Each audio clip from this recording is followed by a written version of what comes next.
Ayan, okay na kayo dyan, guys.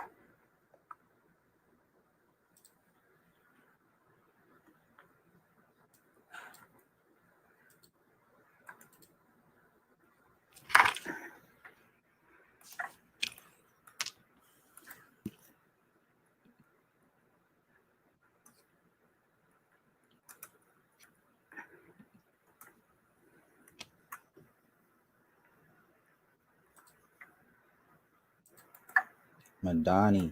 Ruth Canada, shout out. Thumbs up, Sadie. Justice Oting Bernard, shout out. Ruth Canada, Temsik. Thank you sa mga nag-thumbs up, Chen. Ayan sa inyong 33, shout out.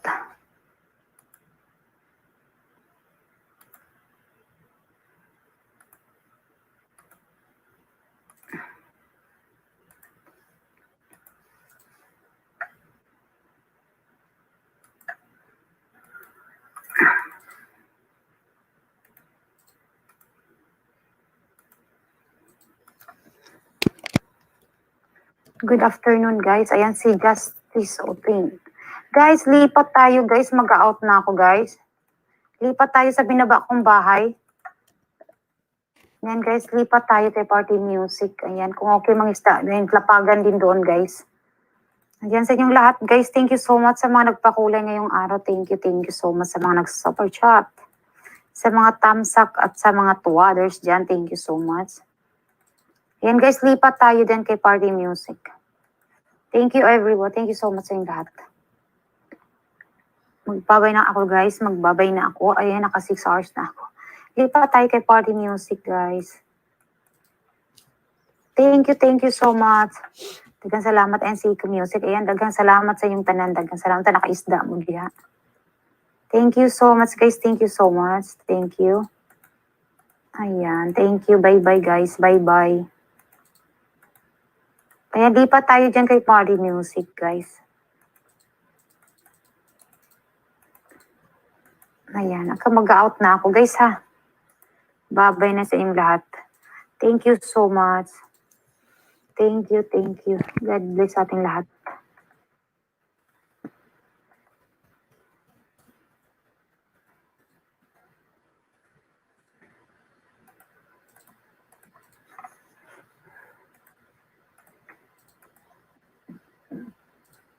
Ayan, thank you so much, guys. Lipat tayo dyan, guys.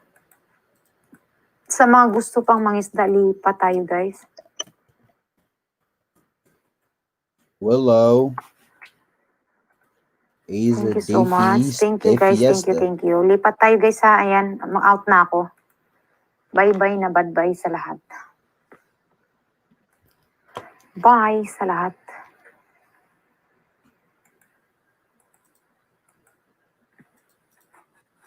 Thank you so much, guys. Ayan, baba na kayo dyan. Baba na kayo.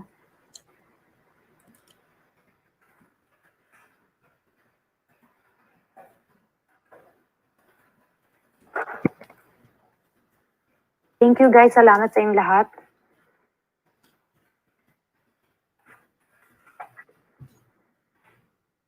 Please, lipat tayo dyan sa binaba kong bahay. Andyan na sa party. Miss Ramirez. Kumakayo, Miss Ramirez ka dyan. Bakit? Bye-bye. Bye, baby. Bye.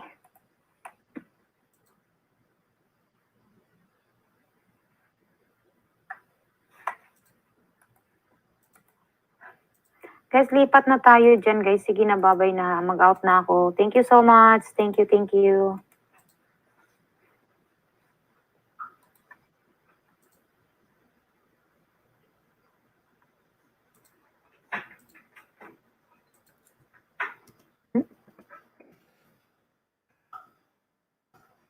you so much. Thank you. Thanks, David. Thank you, guys. Thank you so much. Ayan, bye-bye na, guys. Ha, bukas ulit. Ayan, lipat na tayo dyan. Ayan, 3 na lang po, grade 1. Ayan, lipat kayo dyan, guys, sa binaba kong bahay. Lipat tayo dyan. Ayan, naka-LS din yan. Lapagan din dyan, guys. Thank you. Mag-out na po ako. din pala, iniwan ko CP ko sa'yo, naka-BG lang. Ay, Ronaldin Castaneda, thank you so much. Ayan guys, lipat tayo dyan sa binaba kong bahay. Thank you guys ha. Bye-bye. Mag-out na po ako. Ayan, may 19 pa dyan. Baba na tayo guys dyan sa nilipat ng bahay. Thank you so much. Wala, mag-out na ako. Bye-bye guys, bye-bye. She was trying to get out of there.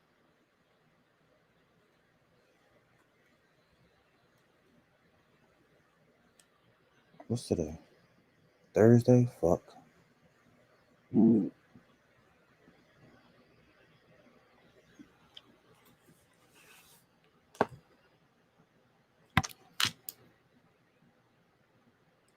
Marisol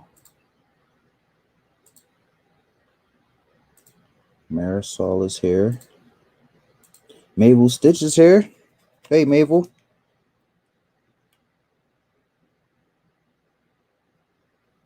Everybody smash that like button. Hey, Rena.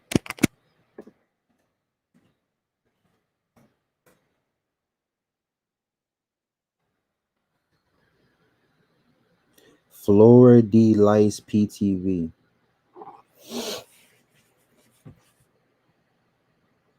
Simply Lens in the building.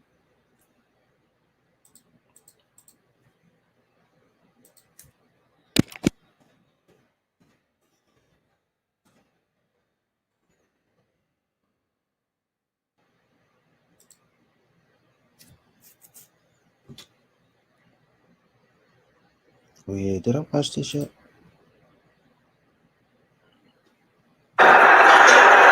Three games in his college career in Missouri before injury forced him to the sidelines. Lonnie live against Philadelphia. Good to see him getting a bucket here. Now the other way, it is Porter for three. Yep. Derek White on the drive. Trouble underneath.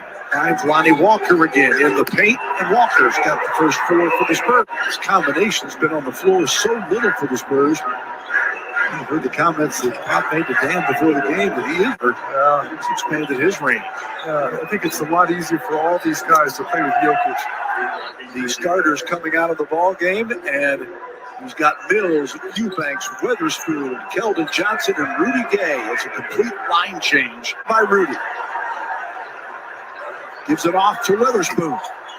The follow-up dunk by Eubanks. Mills to Gay, Rudy for three.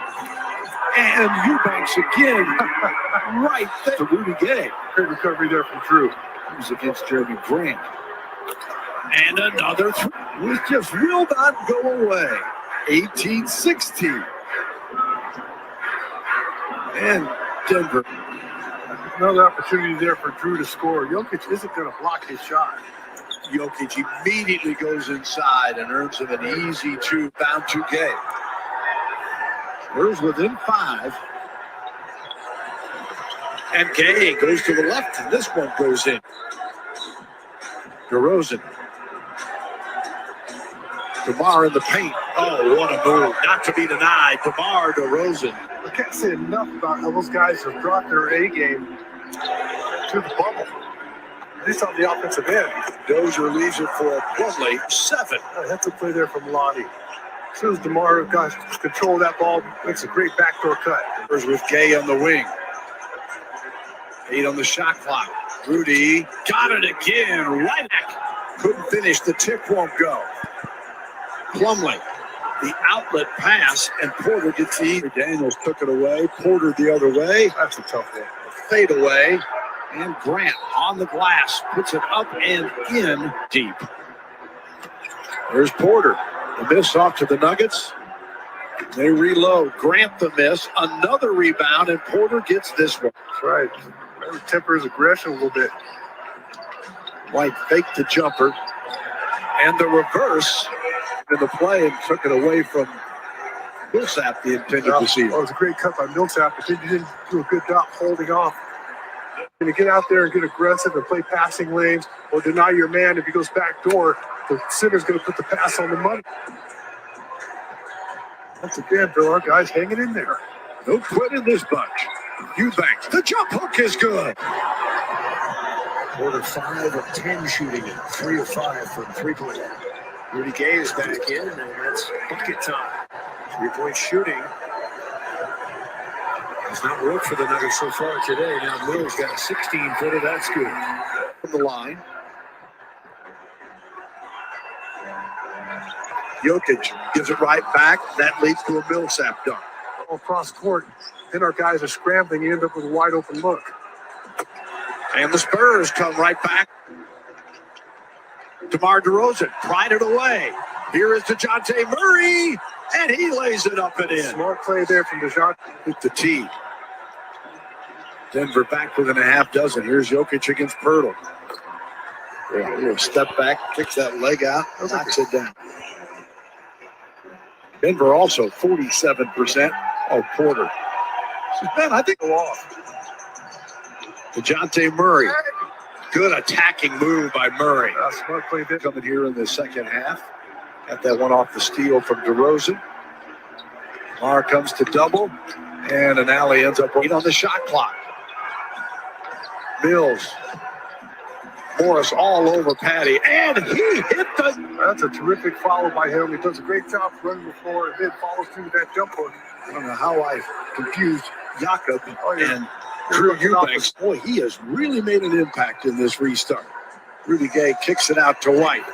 And let the Buffalo roll! 85-82 Spurs. Jokic again, and he knocks down another three. Tied at 85, Jokic with 21 now. White to Mills on the drive, and Patty gets loose for two. And that's what I'm talking about, Jokic is going to do. He's not going to get to that block. Monte Morris sees an open avenue. That's great hesitation there. Went from the YMCA league to an absolute different looking player. Here is Eubanks with a little jump hook.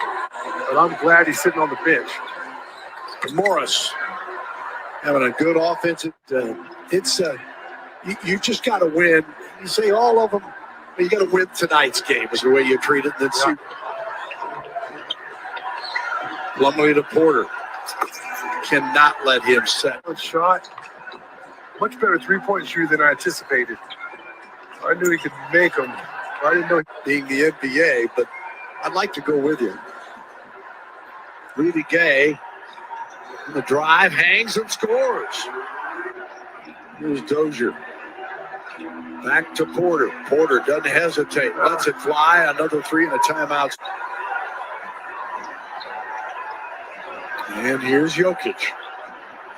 Takes the jumper. Wow. Smooth shot. I can't wear that chicken wing anymore. Grant. Wow. Position. Craig's got 6, but Jokic with 23 and now 10 assists. Underneath Keldon. Wise decision. Didn't have a great look at it. Okay. Here is Jokic. Rudy Gay, good contest, and Jokic still powers up and in. Under Denver, you just want to run a little bit of clock every single time down the floor. Jokic back to Morris, and Morris can't convert. Loose one swatted right to Porter, and he lays it in. More like the winner now. With 1:05 to go, and Porter lays it in for 30 points. He had been 15 this afternoon. That's what I talked about, Will. His contribution is helping the Nuggets actually win games. Spurs now with the game Friday against the Jazz. 11:30 pregame, 12 o'clock tip. And it's 128-122. Watch out. Easy two the other way. On the drive, the bucket for Keldon Johnson. He does get the 20-point game. 132.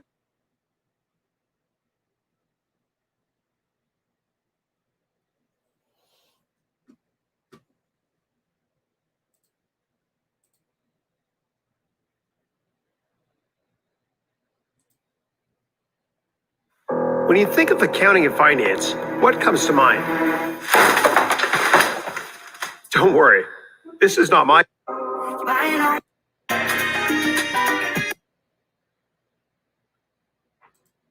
What it means to be a high value man. They can say what they want, move how they want, and you can't do nothing to them because they've made themselves high value. Money is the starting point. $100,000 a year is just the starting point. But see, here's where a lot of guys get it twisted. Money just gets you there. You have to have done it for a little while. See, anybody can have a breakout year. Anybody can can be Jeremy Lin. Anybody can get hot. But see, a high value man, you got to have at least 5 years in it. You got to make 100,000 at least 5 years, back to back to back to back. Not 100,000. Then I went down to 82, 81. I jumped up to 110. And no, 100,000 and up. No off years, baby. Consistency. So it is damn near impossible to be high value in early 20s. You don't have the money and you don't have the time. You may be projected to be high value, but projections don't pay bills. You can be projected to go number one in the draft, but it matters what you do when you get there. We don't judge high value on combine numbers. We judge it on your stats. 5 years, baby. 5 years in the game. So you got to have the money, and then you have to have a history. But here's another thing. Oh, here's what's going to really hurt. Before I say this, we got to get these likes up, man. We got 1,200 people in here, ladies. Ladies and gentlemen, we got to get the likes up because, ladies, you need to ask yourself, do you qualify for one of my boys? One of the guys that's either a Blake Henry or a Blue Henry or Hit Squad. See, they're either there or they're on their way there. And whether they are there or on their way there, they're in our club. See, you don't get to judge, ladies. We do. Men get to judge. Let's say you got a Hit Squad member and they got 2 years of 100,000. We may decide to grandfather him on in the club because we look at other things. We get the chance to look at his history, his work, his background, his references, the cut of his jib and say, he's one of us. And then once we decide he's one of us, you get a chance to be around us. Oh, it's about to get real up in here today. It's about to get really real because, see, you may be the prize, but the high value men are the freaking catch. Ladies, they may get you in the club, but we pay the bills. And owners know who butters the damn bread. It's us. It's them.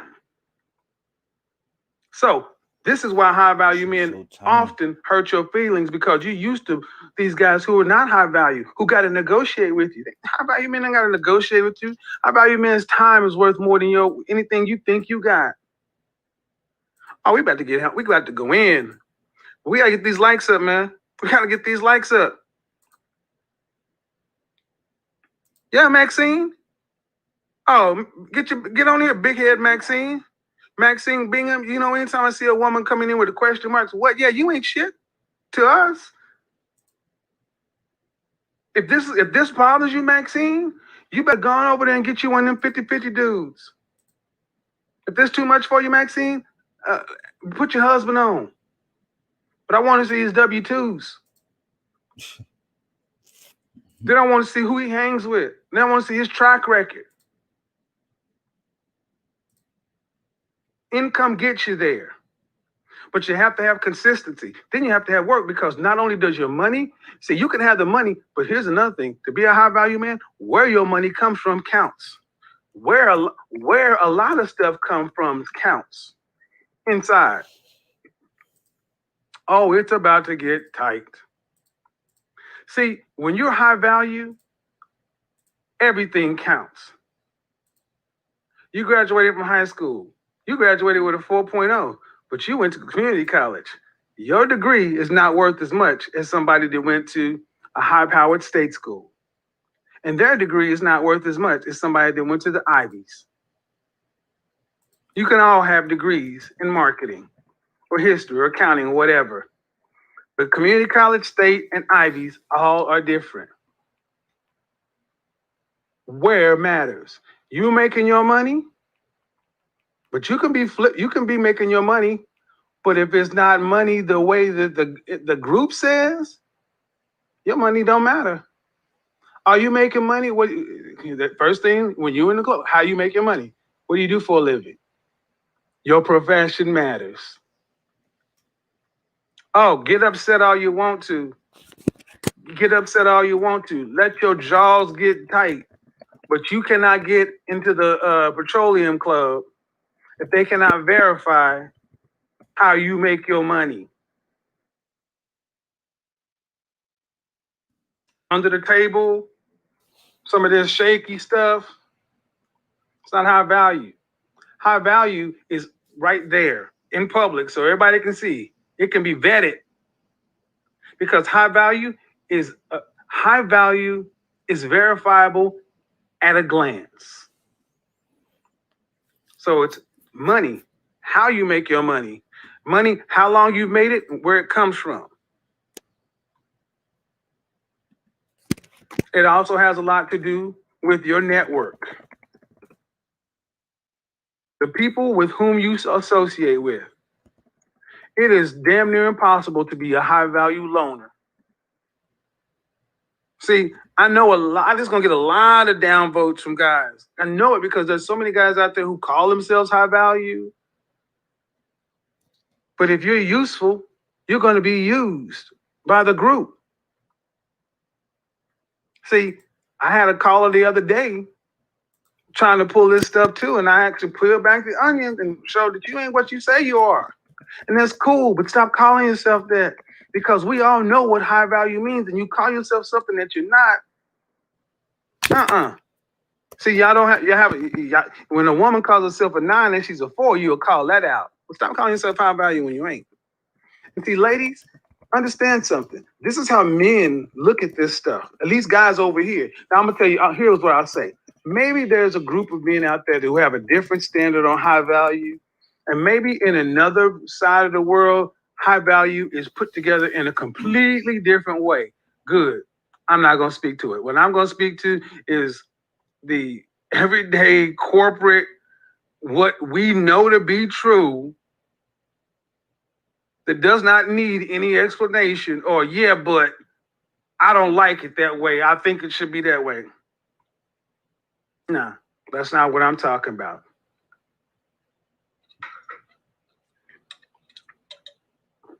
All right. Your network matters. It's damn near impossible to be a high value loner.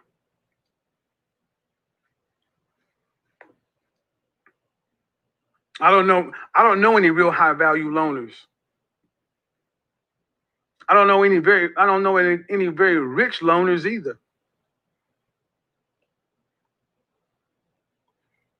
So you can call yourself high value and call yourself a loner. Okay. It doesn't matter. If no one can benefit from you, you're not high value. See, high value is judged by your usefulness to the group. If you're of no use to anybody but yourself, you're not of high value.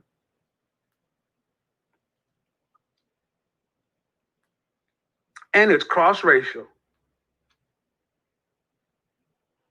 Why is it cross-racial? Because it's useful. You're black, but you're not black. What does that mean? Hell, you're useful. You're profitable. You're not like, hi, I can use you to make some money, and I can be used, and I can get something from you. It's cross-racial. With men and with women. I've never dated a black guy before. I usually don't date black guys. See, when you're high value, that stuff, you just laugh at it. You know what? I never thought I would date a black guy. I never thought I would have. As a high value man, if you had a nickel for every time you heard something like that, you'd have a whole lot of nickels. High value loner is an oxymoron. Christopher, you know how many dudes is cussing me out right now while they sitting over in the house by themselves? That's some bullshit, man. I makes my paper. I make my money. My money's straight. I got a big house and a big car, and I got a boat and a yacht. And yeah, but there can't nobody stand to be around you for any length of time. That's because I like it that way, man. Oh, okay. High value implies usefulness to the group. Oh, see, I just laid it out, ladies. High value. Now, see, again, that's over here. Anyone else can go make whatever classification for high value they want. But CIA men, see, let me also understand. CIA, confident, intelligent, and assertive. That's what men need to become. That's what men should be to be the best version of themselves. But in order to be high value, you have to be at least CIA second level. See, CIA is confident, intelligent, assertive. To become the best version of yourself, to live your best life. Confident, intelligent, and assertive. Just because you're a CIA first level does not automatically make you high value. Being high value requires a lot of gosh darn work. It is rare. It is you got to be a top 15% earner plus all that other stuff. You got to be 14-2, and you got to have 14-2, and you got to be 14-2 for 5 years in a row. You got to be the Brady Patriots. You got to be the Aikman Cowboys. You got to be the Young and Montana 49ers. That's what makes you high value. Not just the 85 Bears, my favorite team, the Bears. They're not a high value team. One season does not make you high value. It's the Jordan Bulls. You know, the Rockets were in there for 2 years, but who's going to say the Rockets were a high-value team? They did it 2 years in a row when Jordan wasn't there.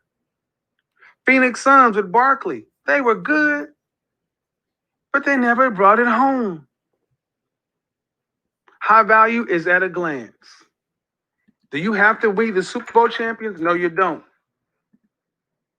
You got to at least be the conference champions several years. All right, so now we're going to line them up.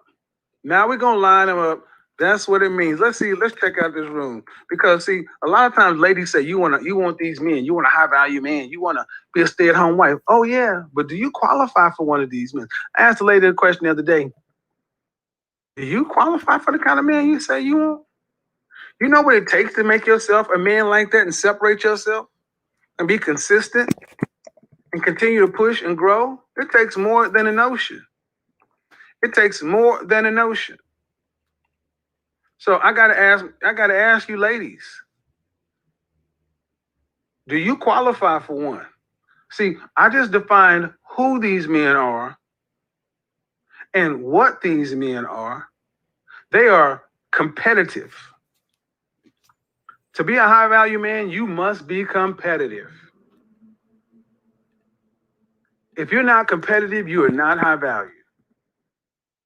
You may earn a lot of money, but if you're not competitive, you are not high value. You may be a high earner. You can be a high earner in a research lab somewhere. That does not make you high value. You must be competitive. A competitive drive. You must be intriguing. Meaning that even the people who don't like you always keeping tabs on you. They gotta want to know what you're doing. High value men have hate watchers because they're competitive. There's something about them. Ooh, I can't stand it when he's this way. I can't stand it when he's that way. So look at Alpha Male Strategies. How many people, I hate his view, but then people still watching, women watching. I watch high value men, and I hear women talk about how much they hate him, but then they can tell you every damn video he made and everything he said because he's high value and they know it. He is competitive. You got to be competitive. You got to be intriguing. You got to be intriguing, and you must be aggressive.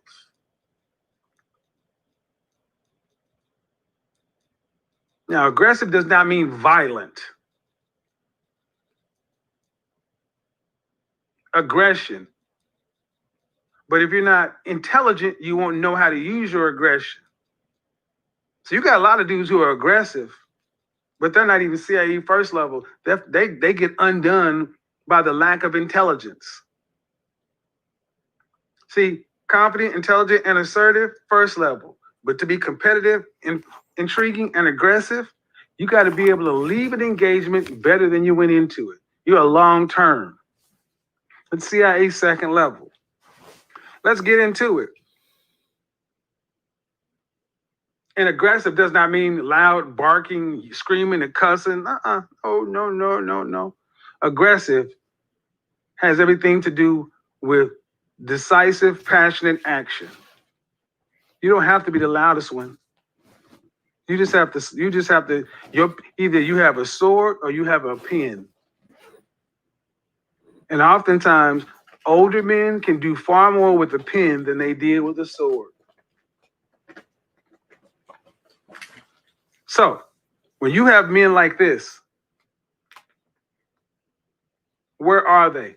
They are concentrated in places of power. They're usually in international cities where companies are headquartered. Or even if they're in middle America someplace, they are in the center or locus of power, and they usually have some sort of bunker or ranch or something outside. They're in the center of power for the commerce, and if they have a home there and somewhere out here, they can get away from it. The White House in Camp David, you think that's an accident? We've already talked about how much they make. But here's the thing. What do these men want? What do high value men want? Somebody want to tell me? God bless me. What do high value men want? Video games, money, pussy, bitches, video games. What do high value men want? They want power. They want power. They may have a little power. They want more power. They want power. They want control. They want power and control because they want to exert their will and bend their whatever they control to their way. And this is why so many of you women will never have one, because you want a partner, and you cannot partner with a high value man. You will bend to his will, or he will find someone that will. You will bend to his will like everything else under his purview, or he will find someone that will. There is no negotiating with a high value man. That's why Rebecca Lynn Pope told you right out the front, men are like women.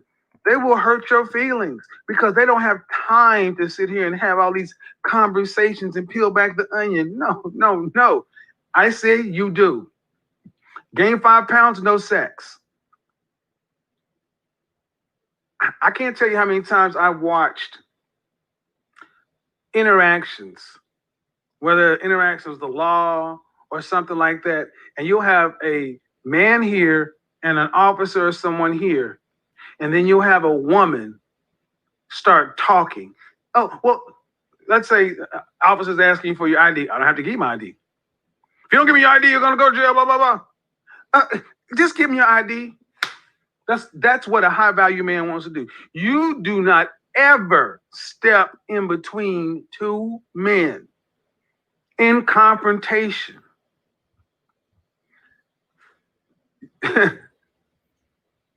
I have seen this so many times in my life, to where there will be a heated conversation over the golf course and a banquet, something, and next thing you know, those two are just no longer together.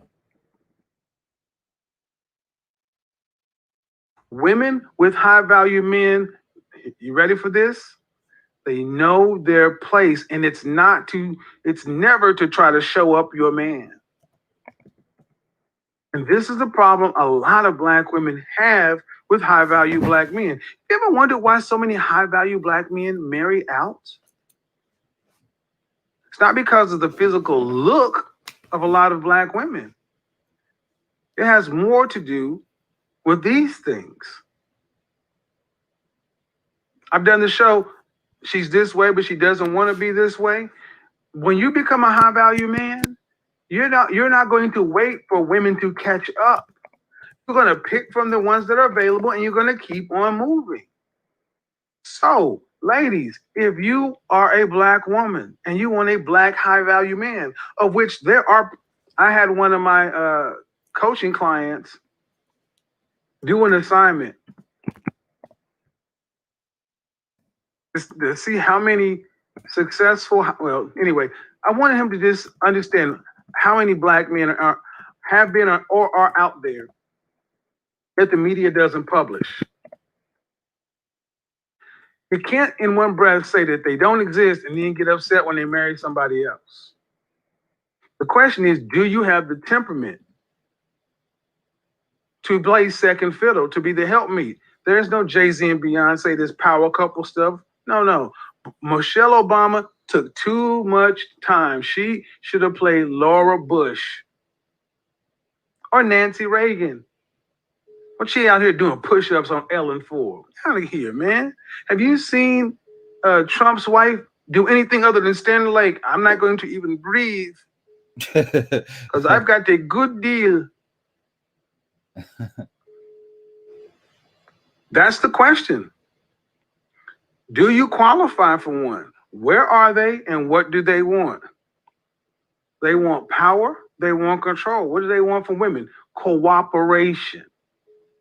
What do they want from their women? They want more than anything else cooperation. Submission is mandatory. Cooperation is what's required. Let's get into it. And see, I've heard when I did this show a couple of weeks ago, I've heard black women talk about these men are violent and they'll beat you. And who was that lady that came in there with all that bull crap and I called her out on it? High value men are violent and they're abusive and they're down low. You know, just all this bull crap. And what it came right down to is she's the kind of woman I'm talking about. Could never, ever get on this man's side. Could never do it. Not willing to do what it takes. So if these men exist, why are you not getting them? Why? What was the guy's name that gave all the money to Morehouse? Was it Robert Smith? First wife was a sister. Why did he not get another one? I don't know. I really don't know, but the question has to be asked, why?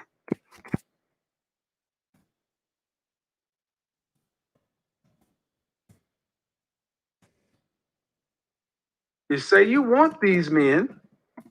You want to be the stay-at-home wife, live the suburban lifestyle, and you don't want to have to work to pay significant bills and all that stuff, and that's fine, that's cool. But are you ready for these men? Do you know what it takes to be a man in this world? What it takes to be a man on this level? And they are not going to do everything they got to do out here to be competitive in the world, to take a back seat to you, to put on some panties when they come home to negotiate with you. Well, he can go out there and be the CEO of this or that or whatever, but when he comes home, he has to change the diapers and take out the trash. See, far too many women who are raised in this left-leaning world have found joy and pride in emasculating men. He can go out there and be the CEO, but when he comes home, he still has to cut the yard. Ha ha ha ha ha ha. See, those women don't have high-value men. And I would tell you, truly high-value men, they do not put up with this stuff. They would rather be alone. Truly high-value men would rather be alone or than deal with chaos. They have little time. They have very little time. And in their personal lives, they're not going to deal with a bunch of foolishness. I don't want to. Okay, understand something. If you're a guy calling in here, yeah, let me see. I'm not. I'll take the guys. I'll see who's calling. But I'm going to be. Oh, what are you? Hello.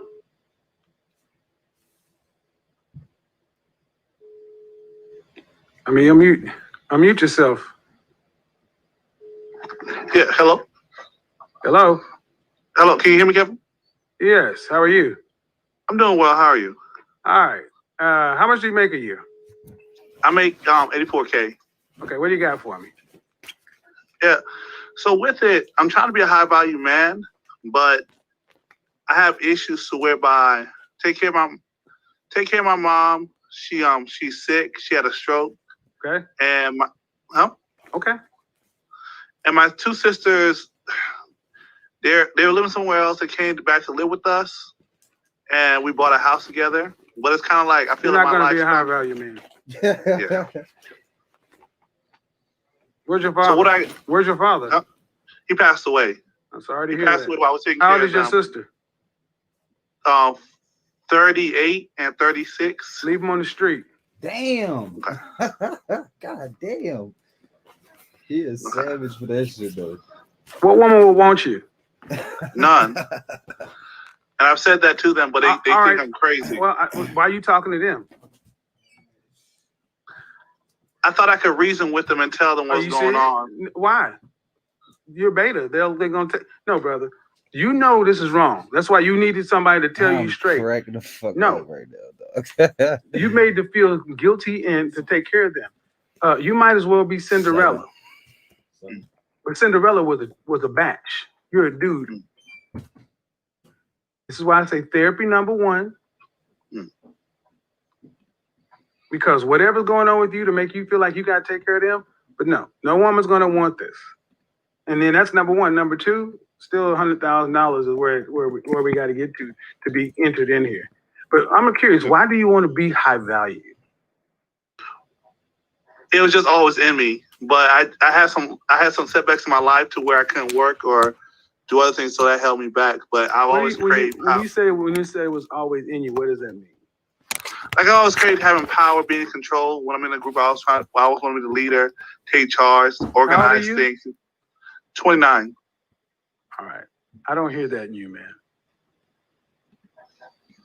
What I hear is more, it's aspirational. You like to be a powerful man because you see you have so little power in your life. Damn. But I can't allow men to live in fantasy more than I allow women to live in fantasy, much less a black man. Being high value is not, it's not a must be. You don't have to be in order to be worth something. But high value is a completely different calling. That's why it comes with all the bells and whistles that so many guys want. But you, like you said, you're taking care of your mother and then two grown goddamn women at 29 years old. Hell. Hell to the no, to the no, no, no, no. Hell no, no, to the no, no. Hell to the no, no. To the no, no, no. Hell to the no, no. To the no, no, no. Best thing I can offer you, man, is you would probably do well to get a one-on-one session because I don't want to do this in public. Okay.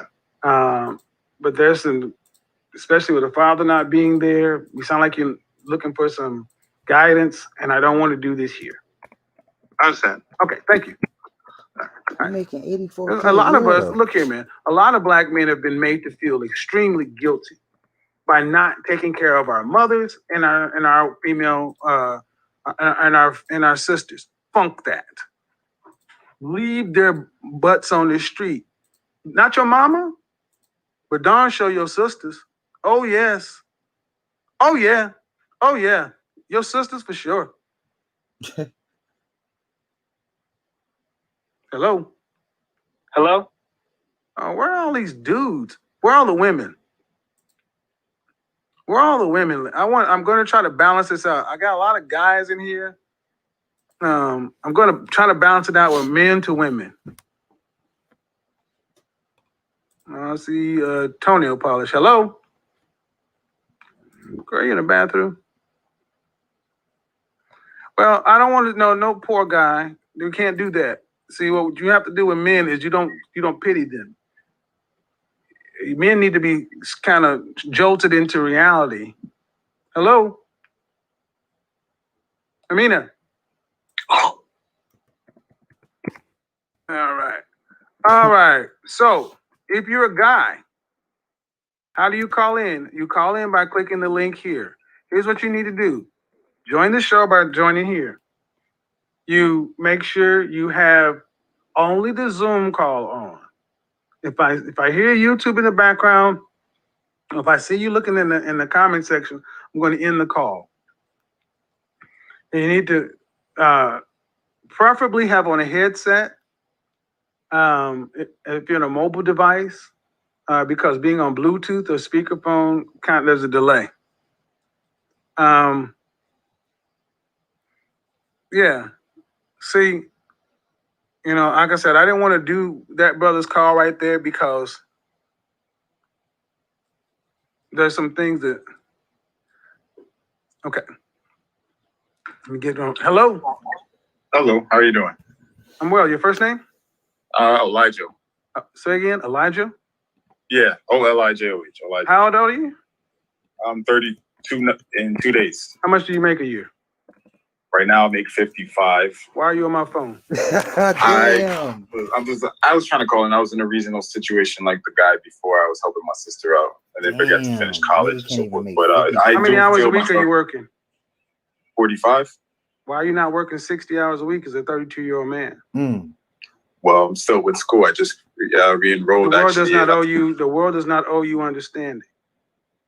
I know. People who come into this country who work 60 hours and still go to school. Damn. Well, crazy. What I are you live going in to school New York for? as well. Applied mathematics. I'm working on becoming an actuary. Okay, and then how much you gonna be making as an actuary? Well, they start off at around 90, and then they So you're not going to be a high value man, and that's not a problem. They start off at 90, but they have an exam process. So as you pass more exams, they go up to about 250. Right, So, but 32. You're 10 years behind the college student. yeah, I know. All right, so what is it about high value lifestyle that you want? Well, I'm a man of confidence. I always go. No, you're not. No, you're not. No, you're not. I know that. Yo, Brother, I read for a living, and I've been doing this for 10 years. You're not a man of confidence. Damn. All right. You can't even look. Your eyes are. I'm reading your eye motions as we talk. You're all over. Sorry. I forgot them on camera. Sorry. But that's the point. See, neuro-linguistic programming tells me that when I'm looking at you, all over the place. See, I'm not just a suit. I am good at what I do. All right. High value man. What is it you want from high value lifestyle? Well, I work on building and investing on things, so that's the lifestyle I have. What is it that you want from a high value lifestyle? Well, I like the power and I like the connections and networking. How beautiful is your girlfriend? Well, I don't have a girlfriend right now. When's the last time you had a girlfriend? January, I broke up with her. How long were you together? About 6 months. And on a scale from 1 to 10, can't use 7, where was she in the face? She was a 6. I would say 6 because she had a kid. All right. Again, high value men don't deal with 6s. Yeah. So you want high value. You want the trappings and the icing that comes with it, but you don't have the cake, brother. And that's cool. All right. Don't torture yourself with something that you know you're not going to be. Be average. Be normal. That's cool. But don't torture yourself with something that you're gonna be unhappy with the rest of the life you have, thinking it's not good enough. Thanks. All right, thank you. See, that's why I wanted to get this out here. This whole guys, you don't have to live a high value lifestyle. It's a lot of pressure. I have guys ask me, why you wear a suit all the time? And do you know what it means to be anyway?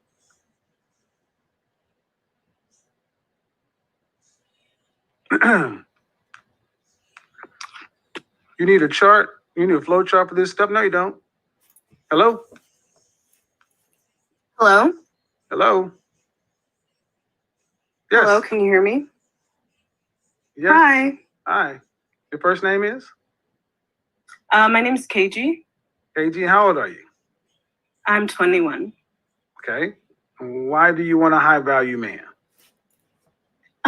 Well, I've been listening to your show for the past week, just about, and honestly, I'm really connecting with just wanting that security. I think I've always been wanting that. How tall but are you? About 5'7".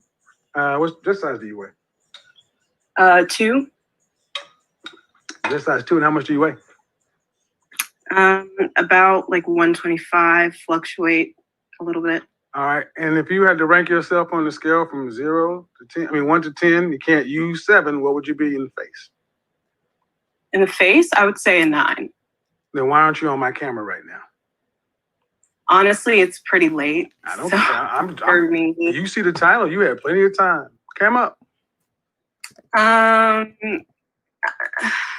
If you're a 9, and you're 21, you're resonating. I mean, I didn't ask you to twerk on camera. I mean, you're right, sir. But I honestly, I'm gonna be honest with you. It's one of those not presentable necessarily for the camera. Okay. I wouldn't go out of the house. All right. So, do you have a boyfriend?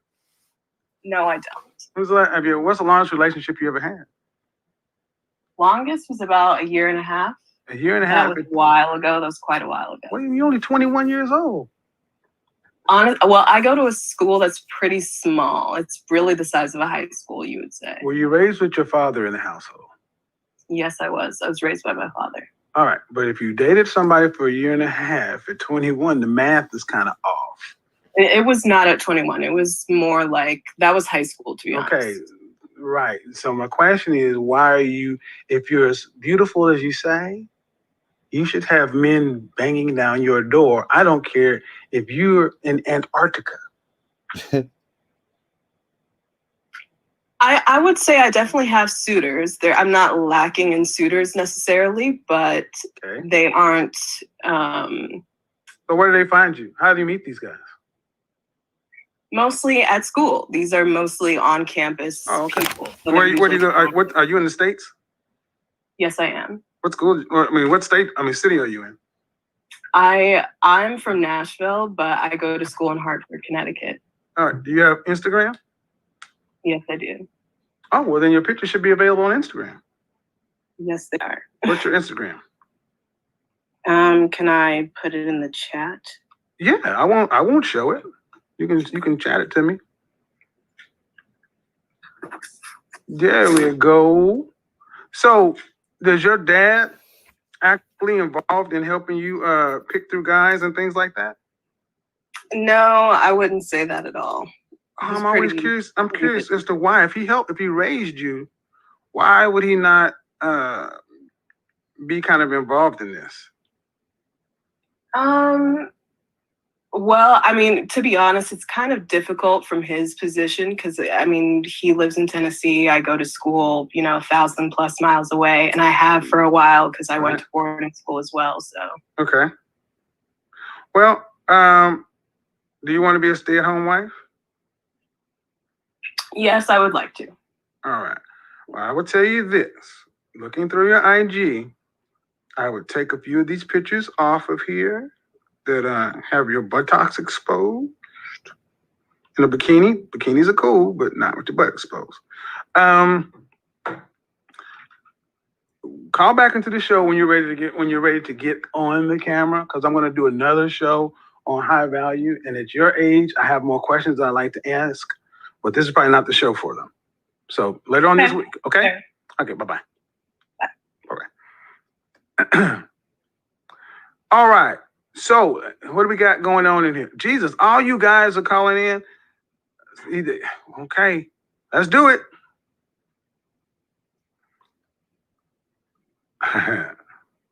Y'all crazy. Man.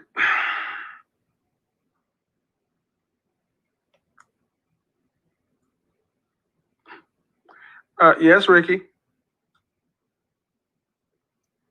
Ricky, unmute yourself.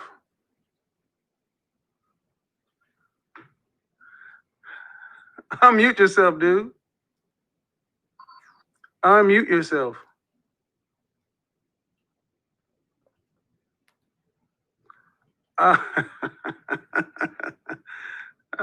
Hello. Hey, you can hear me now, right?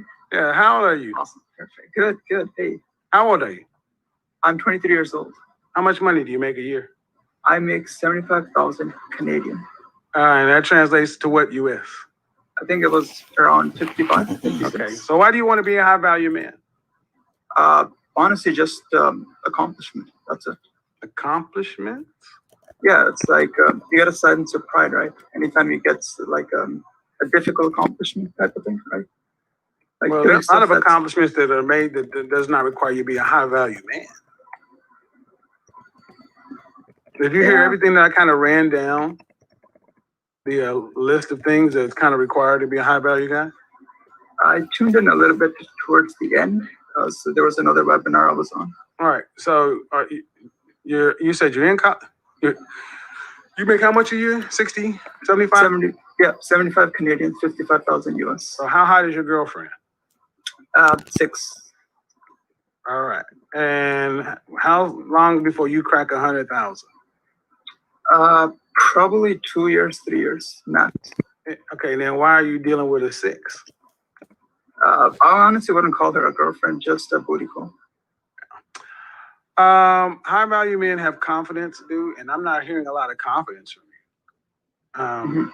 I don't, and again, a high value is not something that you have to be happy. Yeah, no. Do you get that? Yeah, no, I agree with that. Okay. So your reason for calling was what? One of the things that I actually wanted to call you was because I saw you on the show called The Six by Donovan Sharp. Yeah. One of the guys who I work with. But was it off this show though? Do you have a question on this show? Because I got a Yes. My question to you was, for a guy who wants to become a high value guy, what sort of advice could you give him who's in his early 20s? All right. First of all, my first question is, why do you want to be that? You got to tell me why you want to be that. Me personally, it's just having a huge success track record behind me. That's you could be okay. Was Einstein a high value man? I would say yes. No, he wasn't. No, but he was very successful. Most guys want high value because of the social lifestyle that comes with it. Do you want to you want to have a beautiful wife? Yeah. And that's why I want you to just be honest and tell the truth.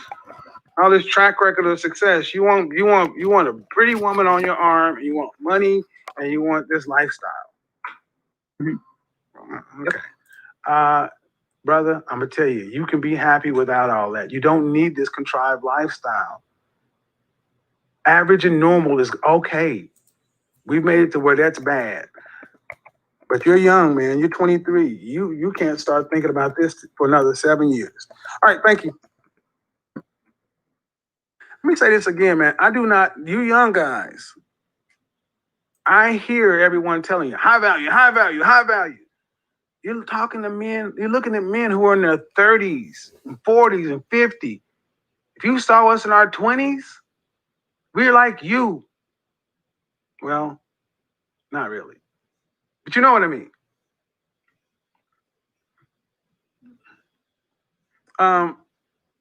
But I would say in general for young guys, let me tell you this. Einstein was not high value. No, he was not in this conversation. See, a lot of you guys confuse your academic achievements with being high value. Shout out to Xanatos Clutch. A lot of you guys confuse being really intelligent with being high value. Einstein didn't get bitches. No one hung out with Einstein because he was the life of the party. No one said, let's go to Einstein's house to kick it. Are you out of your freaking mind?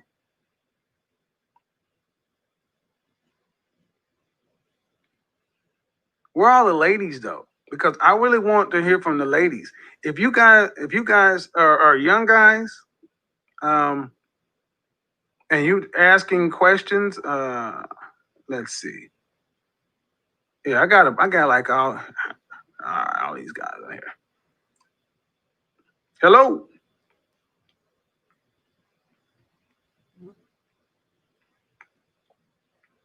What I'm hearing from a lot of you young guys is you need the first level, CIA. You lack confidence. The three guys I just spoke to, none of them had even what I would consider a base level confidence. Dungeons and Dragons, in order to master to develop a character class, 18 is the highest you can roll. But just to become proficient in an area, you need about a 12. A lot of these guys got like a 9 on confidence. We need more confidence, and that comes one-on-one. Hello.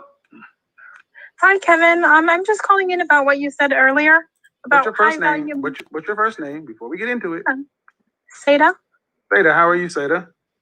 Good. How are you? Good. How old are you? 24. What do you got? What did I say earlier that you wanted to ask about? I just wanted to agree about high value men being uncompromising. My boyfriend is 35. He makes about $300,000 a year, and he's I'm not my personality type. I wasn't raised to have an attitude and to argue with a man. Like, I don't want to be a man. You know, I'm a woman. So if I want something and we talk about it and he says no, and that's not going to happen, that's the final answer, you know? There you go. I try to tell my friends that, like, because they'll be like, Seda, I don't know why you always have people that want to be with you. And it's like, because I'm not trying to. You mean your be a female man. friends? Huh? You Yeah, mean female. Do they smile as much as you do? No. Oh, there you go. That's your picture right there in the car, right? Yes. There you go. They don't smile. Have them come over to the show, pour them a glass of wine, give them a Xanax, and let the Godfather go to work. Will do. Thanks, Kevin. So, give him a Xanax, You're welcome, sweetheart.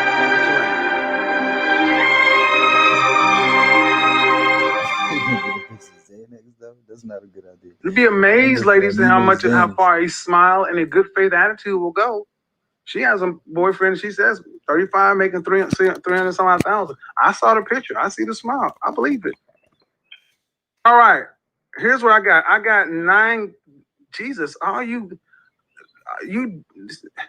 these guys in the chat room. What's going on with all you guys? Okay, we're gonna get to you guys. We got cycle through all these. What's going on? Hello? Hello? Camille. She talking about, oh my God. All right. What the fuck? So before we get into this, as we're gonna get onto the backside, let's do what we gotta do. I forgot to take this little thing. We're gonna yeah, that's crazy, right? Yeah, we got more calls lined up, guys. Got more calls lined up. I know y'all want to get in. Tell me how wrong I am. I don't know shit, you know. It ain't like that. These broads ain't worth nothing. I get it. But until then, got people on the East Coast. Got a friends network. When you looking to head out? I'll be moving at the end of the month. Well, then there you go. Call me back. Yep. I mean, because if you already got the money, are you already starting to get on the LinkedIn's there, the Bumbles there, the Tinders there? Are you starting to cast out the net to let people know you're landing back in town, that the man's coming back to town? I have not. Well, then that's what you need to do. I haven't been. You got the money part taken care of. You have to go after your network. The soft skills is more important than the hard skills. You should know that. You sound like you come from men who are accomplished, but you know what? The most accomplished, smartest men don't run the country, the world. The men who have the biggest networks and the most powerful collect favors and secrets. That's what powerful men do. Book your one-on-one session. We can talk later. Thank you, sir. Thanks. Bye-bye. Let me say that again. If you have the hard skills, that's good. It's the soft skills that make the difference between here and high value. It's the soft skills. Powerful men collect two things: favors and secrets. And the only way you're gonna get around to get anybody to give somebody to give you a secret, they gotta like you. People don't tell secrets to strangers.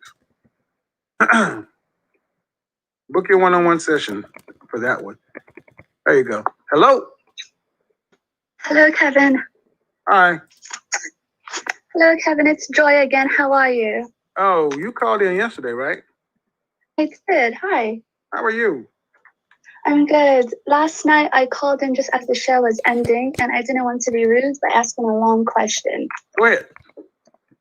So if you have a moment, I would love to ask my question, but I do want to preface with it is off topic. Well, we can try it. Depends on how far off topic it is. Go ahead. Okay. Well, for me, I am getting married soon, and I don't know if it's just normal cold fate or whether it's due to me being in the States currently. And I've noticed like a lot of people here speak of divorce, and so I wanted to get your opinion as a dating coach, as a person who's been married before. Why do you think there's so many divorce, or why do you think there's so many high divorce rates? At least here, that's what I've noticed. Well, I'm not a dating coach, but I will say this: are you in the States? Currently, yes. One of the biggest reasons we have such a high divorce rate is why people get married. I'll tell you, for me, more often people get married but don't want to be husbands or wives. See, what comes after the wedding and the pictures and the cake, and after the year, the honeymoon phase, comes the work and dealing with each other. Number one, not a good accurate representation of what a marriage is. Probably not even number one. Number one is you need to be around other married couples and a community and a support system. See, the reason marriage used to work back in the day is because there was religion, there were traditions. People had to submit themselves to a higher power, and then a societal norm to where if they divorced or left, they would have to deal with the ramifications of the religious feelings, and then societal shame, right? Now people can divorce and just say irreconcilable differences, and no one even questions it anymore. Right. Well, it's too easy. So, how much older is your fiance? How much older is your fiance than you? So he's 5 years older than me. And his family is from where? So he's African, just like me. Okay. So what I would suggest doing is staying close to a society, a group, a community that cherishes marriage. I'm going to do an entire show on this, and I have somebody from another channel that's going to come in and talk about this. But this is a big reason why so many things fall apart. Now, the second part, once you do get married, all your single friends, they really don't serve much purpose in a marital life. Don't share your problems with them. Don't share your issues with them. Being single and married are two different things. You need support more than anything else. That's what I'm trying to hammer home. Support. Because marriage is work. Right. It really is. But we talk about the high divorce rate, right? 50 some odd percent, right? Right. But we also don't mention the 40+% that stay. Right. So you want to hang out with the percentage of people that are pro for what you want. Okay. But I'm going to have a show on that one later on this week. Call back on that one. Okay, Joy? I would love that. Thank you so much. I appreciate it. Okay, I bye-bye. appreciate it. No Bye. problem. Thank you. You're welcome. Yeah, man, it's not that people know how to do this. Anyway. All right. I'm going from the bottom up. Hey, if you keep typing in caps, it's going to time you out. See, if you got to think about it, if 15% of men make enough money to be considered high value, does that mean 85% of men are trash? No, it doesn't. It doesn't. See, It does. And that's one of the messages I kind of wanted to get across, that if you're not quote unquote high value, that does not mean your life is not worth living. Let me see if I can let some more people in. Mimi, you're not getting on, so we're gonna. 50% of men make enough. Hello. Hello? Yes. Mimi. Yes. Yes. How are you? I'm good. How are you doing? Good. Your name is Mimi? I go by Mimi, but my first name is Michelle. Okay, Michelle. How old are you? I'm 34. What do you got for me? Okay. Why do you want a high value man? I didn't even know I wanted a high value man until I discovered your videos a couple of days ago. Uh-oh. You thought he was just regular? Yeah. Okay, well, that's part of the issue, but let's talk. Go ahead. I don't even know where to start. Well, I'm 34. Uh-huh. Go out by the videos that I've heard before. I'm 145 pounds. Okay. I'm a 10 in the hips, but I'm like a 6'7" in the chest area. Okay. How tall are you? I'm 5'2". 5'2" and 145 pounds. Yeah. So, yes. Any children? None. Okay. And if you had to rank yourself on the scale from 1 to 10, face only. You can't use 7. Oh, I'm not gonna use a 7. I'm an 8, baby. 8, 9, depending on if I have makeup on or not. All right, cam up. Well, I can't cam up right now. IG. Okay. Well, I don't have an IG. I have my Facebook. Okay. Well, just put your Facebook in a private chat to me. So, you want to get married? Yes, I do. Okay. So I'm curious. Chat. Okay. I can get it in a minute. Yeah, it just says private chat, like to chat with me. Why do you want to get married? Tell the truth, I don't feel like working anymore. You don't feel like working anymore? I don't want to work anymore. I'm over it. Hello. So okay, I just sent you a hello message in the chat. So okay, respond to that. thank you. So you don't want to work anymore. Okay. At least you're honest. Yes. So I don't know why I'm so nervous being on this phone with you. Like, well, okay, you don't want to work anymore. What did you do? What do you do right now? I am a level 3 accountant manager with the oil and gas company in Houston. Okay. And you want to, so do you want to not work ever or just not corporate? Not corporate. I don't mind having like my own little at-home business doing auditing and stuff. How many children do you want to have? As many as I can. Come on now. Give me a number. 4, 5, 6. I want a really big family. Are you from Louisiana? I'm from New Orleans. That close to LaPlace? Close enough. Just trying to see if this is you. That's me. I'm just trying to see if this is you. Is that you from LaPlace? Yes, that's me. All right, and it so says I was born in Germany. Huh? It says I was born in Germany. Yeah. So yes, that's me. So okay. So at 34, you're a level 3 accountant. You want to have as many children. You didn't give me a number. I'm gonna say 4 or 5. 4. 4 or 5. We'll go with 4. Yeah. All right. Okay. I gotta ask. Why are you just now deciding this at 34? Because it was drilled in me to make sure I don't rely on no man. Say again? I didn't hear that. From my mother, my aunts, and then they always drilled in me to not rely on any man to make sure that I can take care of myself. Okay, I get it.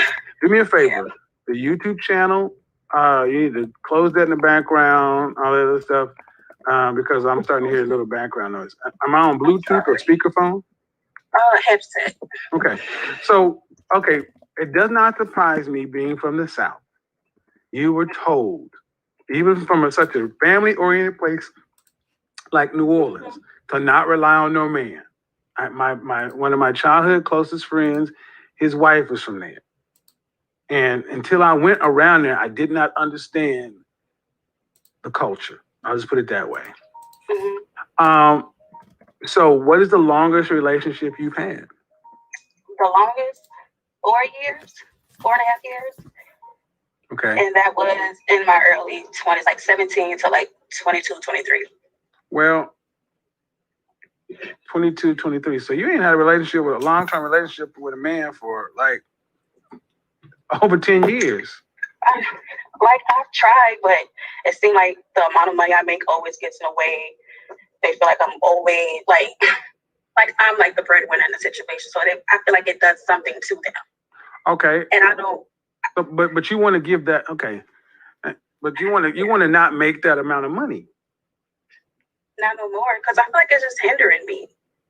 No. It's either. No, that's not, okay. I don't know what the headset is, because it's real treble. Can you try without the headset? Okay. Right. How long have you been in Houston? 3 years. Okay. And before that, you were in New Orleans? Yes. Well, more than anything else that hinders you is New Orleans. Ain't no high value men there. That's why I moved. And I chose to move to Houston because it's closer to home, but men out here tend to make more money. But then I'm running into guys that they don't want to pursue women, and I'm used to being pursued back home. Oh, what do you mean they don't want to pursue women? Like, I was in a grocery store the other day, and I see that this guy's looking at me, and I feel like he wants me to make the move. So I say hello, and he does nothing. Well, all right. I don't know. All right. Maybe I need to move to another city. No, because you're just going to get older. True. Because, see, okay. One, you're not at your fighting weight. You know, for your height, 120, 125 is really upper limit. It's dress size 4. You're not that. Number two, you're in your mid-30s, and you have not really had to follow a man's lead for 10 plus years. True. So I'm gonna just tell you, a marriage where you don't have to work and no, sis, that's not reality. Because the kind of man you're talking about, to be able to afford 4 children and afford to not have his woman work, how much money do you think that man needs to make in Houston? At least $450, $500. And why would he pick you?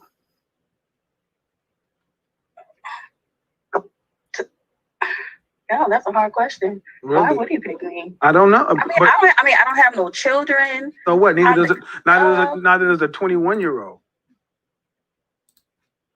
I mean, I understand she's more fertile, and she has plenty of years. She's more fertile. She's easier to mold. She's easier to deal with. Okay. When do you have a track record of ever listening to a man? I mean, at my job, my father. Okay, your job holds your paycheck over, and your father is different. When do you have a romantic history of ever following a man? Oh Lord, I don't want to say that. Well, but see, that's only in my early 20s. But then, I felt all right, and that was 10 years ago, man. Yeah. So you know what? I did have another relationship after that. I could have got married, but I just felt like he just wasn't leading in a situation. I'm like, and how long ago was that?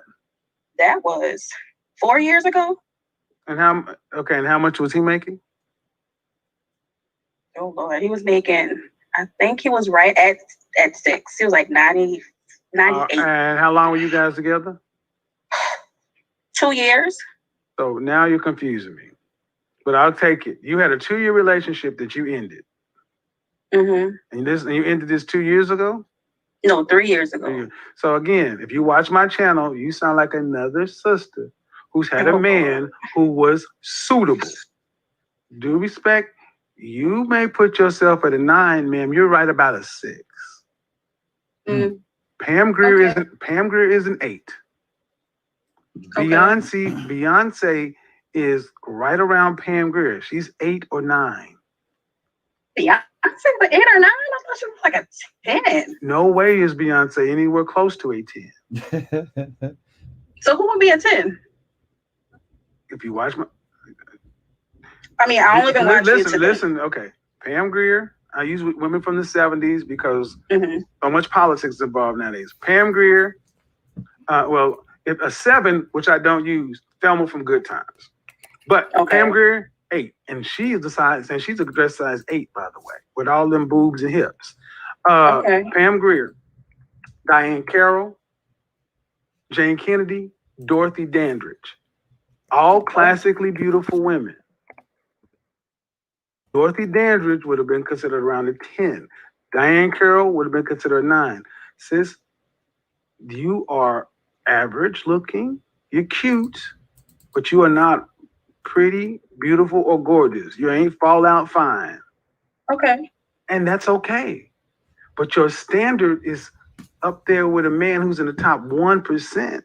And when I ask you, why would he want you? You can't even answer that. You want more than you look like. And then the man you said you said he wasn't leading or whatever.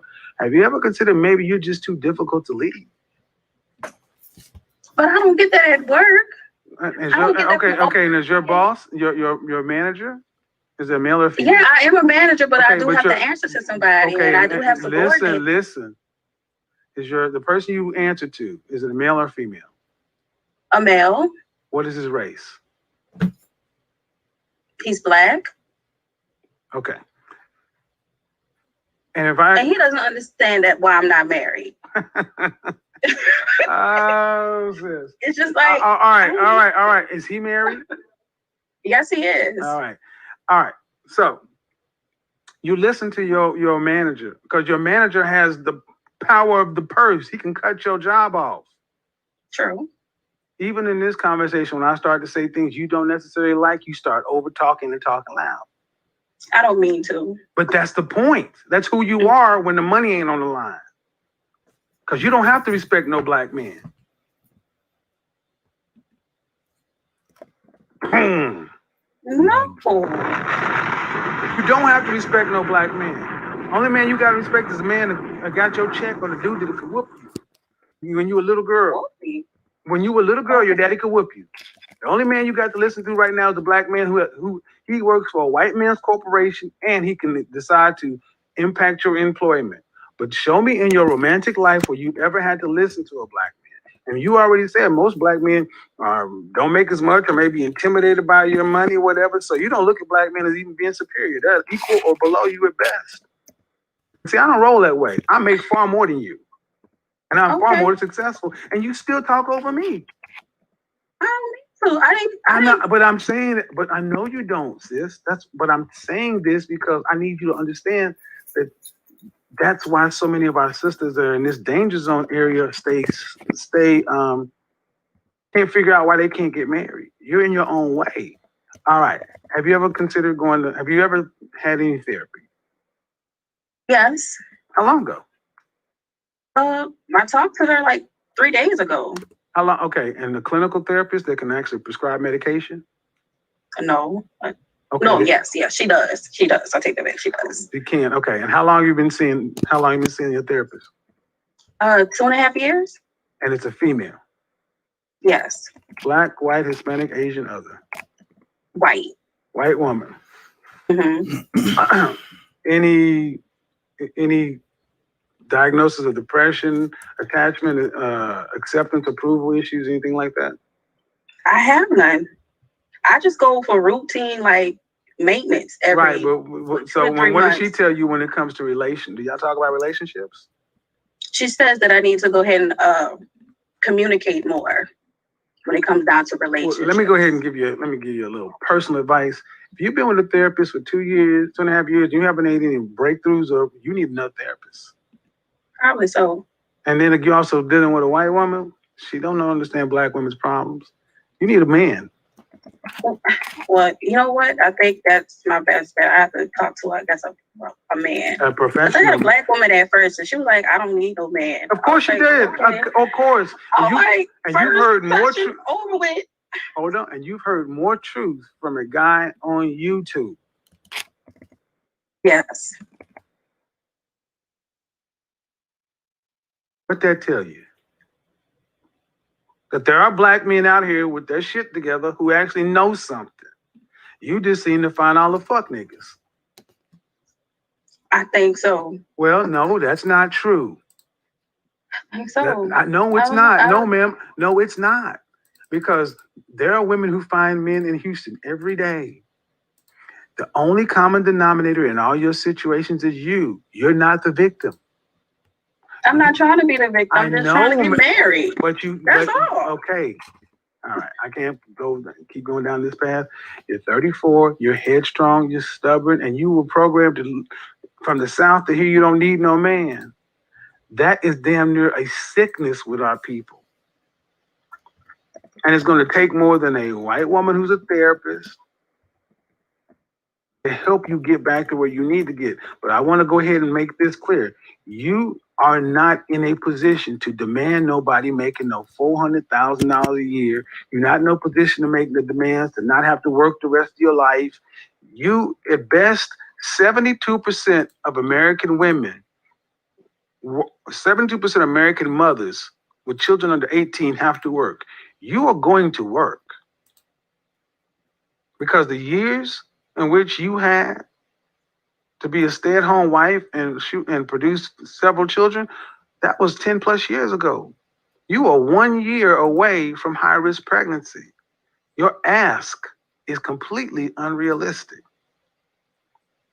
So even if you do get someone to talk to you and start leveling out, your standard, what you're asking for, is so outrageous. Outrageous. And again, for who you are, I mean, you're not a model. And you're in your mid-30s. I know it's a hard pill to swallow. Not at all. Okay, if it's not, then why are you asking for so much?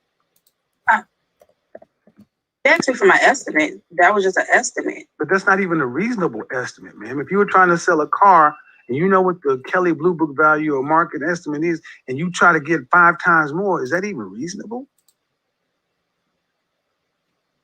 Dang. I mean, do you really rank yourself? I mean, you really came through like you was a straight up dime. Okay, Mr. Kevin. I'm saying, can't nobody see you? And I'm having this conversation. Can't nobody it's see not you? that. It's just like I came here to ask for help, and I just feel like you just stab. Okay. All right, now this is where we're gonna get that bullshit. No, it's not bullshit. I understand that you're keeping it real. No.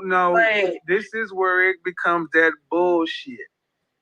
Every time you how is it when I talk to younger women and tell them the same thing, they can accept it. But when I talk to women in your age generation, it's always you're bashing, you're rude, you're mean.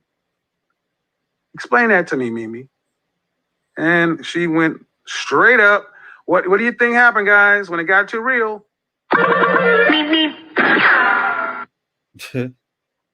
What always happens. Always happens. You're mean. Well, I'm not going to keep this going on long, but I'm going to finish this part. See,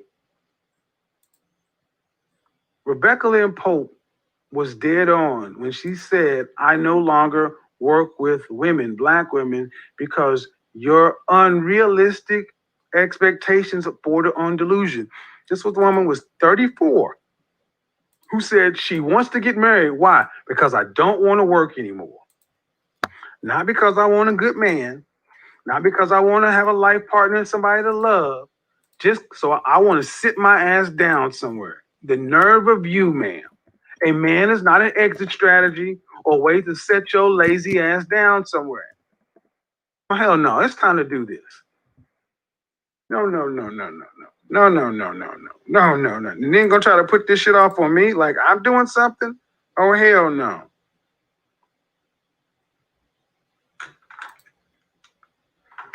A man is not your exit strategy. Your family told you didn't need no man. Your family told you didn't need no man. Every woman you didn't talk to and told you don't need no man. Go take that heat and that smoke over there to them. Go tell your mom and them, your daddy and them, whoever to put you in that position, you tell that to them. But you can't because it ain't always on them. It's on you too because you got to live your own life. The world does not owe you understanding. And to come in here talking about you an 8 or 9, ma'am, hell to the no. You are not anywhere close to that. And see, we've let sisters go around telling themselves they all this fine and this and that, and you think you really all that. And it's not as though you're. So when someone tells you the truth, it sounds like bashing. Well, continue to think you're fine. Continue to think you're up where you think you should be, and see how that works for you.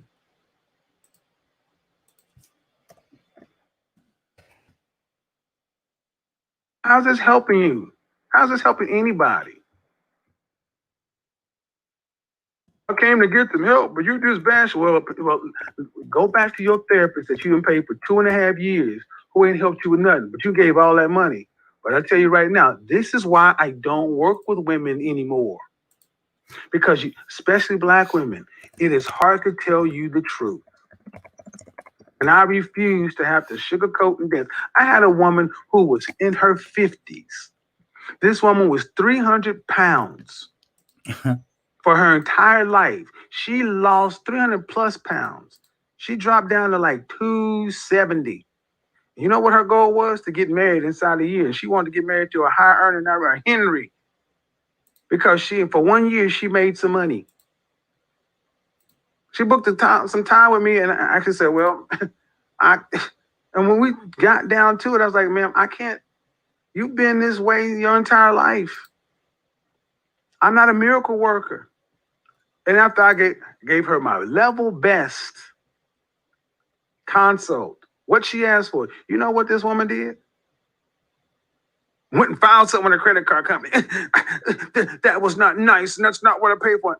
Oh, yeah, but I got something for you. It's all taped, all recorded. You sign a contract, but again, get what you want, and because someone told you, I'm sorry, they don't make designer clothes for women that are almost 400 pounds. I'm sorry, you're in your mid-50s. Why would a 60-plus-year-old man making 6 figures want you when you got kids to live at home and are deadbeats and all this other kind of stuff? And then go try to read me the riot act because you let yourself be bigger than Aretha Franklin. Black women, if can't nobody tell you the truth, if you got to walk around thinking you queens and you the ish just because you say you are, look at the vacancy on your left ring finger and let that tell you the reality. Call me all the assholes, jerks, whatever you want to, but look right here. If a man has not dropped to one knee and presented a ring of significant heritage in public, French toast out of here. If you cannot deal with this level of interaction, don't call my show.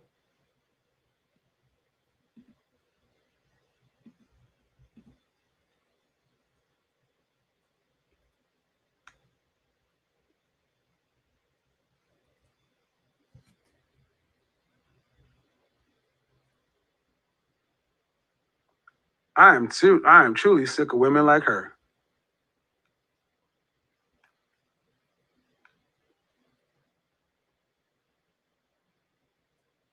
Hello.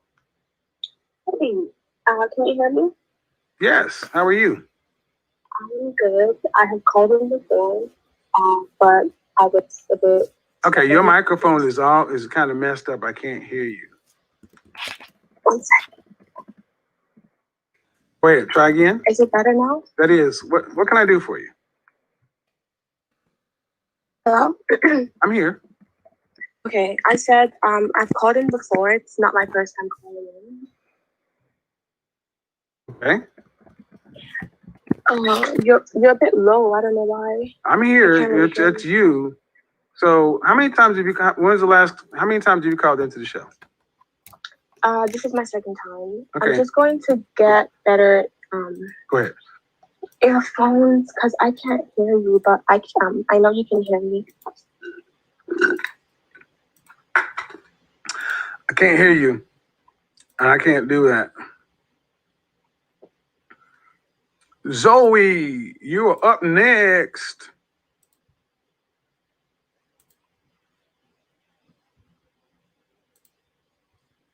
You're just being mean to me. Oh, okay. You're gorgeous. You can get a man making $500,000 a year to take you and your old eggs and never have to work again a day in your life. Yeah, that is exactly what men who work hard enough to earn $500,000 a year in Houston. That's what they're looking for. Old eggs. Hey, Zoe. Hi, I'm so sorry. I look a hot mess right now. That's all right. That's all right. How old are you? I'm 23. Oh my gosh, thank you so much. Oh my gosh.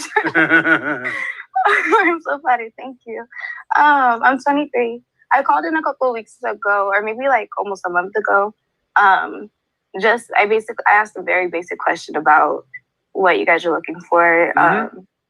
And long story short, sorry, I'm like out of breath. I just got upstairs.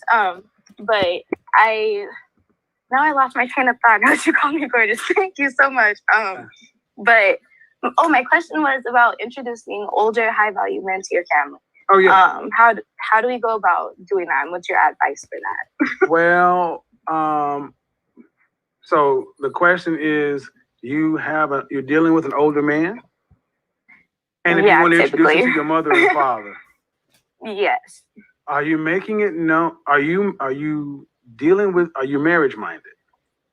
Yes. Do the men you're dealing with, are they marriage minded up front? Most of them, yes. Well, then the ones that are not up front, cut them off. Okay. And the ones that are up front, even parents who disagree with the age gap have to respect the fact that you're both marriage minded. See, what parents what people want to see more than anything else when there's an age gap couple, they want to see that the woman is not being used. Right. Let's say you're 23 and you're dealing with a 45-year-old man. It's a lot easier to hear that if the 45-year-old man says, yes, I want to marry her and make her my wife. Right. Then they're at least like, so that would be the suggestion. If he's not marriage minded, get rid of all of them. Okay. All right. Okay, that makes sense. All right. Got it? Thank you, Zoe. Thank you. Bye-bye. All right, bye. You've used up your 2 calls. The next one's gonna cost you. No, see. Oh. Where's Sugar P? Where's Naima? Let me see. Naima, are you still in here? Yeah, she finna fire all the brothers tomorrow, right? I know. Are you kidding me, Judge Dre? You think Judge Dre is out building all them damn houses and shacks and shit? Want to get out there and sweat and be sweated by cops come knocking on the door asking, what are you doing over here? You think brothers want to do all the stuff they got to do? I mean, especially if you want to marry a black man. You know what it takes to be a black man making that kind of money? You out of your damn mind? Oh. She can call me though.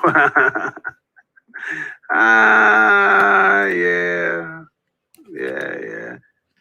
Sweet Caroline. Dun, dun, dun.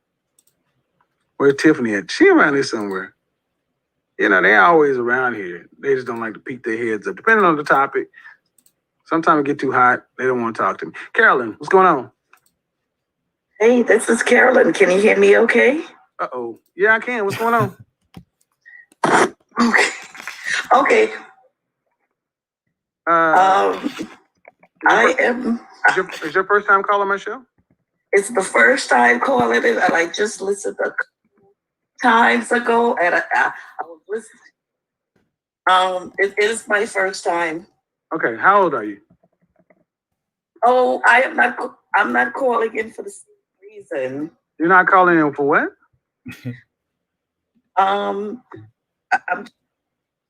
Why are you calling, dear?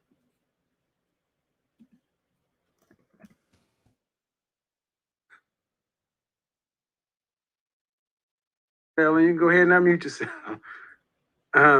Unmute yourself. You said powdered eggs. Oh boy. I think she's nervous, y'all. All right. I'm not gonna go. I'm gonna pick somebody out, pick some folks out at random. Daisy, you're back. I think Carolyn's a bit shy. Hello. Hi, Daisy. My Wi-Fi. Oh, not my Wi-Fi. I finally got my earphones. Oh my God, that's bad Okay. too. Okay, can you hear me now? Carolyn? Yes. Yes. So mine is different. I am.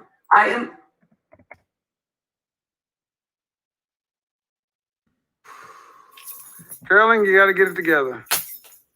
Okay, I'll try again. Okay, I can hear you now. What is it? Oh, you can't. Yes. Okay, so I am one of the young ladies. I'm one of the young ladies that.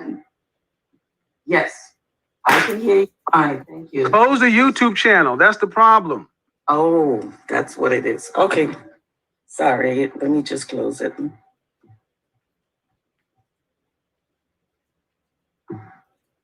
Okay, how about now? Yes.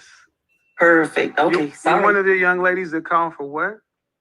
So I am calling for a different reason. I'm not one of the young ladies trying to catch a wealthy guy. Okay. However, I am one of the women that did marry an older gentleman. And so due to circumstances, I'm sort of by myself right now. And so I just needed some advice. Okay. Go ahead.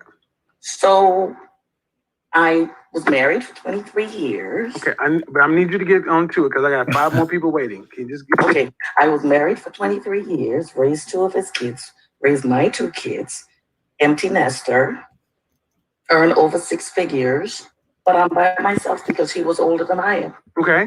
I'm around 54. All right. And the question is what? What is the girl to do? Because you have a lot of young ladies looking for the old fellas, but you have to give us the advice that married the older guys now. Did your husband pass on? He's pretty much. He's in. Okay.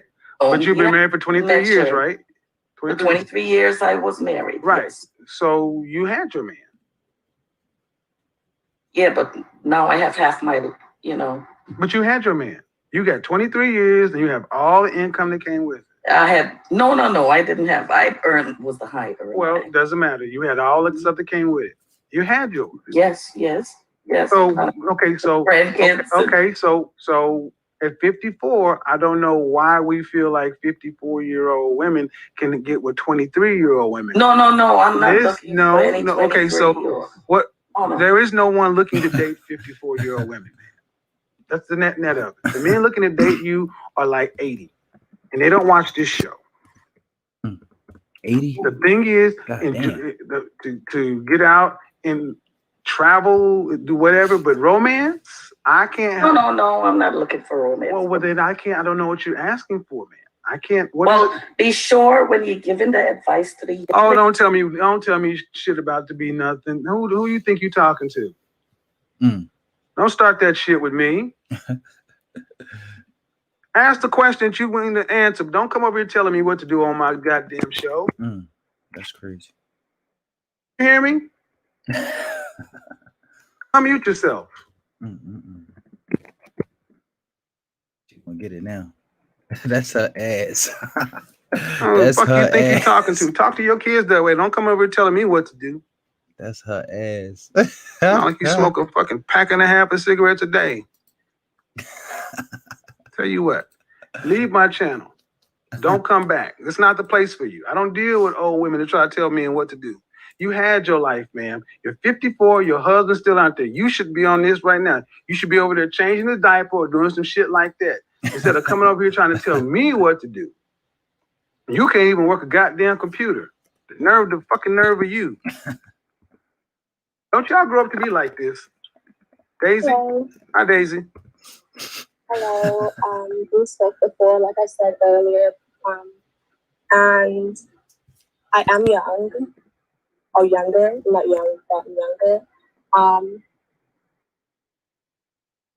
I can't hear you. You're taking too long. I'm sorry. The microphone is off. Y'all gonna have to get better with your technology. I mean, this is too much. All right. So here's what we're gonna do. We're gonna finish this out with a monologue. See, here's what you find.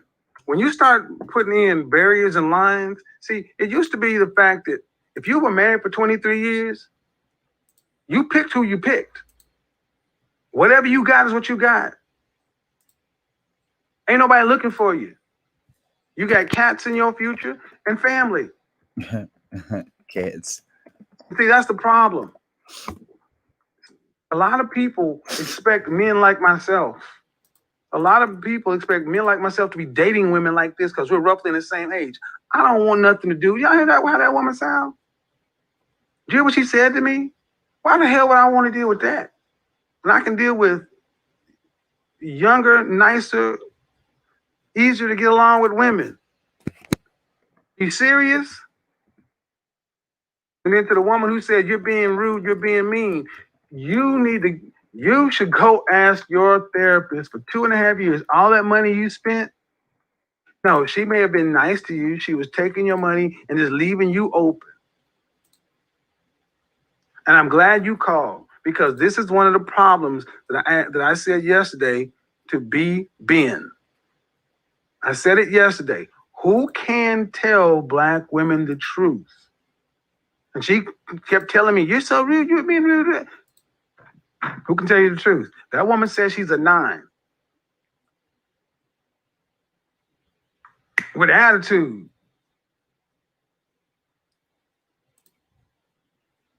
No. And I did not put your picture up there because there's no reason to. I'm not going to go back and put your picture up. But no.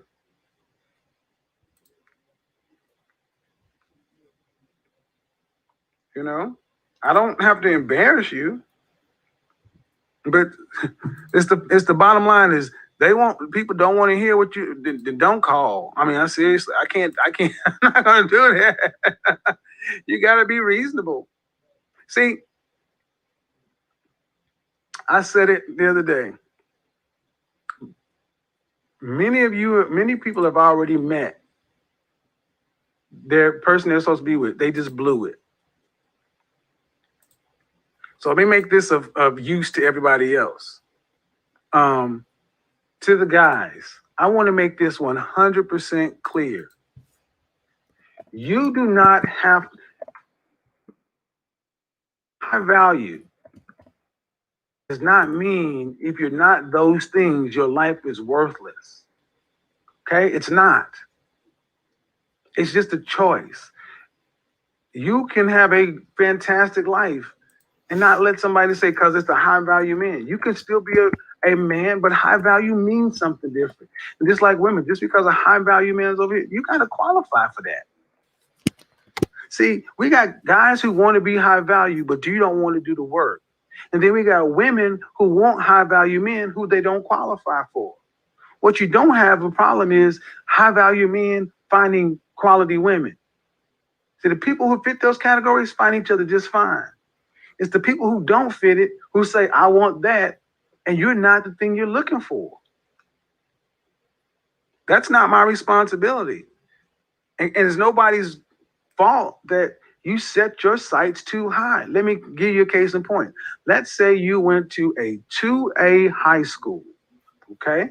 You went to a 2A high school, King of Kings. Imagine somebody went to a 2A high school. They graduated valedictorian of their class. And their graduating class was 70 people. They graduated with a 4.0 from Clinton, Oklahoma. 4.0, smartest student in the school.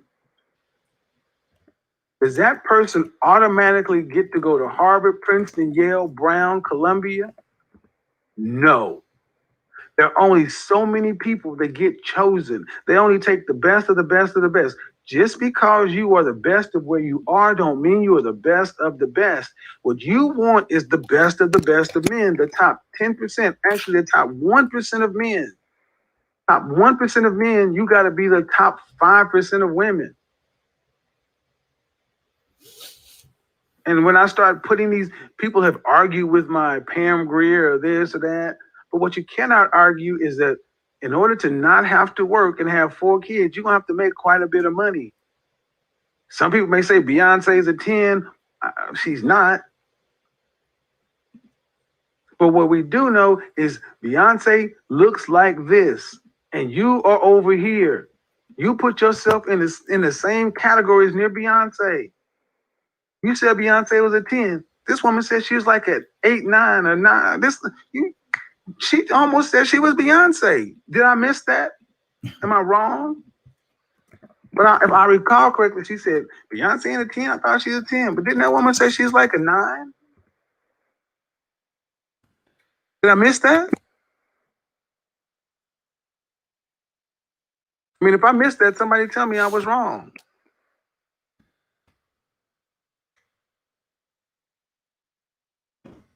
So my point is, if you walk around saying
Shout out to my boy JB, Block Boy. He out there doing his thing.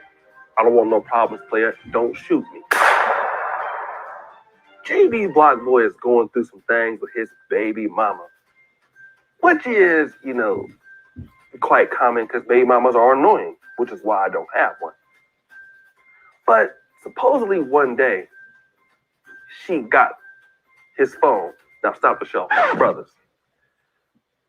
This is why I always tell you, you need a burner phone in the trunk.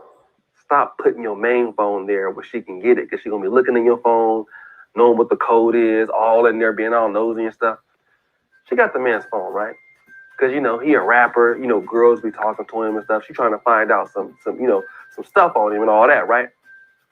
Well, he got a picture from one lady. The only problem is the lady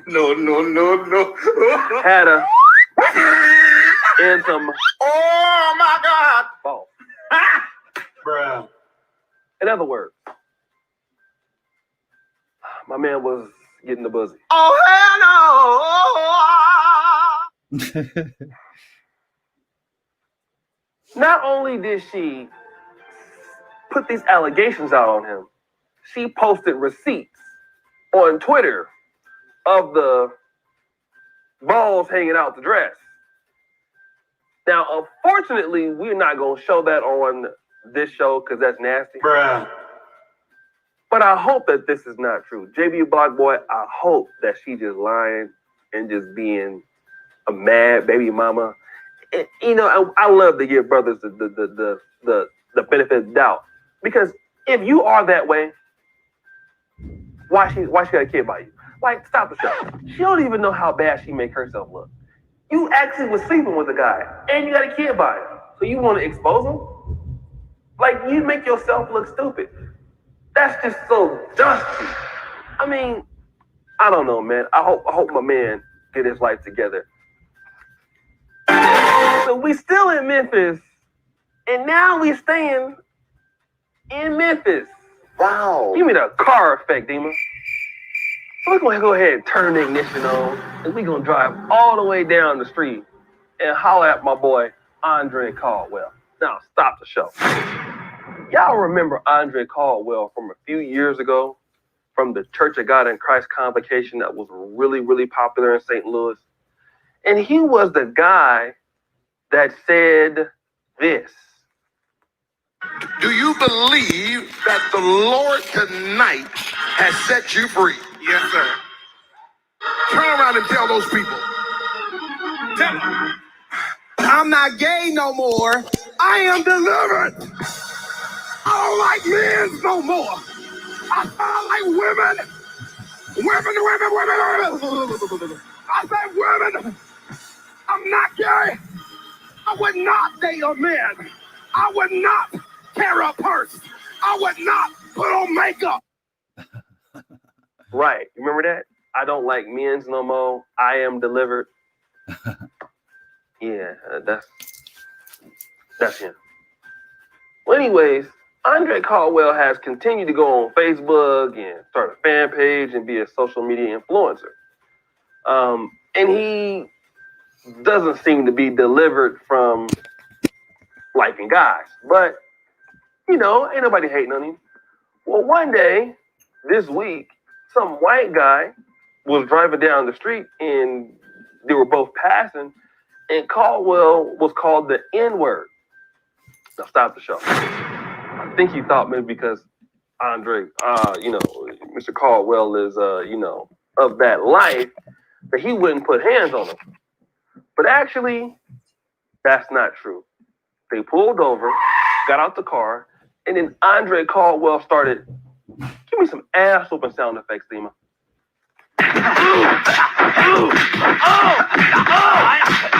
Yeah, it was like that. I'll put the link to the video in the first comment. He was wearing his ass out. And then there was some church music in the background. He started doing the Holy Ghost dance. Dima, give me some church music right now. Now imagine, keep the music playing. Imagine getting your ass whooped while this was playing. Ain't that something? So salute to Andre Caldwell for putting them things on somebody and Next video. So now we're gonna go from Memphis, Tennessee, all the way to Los Angeles, California. I think that's where Cardi B lives. I don't know. If she lives somewhere else, I don't care. Well, Cardi B is now partnering with OnlyFans. What? And people are saying that she's going to be doing this because she's broke. Bruh. Now stop the show. Black China is broke. Okay? Cardi B is not. Now, I think what we are seeing is people, superstars, content creators are leveraging platforms like Patreon, OnlyFans to get money, right? It's just another stream of income. And that's what Cardi B is going to be on there doing. Now, supposedly, she might be releasing some information on there, you know, posting non-nude pictures and stuff like that. I just don't know why we would pay for this, because Cardi B be thotting it up. But listen, shout out to the sister, right? Like, a lot of people are leveraging OnlyFans, and just goes to show that it's not just people thotting it up. Although, I tend to subscribe to people who are thotting it up. Because you know me and Lotion. All right, guys, so it's time to give the Dusty Award of the day out. We got my man, Andre Caldwell, whooping people asses and stuff in Memphis. And in the same city, we got JB Block out there liking girls with, and then you got Cardi B about to thot it up on OnlyFans. Who will win the Dusty Award of the day? Drum roll, please.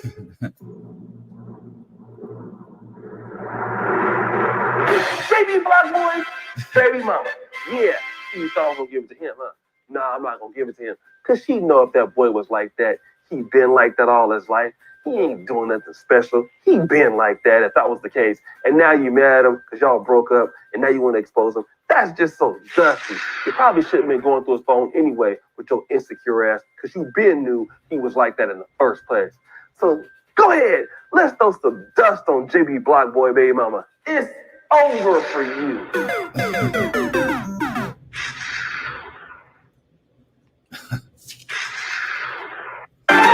Guys, that's been my time. It's your boy O'Shea Duke Jackson, back at another episode of the Dusty News Network. Subscribe, hit the bell, check me out on Patreon. On the first comment pinned to the top, check out our Black Men Are Perfect t-shirts. I really thank you guys for all the support. And always remember, the buffoonery remains at an all-time high.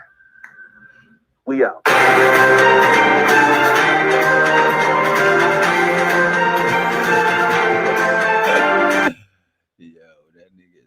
Retarded, yo.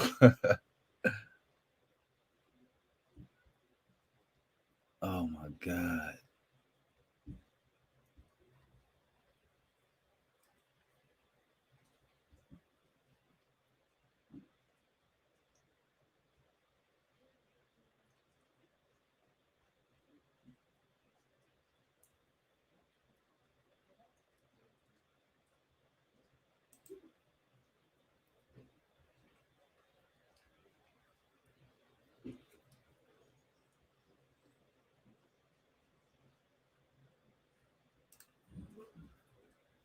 Most men over 40 are sick and they don't even know it. Heck, maybe this sounds like you. You're out of breath doing everyday activities like walking up the stairs. You have aches and pains in your joints. Damn. You're exhausted all the time. And you may even find it difficult to play with your kids, and you're taking prescription medications that mask the deeper problems. Listen, these are all signs of deteriorating health. And if you're anything like the 10,000 guys that my team and I have helped lose weight, you don't even realize you're sick because you don't remember what it feels like to even be healthy. My name is Dr. Anthony Balduzzi, and growing up, my dad was sick too. He worked long, exhausting hours to provide for our family, and in the process, he neglected his health. He didn't eat right. He skipped exercise, and eventually he got so sick that he passed away at 42 years young. And the saddest part is that most of my dad's health problems were preventable. If he would have taken his health seriously sooner, he could have saved his own life. Damn, 42. That's why I created the Fit Father Project. I've made it my life's mission to help busy guys over 40, just like my dad, lose weight, keep the pounds off, and live healthier lifestyles for both themselves and their families. The Fit Father Project is the world's first health and weight loss program designed exclusively for busy men over 40. It's the only program designed to fit with your busy schedule and your aging metabolism while giving you simple and sustainable eating and exercise plans that you'll actually enjoy sticking to. We've created healthy meal plans that are flexible, allowing you to lose weight consistently every single week without going on an extreme diet, starving yourself, or cutting out carbs completely.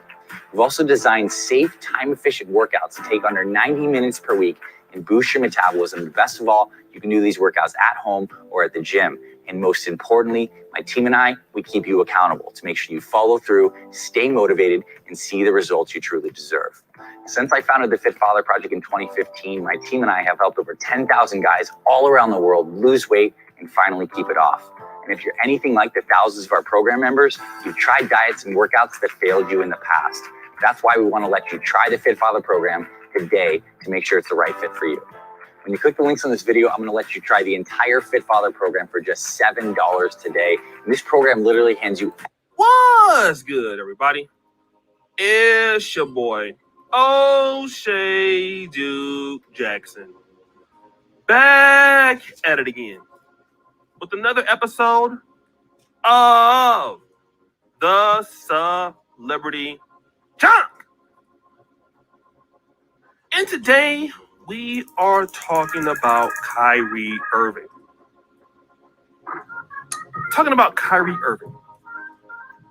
Now, guys, you know that I typically trash young players of today.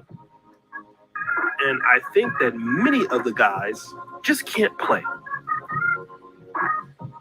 But you know what? I cannot say that about Kyrie Irving. Kyrie Irving is an illustrious handler of the basketball. He can finish with either hand. I mean, at an amazing elite level. He can get to any spot on the court. I have never seen anybody break down defenses as illustrious as him. Now, don't get me wrong. I mean, I grew up watching Allen Iverson.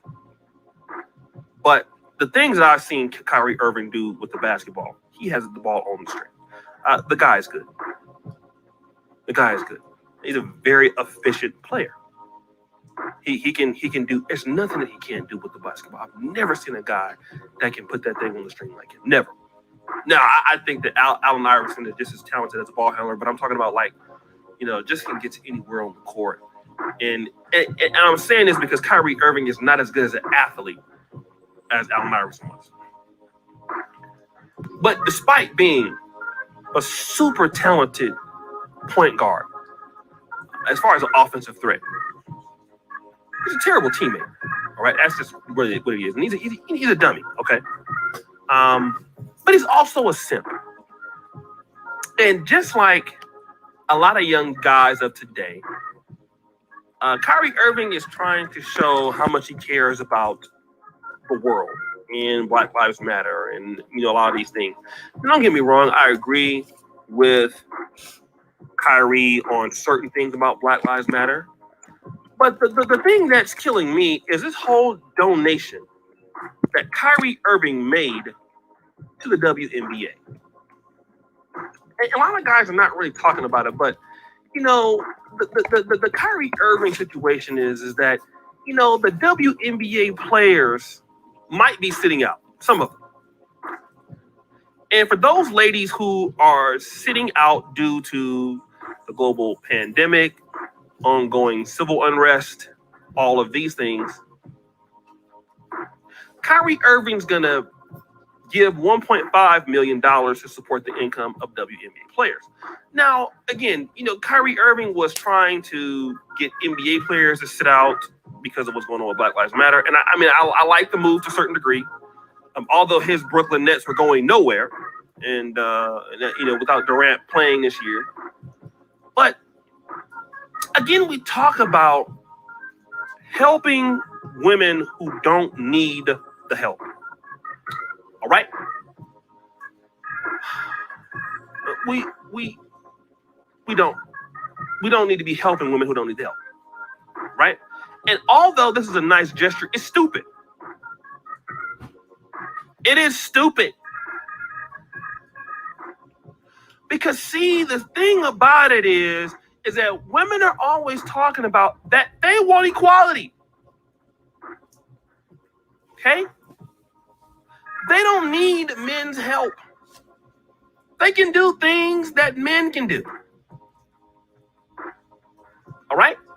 And if those women who don't want to play this year because of whatever civil unrest, my question is this. Will women come up if it was the same thing with the men, would women support men and give up money to support NBA players who are not playing? The answer is no. Okay? Women have more money than men do. They have a bigger economy. So why is Kyrie Irving giving $1.5 million when Oprah Winfrey should give $1.5 million? Mackenzie Bezos? I mean, I have a story coming about her in a minute. She didn't do anything in her life. She just married a guy. Okay? She's worth $36 billion for doing nothing. Okay?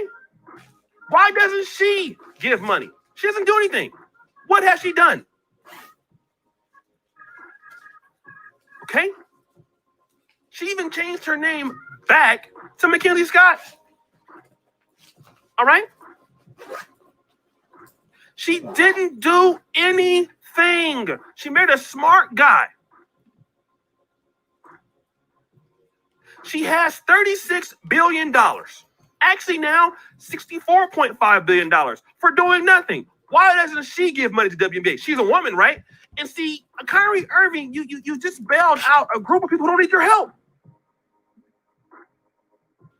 And that's why a lot of times men have to stop helping women. Let me just say this. I agree with Donovan Sharp. You know me and Donovan Sharp have had our issues. But Donovan Sharp is a damn good podcaster. He's a damn good writer. And one of the best finds I've ever did is when I convinced his ass to come to YouTube. I talked to him November 2016. I said, Donovan, if you come to YouTube, things will change. And go subscribe to the guy because the guy's brilliant. And one of his best articles that he's ever written in life was called Why Men Should Stop Helping Women. And I want to add to that. I'm going to leave that link at the top of the description. Women don't need men's help. Okay? Women are more powerful and have more money, more industries that cater to them. They don't need Kyrie Irving's $1.5 million. So Kyrie, why are you helping them? They don't need your money. Who are you trying to impress here? If those women don't want to go to work and they want to opt out, then that's on them. Like feminism is about men helping women. But feminism is not about women helping women, obviously. Because if it was, why are the rich women of today not giving WNBA players? I'll tell you, because feminists don't even care about those WNBA players like that. And it goes to tell you that men care more about women than women themselves sometimes. Men are so sympathetic to women's issues. And yet you're always talking about how men don't care. Well, look, Kyrie Irving is a simp. He definitely cares. And while I think the WNBA basketball is important, what I'm going to also tell you is this. It'd be bigger if women supported it. Women don't support the WNBA for a reason. They don't like it as much. All right? Women want all of these things, but do you know who's at the male basketball games? It's the men. It's the women. Women love men's sports. But they don't like their own sports. And women will do anything to go to a Lakers game. They'll do anything to go to a Sonics game. Well, when the Sonics are playing. Or a Niners game. Or a Cowboys game. The LA Sparks are playing. Nobody's there. And that's not Kyrie Irving's fault. Women that are millionaires and billionaires need to be given their money into women's sports, not men. Because we are living in a time of equality. And ladies have the upper hand. Even in the NFL, you get something like women can control breast cancer month. You got all these big guys that are wearing breast cancer ribbons. They're trying to kill each other, but they're wearing breast cancer warnings. The WNBA should say, you know what? Kyrie Irving, thanks, but no thanks. We got this. That's independence. And if women want the independence, they say that they can do that. They have their own blogs. They have their own meetups. They have their own entertainment. Do you know that women's entertainment on YouTube is field one? Women have so much goddamn money that doesn't make any sense. They have a lot of money. Women do not need men's money, bro. They don't. And Kyrie Irving, you're a sucker, bro. You're a sucker. If women want to support their issues, let them support it. Because they will never come to the defense of guys. They're just not. And let me tell you something. A lot of you guys are more concerned with helping women than helping men. I can't say that for sure. I don't know a whole lot about Kyrie Irving, but maybe he has helped a lot of men. I don't know. I'm pretty sure he does. But guys, when you do that, number one, it gives an opportunity for people not to respect you. I mean, how can you? I mean, it's sad. In order for WNBA to get better, men need to let the WNBA stand on their own too. Okay? NBA players don't need to be trying to help them, no. Because I'm in the entertainment industry. Do you see, of gossip? Do you see women coming to my defense trying to support my team? No! This is equality. Women are adults. They're not kids. And guys, that's my time for today. It's your boy, O'Shea Duke Jackson.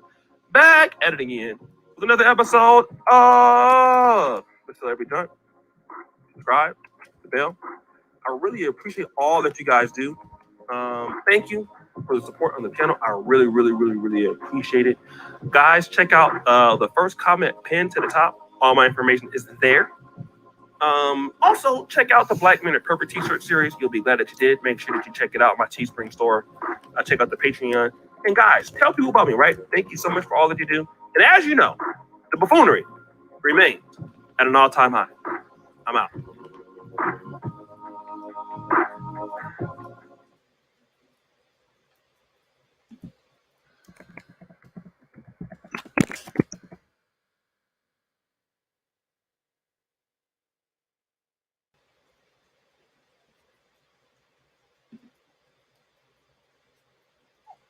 Okay, but yeah, my question is how to avoid.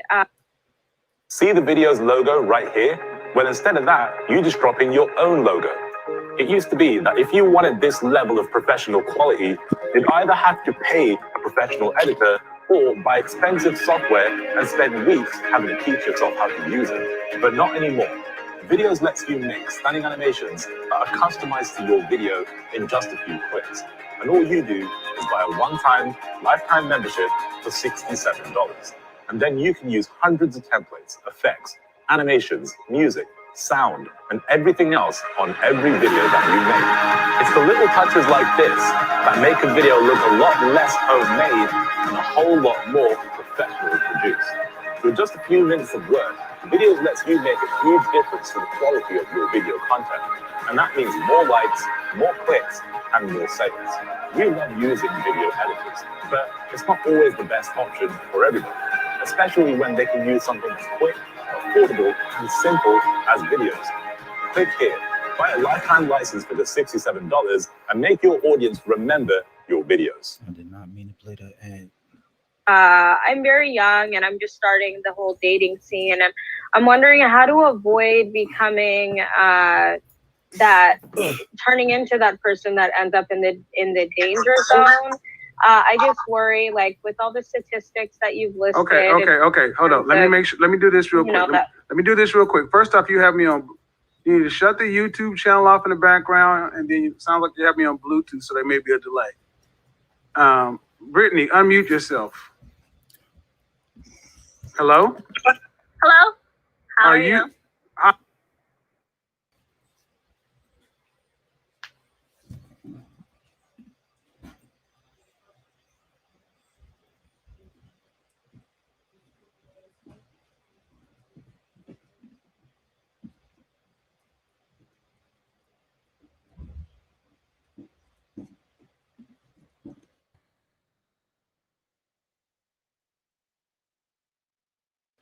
That's where his allegiances are. Not with us, these people in the hood, these people in your chat room.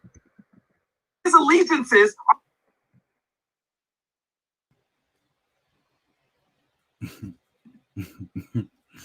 Oh my God. I be listening to some If you're not already crazy ass subscribed to shit. this YouTube channel, go ahead and hit the subscribe button now, along with the bell icon so you can be notified when a new video drops. And if you're already subscribed, check and make sure that YouTube hasn't tried to unsubscribe you. Seems every week I get a few people telling me that they were unsubscribed without their permission. And of course, be sure to give the video a like. The white supremacists hate that. Now, that said, white supremacy is highly reliant upon a systematic strategy of deception to convince you of something that isn't actually true. White supremacy is always trying to bluff its way past people, trying to pull the wool over their eyes, con them, trying to figure out how do we get over on them today or this hour. And of course, when it comes to the biannual federal elections, that's no different. Man. The political parties represent a state-sanctioned duopoly. You don't really have a choice on election day. If you're black, you're supposed to already know that. You don't have a choice. The only thing that they give you an option to do is you can have white supremacist flavor A or white supremacist flavor B. But you don't get to actually have black empowerment. That's not on the ballot. But what's happened is the black grassroots being led by the black media, we've decided to call an audible on this one. And this election, we're making it very clear. Black empowerment's going to be on the ballot. Reparations are going to be on the ballot. So what's happened is the white media is trying to give the false impression that, oh, there's some sort of horse race going on. And well, we're not talking about that reparations stuff. And what's really important is Trump and COVID-19. Yeah, because it's going to be anything but black empowerment. See, the biggest problem going on, the biggest threat facing the country is not China. The biggest threat facing the country is not COVID-19. These are all minor issues. The biggest threat to the country is the threat to white supremacy, and that is the black grassroots, us, the former slaves of this nation, having our power. That's the real threat. COVID-19 is nothing more than a glittering distraction to get us talking about something else. Because as long as we're talking about whether or not your business can or cannot reopen, as long as we're having meaningless debates about the schools reopening, about how long until a vaccine, etc., what we're not talking about is changing the essential structure of the society by making it where the people who were supposed to be relegated to a permanent underclass finally have their proper place in society. That is a real threat. COVID-19 is just a state-sanctioned distraction, which they're pushing to the hilt because it serves their purpose. Hopefully, if we don't talk about black empowerment, hopefully it will not be a threat anymore. We can just let it wither on the vine, except it's not withering. Here we are, it's already August. The doggone conventions are only in a few weeks, and Joe Biden still hasn't figured out who the hell his running mate's going to be. Now, what does that tell you? What it tells me is two things. First of all, what it means is when you pick a vice presidential candidate, the idea behind the VP pick is they're supposed to help you get some influence in particular states. That's the reason why you pick a particular VP. Because hopefully, if you're Barack Obama and you need a white guy to get out there for you to calm down the casual racist, read white moderates. So when they see this biracial guy on television with his black wife and his black children, they get scared and go, oh my God, they're multiplying. We don't want any black people in the White House. You can show them, well, there's going to be this white guy here. So don't worry. We're going to make sure that he has a white handler. And this white handler is a guy with absolutely solid credentials as a white supremacist. Joe Biden's been a feckless anti-black racist his entire life. So that's meant to calm down middle America, flyover country, and it worked. But now you got old Jim Crow Joe Biden, who is seeing the weight of the last 40 years of his worthless life bearing down on him. And instead of his record being a balloon that raises him, instead, it's nothing more than a 10-ton anvil weighing him down. He's having to run from his record. All of a sudden, he doesn't know who the hell wrote Biden's law, the 94 crime bill. He doesn't know who the hell wrote it. It was somebody else. Why? He was off getting drunk somewhere. And he's trying to figure out who's going to be my running mate. Somebody who hopefully can take some of the stink off of me. Hey, I know. I'll go ahead and get me some person of color. You know, one of these vetted, hand-picked Negroes who has already spent their entire lives, such as they are, being tools of white supremacy. And we'll go ahead and get one of these safe Negroes, preferably female, because we know that there's too many black men who have already broken bad. And we're gonna do a Hail Mary, and hopefully there'll be some black women who we can con with the sister girl routine. Yes, they keep running the same plays over and over and over again because as the black media has shaken the political landscape to its very foundations by getting the black grassroots mobilized, we're leaving them with no good options because who the hell are they going to pick? Oh, I'm sure that under the circumstances, Jim Crow Joe would love to be able to say, Donald Trump is talking about law and order. Why? I wrote the 94 crime bill. I was tough on these niggers long before Donald Trump, don't you know? Why? I wanted to do everything. The only thing they wouldn't let me write was to hang these niggers for jaywalking. That's what Joe Biden wants to say, but he can't. And when you look at the tools that the Democrats have elevated, it's all been a bunch of black people who have been helping white supremacy weaponize the so-called justice system against us. You got people like Val Demings. I posted yesterday about how you got MSNBC trying to paint her out as being some sort of acceptable VP pick. Yeah, she was a cop. And what they're trying to do is they're trying to get out ahead of what they know the predictable criticism is going to be of her. Hey, you can't be running around as a person with a badge or a person who was a prosecutor and think that you're going to be an acceptable pick to govern the country. That's a dirty word now. These are bad things. These things hurt you now. So you got the white media trying to burnish the laurels. Well, you know, you can't say that all cops are bad. Didn't say all of them are bad, just said most of them are. You can't say that all prosecutors are bad. Actually, we can. Because you got a situation where prosecutors have success rates, conviction rates in the 90+ percentile. You cannot have that unless you got a system that's overwhelmingly lopsided in your favor. Nobody has a 90+% success rate of anything except for these guys. So what does that tell you? So no, Val Demings, she thinks she's going to run from her record, and the white media thinks they're going to run interference for her and give her cover. Ain't going to work. And Kamala Harris, well, you can tell that the worm is turned because you happen to have certain Democratic Party insiders who are letting Joe Biden know, hey, you don't really want to be picking Kamala Harris as your vice presidential candidate.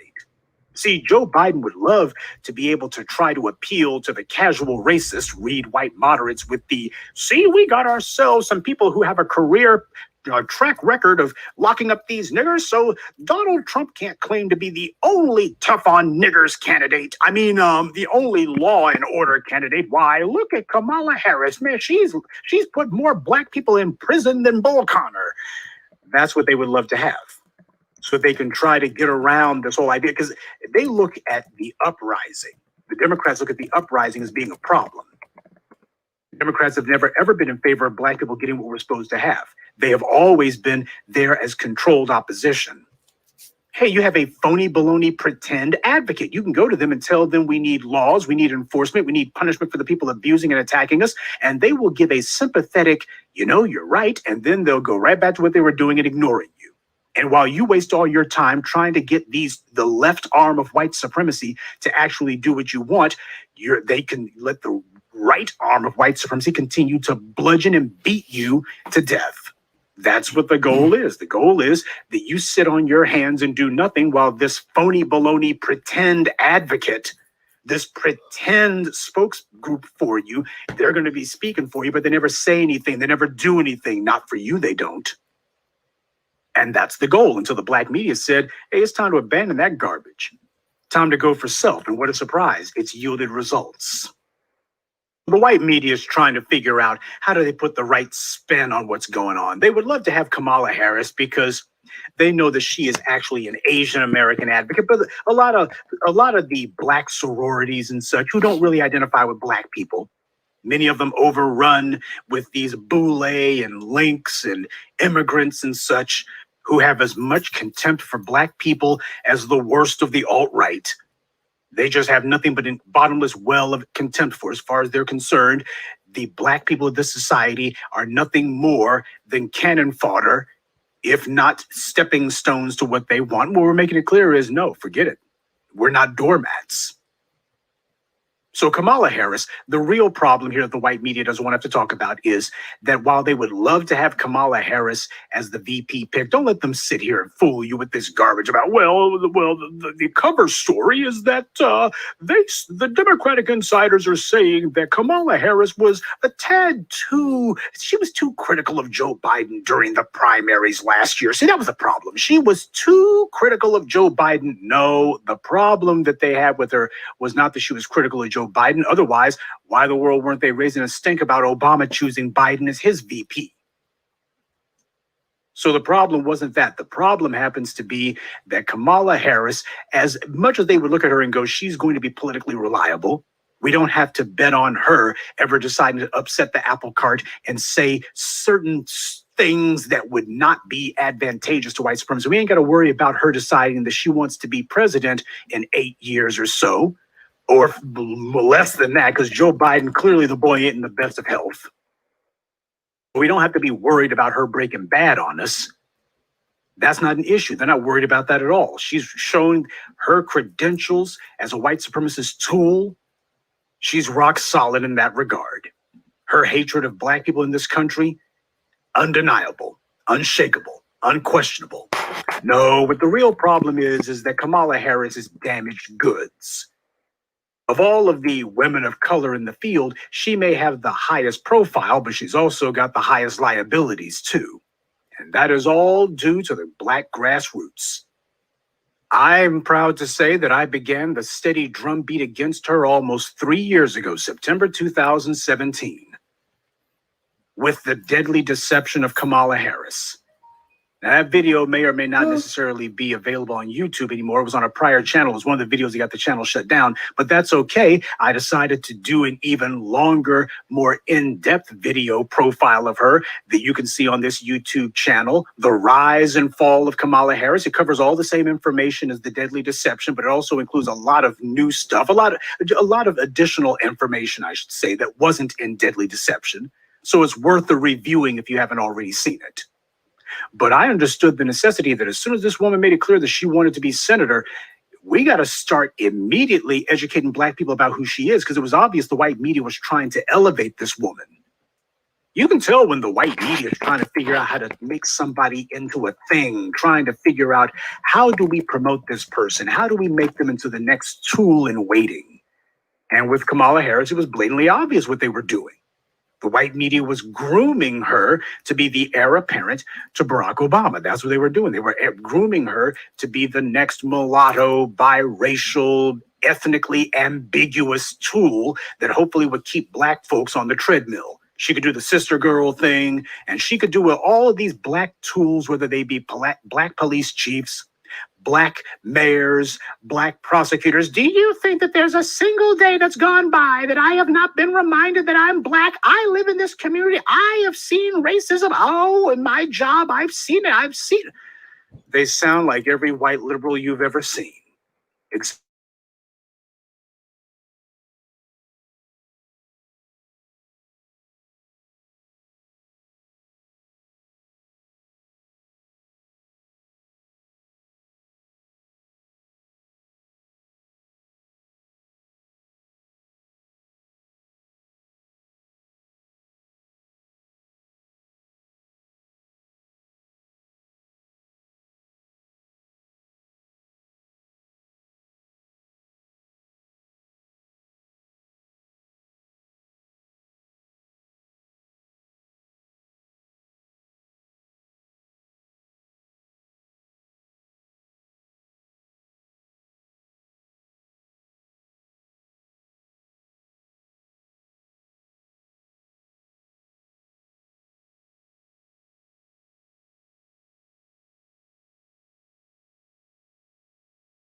The only thing that will work is the very thing that you are determined not to do, and that is to bring us our tangibles.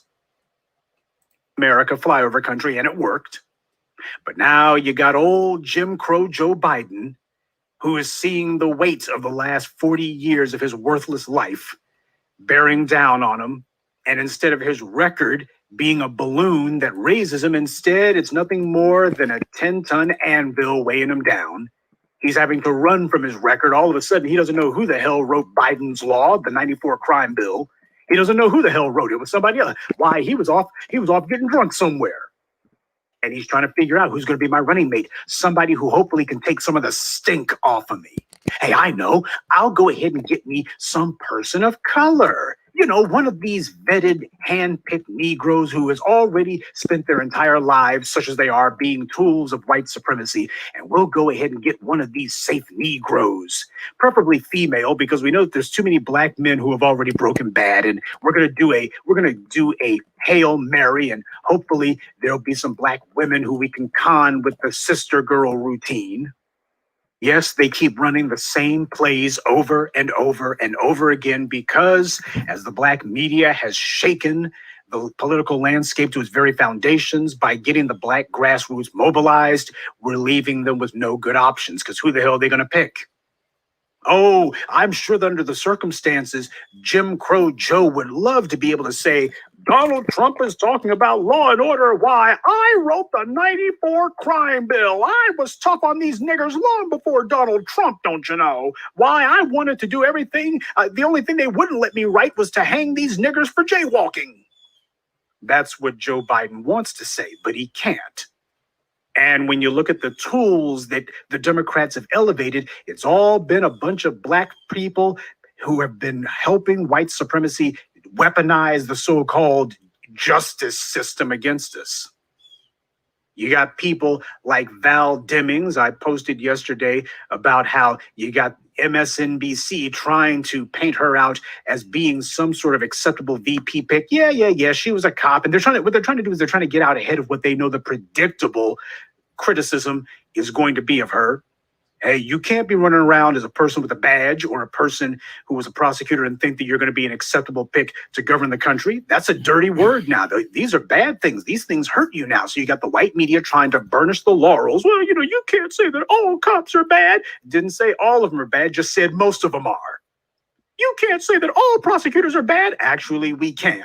Because you got a situation where prosecutors have success rates, conviction rates in the 90+ percentile. You cannot have that unless you got a system that's overwhelmingly lopsided in your favor. Nobody has a 90+% success rate of anything except for these guys. So what does that tell you? No, Val Deming, she thinks she's going to run from her record, and the white media thinks they're going to run interference for her and give her cover. Ain't going to work. And Kamala Harris, well, you can tell that the worm is turned because you happen to have certain Democratic Party insiders who are letting Joe Biden know, hey, you don't really want to be picking Kamala Harris as your vice presidential candidate.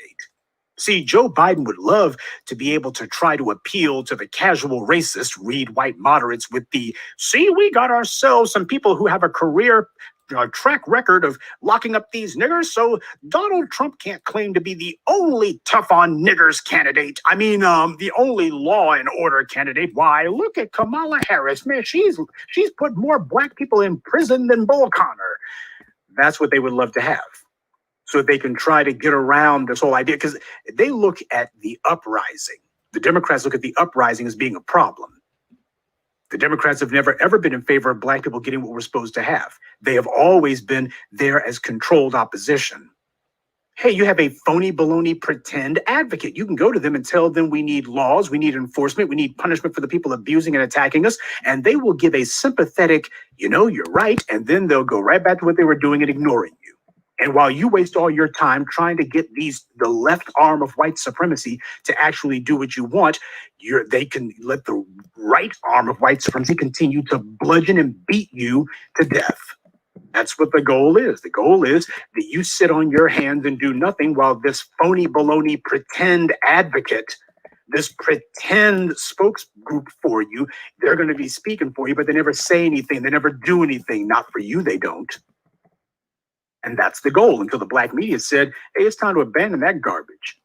Time to go for self. And what a surprise, it's yielded results. But the white media is trying to figure out how do they put the right spin on what's going on. They would love to have Kamala Harris because they know that she is actually an Asian American advocate. But a lot of the black sororities and such who don't really identify with black people, many of them overrun with these boule and links and immigrants and such who have as much contempt for black people as the worst of the alt-right. They just have nothing but a bottomless well of contempt for, as far as they're concerned. The black people of this society are nothing more than cannon fodder, if not stepping stones to what they want. What we're making it clear is no, forget it. We're not doormats. So Kamala Harris, the real problem here that the white media doesn't want to have to talk about is that while they would love to have Kamala Harris as the VP pick, don't let them sit here and fool you with this garbage about, the cover story is that the Democratic insiders are saying that Kamala Harris was she was too critical of Joe Biden during the primaries last year. See, that was the problem. She was too critical of Joe Biden. No, the problem that they had with her was not that she was critical of Joe Biden. Otherwise, why the world weren't they raising a stink about Obama choosing Biden as his VP? So the problem wasn't that. The problem happens to be that Kamala Harris, as much as they would look at her and go, she's going to be politically reliable, we don't have to bet on her ever deciding to upset the apple cart and say certain things that would not be advantageous to white supremacy. We ain't got to worry about her deciding that she wants to be president in 8 years or so. Or less than that, because Joe Biden, clearly the boy ain't in the best of health. So we don't have to be worried about her breaking bad on us. That's not an issue. They're not worried about that at all. She's showing her credentials as a white supremacist tool. She's rock solid in that regard. Her hatred of black people in this country, undeniable, unshakable, unquestionable. No, what the real problem is that Kamala Harris is damaged goods. Of all of the women of color in the field, she may have the highest profile, but she's also got the highest liabilities too. And that is all due to the black grassroots. I'm proud to say that I began the steady drumbeat against her almost 3 years ago, September 2017, with the deadly deception of Kamala Harris. That video may or may not necessarily be available on YouTube anymore. It was on a prior channel. It was one of the videos that got the channel shut down, but that's okay. I decided to do an even longer, more in-depth video profile of her that you can see on this YouTube channel, The Rise and Fall of Kamala Harris. It covers all the same information as the deadly deception, but it also includes a lot of new stuff, a lot of additional information, I should say, that wasn't in deadly deception. So it's worth the reviewing if you haven't already seen it. But I understood the necessity that as soon as this woman made it clear that she wanted to be senator, we got to start immediately educating black people about who she is, because it was obvious the white media was trying to elevate this woman.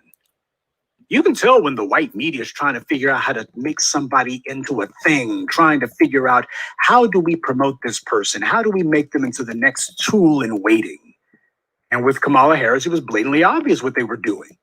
The white media was grooming her to be the heir apparent to Barack Obama. That's what they were doing. They were grooming her to be the next mulatto, biracial, ethnically ambiguous tool that hopefully would keep black folks on the treadmill. She could do the sister girl thing, and she could do all of these black tools, whether they be black police chiefs, black mayors, black prosecutors. Do you think that there's a single day that's gone by that I have not been reminded that I'm black? I live in this community. I have seen racism. Oh, in my job, I've seen it. They sound like every white liberal you've ever seen. Except white liberals don't get to say, do you think I don't know what it means to be black? Though some of them, like Joe Biden, would tell you that if you don't vote for him, you ain't black, because he had Simone Mammy Sanders feed him that line of guff. See, this is what happens when you decide that you're going to fill your staff with a whole bunch of suck-ups and yes men and yes women. This is the kind of stupidity that you get. These bootlicking Negroes, they have no problem with you condescending and talking down to them. And if you sense, of course, in the mind of the casual racist, that is the white moderates or the white leftists, they see black people as a group as being just one big monolith, one big nigger, as Tariq likes to say. And that being the case, they have no problem deciding, heck, if I got Simone Mammy Sanders here telling me that she thinks it's cute when I talk down to her, and so does Corinne Jean-Pierre, whatever the hell her name is, she thinks it's cute too, and we have Jonathan Capehart, and these guys, if they say that it's okay, that means all black people think it's okay. Besides, they told me to just ignore all the tons, the absolute sea of black people, this ocean of black people who are telling us all the time, you better put some respect on our names. And you ain't going to talk to us just any old kind of way. Oh, well, I've got my hand-picked black staffers here, and if they say it's okay, then it goes without saying why it doesn't even bear thinking about that all these Negroes are fine with it too, because I got my hand-picked Negroes on the payroll who said it's okay. And what happened was, of course, he shot himself in the foot. Now, you better believe that the white media, all of this talking about you don't want Kamala Harris, what it really comes down to is she's a political liability. Joe Biden is already in big trouble. I showed you guys last week how CNN itself was forced to have to come up with the admission that Joe Biden's support among black voters, particularly young black voters, is lower than Hillary Clinton's was at this time in her campaign. So while you have the white media and the left arm of white supremacy, the Democrats, trying to put forward this me worry front that they're doing, this phony baloney ploy of, oh, we're not concerned at all. Why? We got the wind at our backs. We're going to have this presidential election in a walk. While they're busy doing that, what they're also doing is they're trying to figure out how to keep their knees from knocking. That's part of the reason why Joe Biden is clearly so discombobulated. The dude can't even form a coherent sentence. His brain, such as it is, melted when he realized, oh my God, all my sins of the last 50 years are now coming back to haunt me at the worst possible time. And nobody and nothing is helping him to be able to stop the political bleeding. Oh, he got Barack Obama out there, the favorite tap dancing Negro. That didn't work.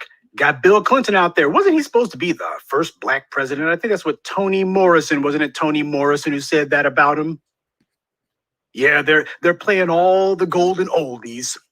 They're trotting out all the tools.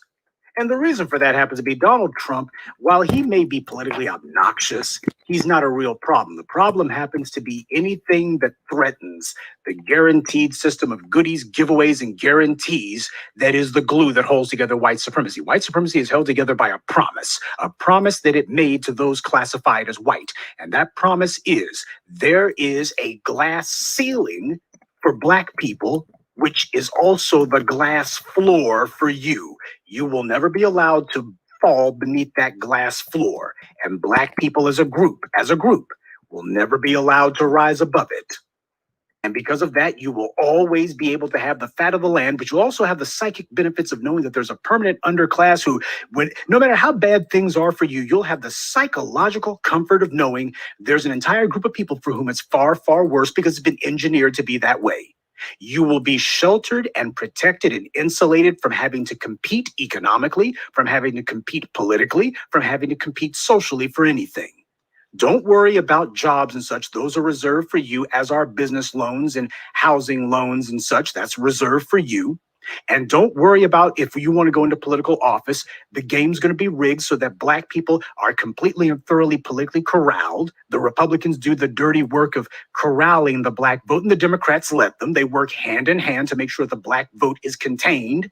That way you'll have a few black representatives, but not too many, not enough where politically it's going to upset the apple cart. So you're going to have guaranteed political office for yourselves, and that way you get to shape policy however you see fit.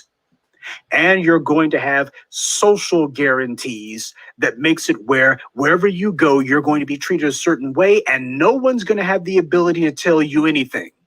You see, the whole thing about Amy Cooper, what really got her was not so much that somebody was telling her to put her mangy mutt on a leash. What got her was that a black person was doing it.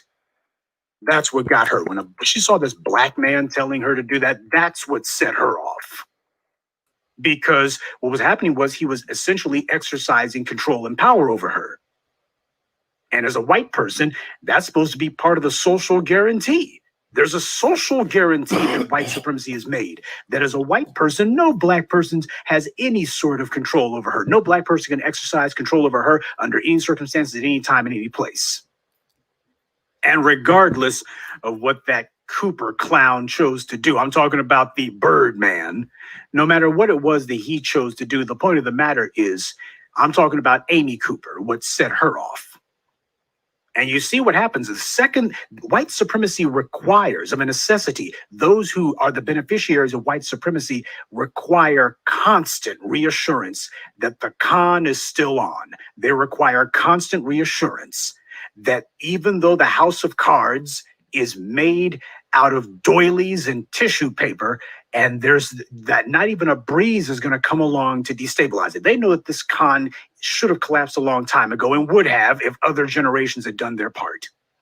But the dominant society is excruciatingly aware. They live in daily terror of this whole thing coming down because they know that it's going to sooner or later.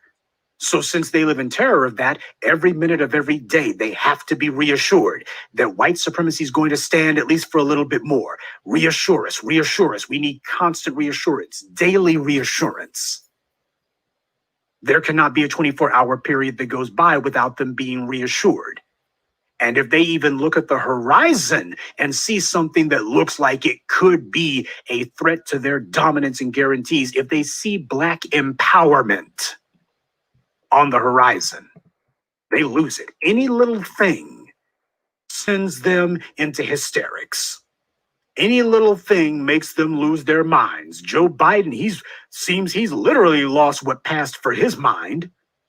Yeah, when he saw the rising tide of black empowerment that was going to hold him to account, black people exercising power over him to punish him politically, he knows that he loses this election. It's undeniable who it was who handed him this L. And the white media knows it too. So what they're trying to do is they're trying to make it into, well, he's going to win, but if he doesn't, it's probably because of voter suppression and this. Get off of it. While it is true that voter suppression is a thing, it's also true that if black people for real wanted to turn out, what were the Republicans not trying to jam black voters up in 2008? You had lawsuits where the Republicans were found out for that, trying to do voter caging in North Carolina and in Florida and other places. They didn't stop because Obama was running, but what happened was because black people over time had convinced themselves that maybe this Obama guy with a lot of prodding could be made to do the right thing. Fools black people were for believing that, but because black people actually thought, let's give this guy a chance, he got unprecedented support that overwhelmed any and all attempts to suppress the black vote. So if black people, and then it happened again in 2012. So if black people for real wanted to vote, I mean, talking about black folks deciding we're getting out there no matter what, ain't a damn thing that the GOP can do to stop it. So if black people are not turning out to vote, if the black vote seems to be a little iffy this election cycle, what that means is black folks who are saying, you know what, I think we'll give this one a pass. I think we're going to go ahead and just sit this one out. Hey, man, we're cool over here. We ain't feeling no kind of anxiety or any sort of pressure to turn out and vote because ain't a damn thing to vote for. And that alone would be crazy making enough for the white political establishment. That alone would be anxiety inducing enough. That alone would be nerve wracking enough for the white powers that be on the political left. But the big problem that they're having right now is what this means for black people when it comes to how we intend to get what we want. Because we made it very clear, a group of people who've been fighting for their empowerment this long, just because they abandoned the ballot box, that doesn't mean they're going to stop. But how do groups of people obtain power outside the ballot box? Ain't but one other way. And they have seen this summer how that's going to manifest itself. So they understand this is not just a fluke. This ain't just some one-off. This is going to be the new normal.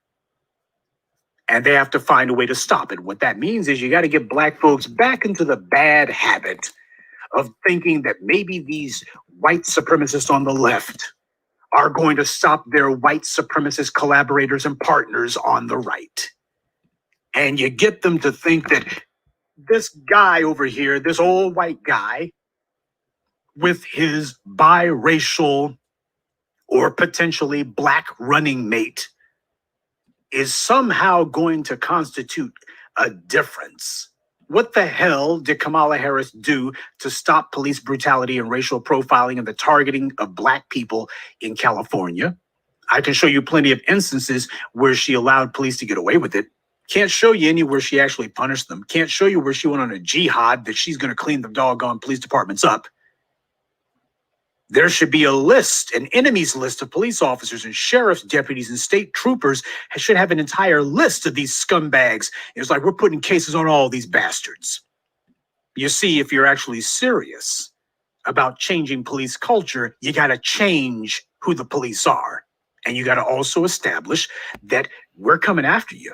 You're going to wind up in a prison cell.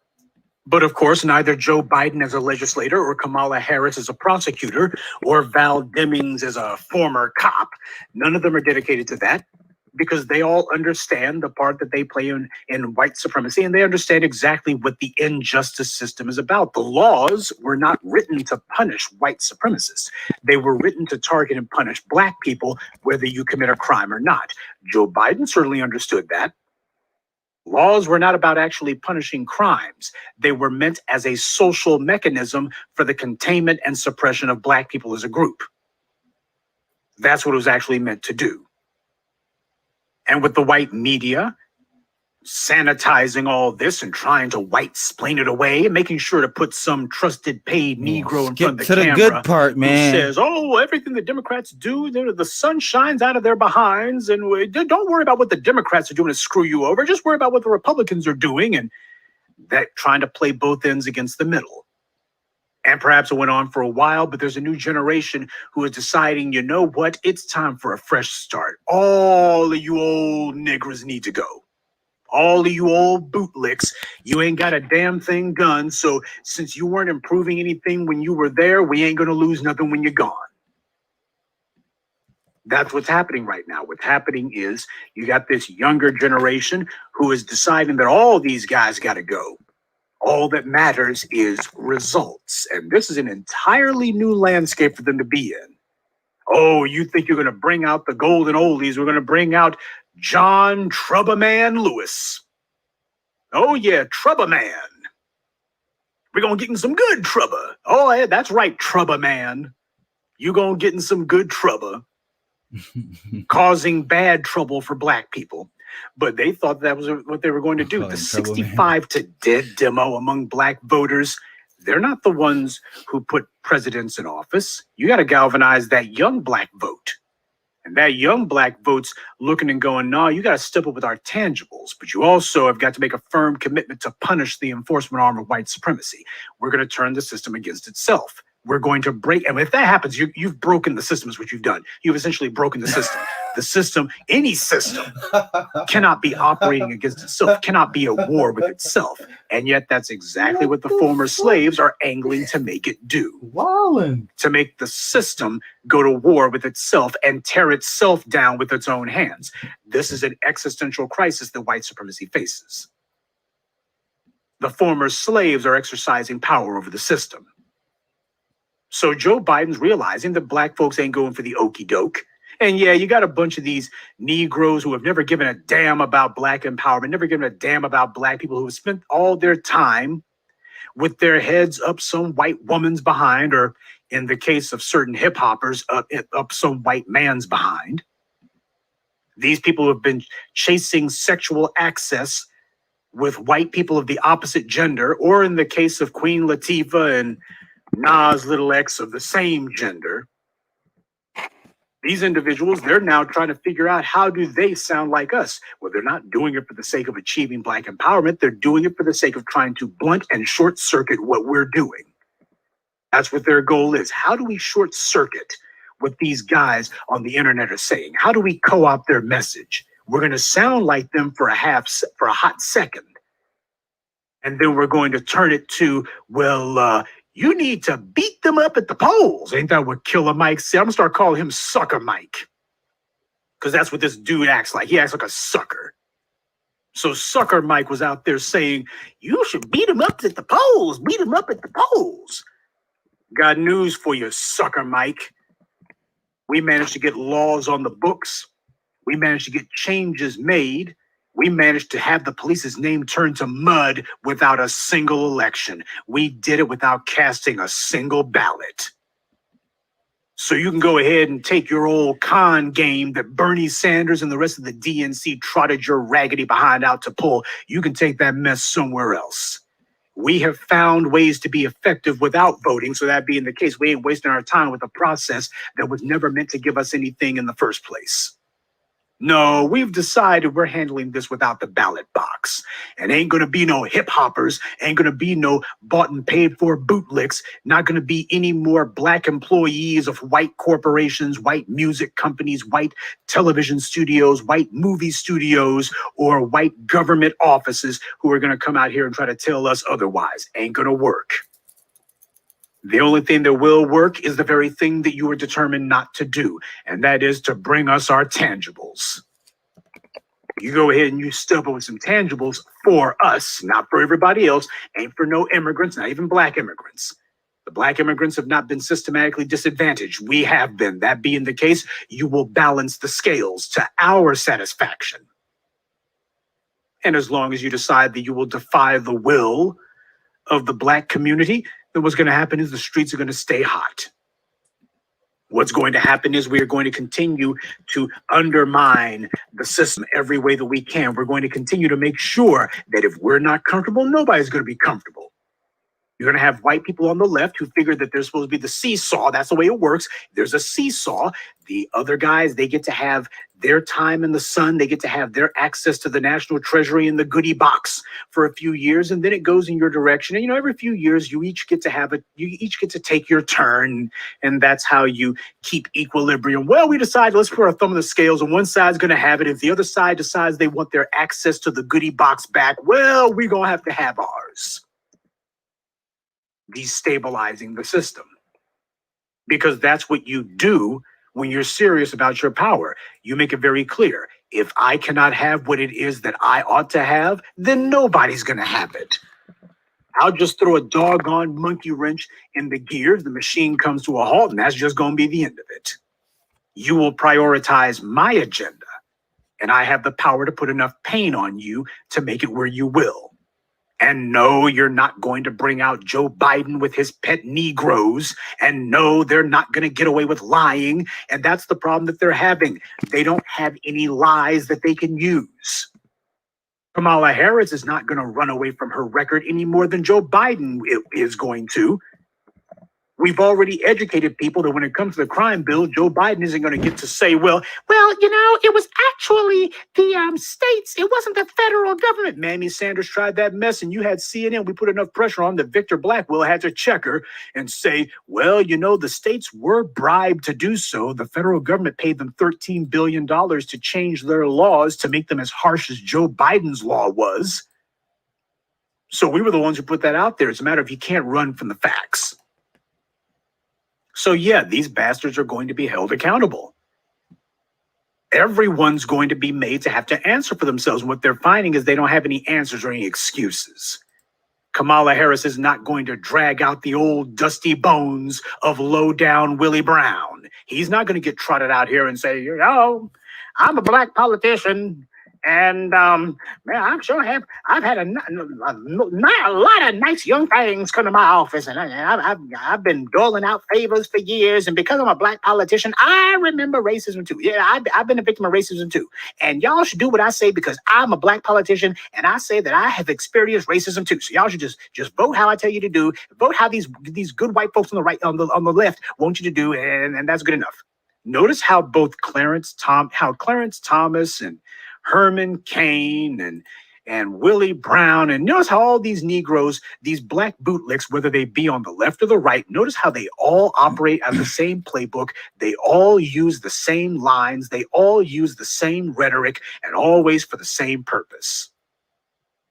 Oh, there may be some minor variance when it comes to what their aims happen to be, what the specifics are. But when it comes to the talking points, they're exactly the same. And you want me to believe that there's some sort of difference between Kamala Harris and the late not so great Herman Cain, get the hell out of here. You actually think that I'm dumb enough to believe that there's a difference between Val Demings or Bakari Sellout and Tim Scott? You know Tim Scott, the only Republican member of note who happens to be black. No, there's no difference between these guys. They're all running the exact same con. White supremacy is quite sophisticated. It understands the necessity of coming at you multiple ways. White supremacy understands that you can't have a one-size-fits-all con game. You have to have a multifaceted con game, because there's going to be people of varying ideologies and varying temperaments. And that being the case, you got to make sure you got something that's a little bit crafted for a broader swath of the population. That way you can minimize that. You make it where even if there are people who are hip to the scam, what'll happen is they're going to have a very difficult time being able to gather a critical mass of like-minded people, because most of the people will have heard the message from white supremacy's multitudes of tools, multitudes of controlled oppositions. And what will happen is you're going to have people out there, even when it's crystal clear what the reality is, they'll be saying, well, we should vote for Bernie Sanders anyway, and we should go with this or we should go with that. You get political confusion because a lot of people have already emotionally and psychologically invested in one controlled opposition group or another. So when you tell them you're going to have to completely disengage, we have to do a hard reset on the entire political landscape, they're going to be still fighting and going, no, no, no, we can get these Democrats to do right. No, no, no. Maybe if we switch to the Republicans. No, no, no. Maybe if we go with this third group. No, it don't work that way. This is not about reforming the system. White supremacy cannot be reformed. It can only be destroyed. This is about tearing it down all the way to the ground where nothing is left. And then you put justice in its place. What is justice? Black empowerment. That is justice. So no, I'm afraid you're going to have to abandon your darlings on this one. You're not going to be able to hold on to whatever white supremacist controlled opposition that you may have bought into. I'm sorry, but you're just going to have to let it go. Oh, I know that you might feel a little clever with yourself. You might feel a little iconoclastic because you think that, oh, I'm not going with what's on the beaten path here. Here's the problem. If Black empowerment did not present that option to you, then it's not Black empowerment. Sure, you can go ahead and play the game of, I'm going to go with this or that candidate, but here's the thing. If this person did not come to you and take the pledge to your tangible, specifically for you, if they did not come to you and take the pledge, what the hell are you voting for? You're getting back to the same, oh, well, I got to vote for somebody. No, you don't. You don't. Voting without a specific pledge to your tangibles, voting without specific policy promises for you, it's like doing business with someone without a contract. Basically, you're giving this guy money to do contracting on, to do some building on your home. Ain't no contract. This guy can do whatever the hell he wants or do nothing at all. And meanwhile, you're out of all that money. I would hope that some of us have smartened up by now. Some of us have. The rest are going to become political roadkill, and they should be. We got to thin the herd. There's a lot of Black folks who will be absolutely useless to Black empowerment, and we don't need to be fooling ourselves on that score. We need to be bluntly honest about it. But no matter what the white media tries to tell you, and mostly they're doing this to try to buoy the hearts of the casual racist, read white moderates, and those leftist folks out there who are desperate to get their turn back at the governmental trough, because that's what it's really about. It's trying to give them some encouragement. But even so, the white media is letting you know they've already looked at the situation. No matter what happy face they try to put on this sad, deplorable situation, they understand exactly how bad it is, and they understand why it is. Joe Biden's Black voter support simply isn't there. And they're trying to figure out, how do we help this guy out without him actually going out there? You want to know what the real reason is that Joe Biden's been in seclusion? It's because he is terrified of having to actually stand in front of Black folks and give some answers. He's scared of that. He's terrified of it. He should be. He knows damn well what his record is, what it has been, what it's always been, and he doesn't want to have to answer for it.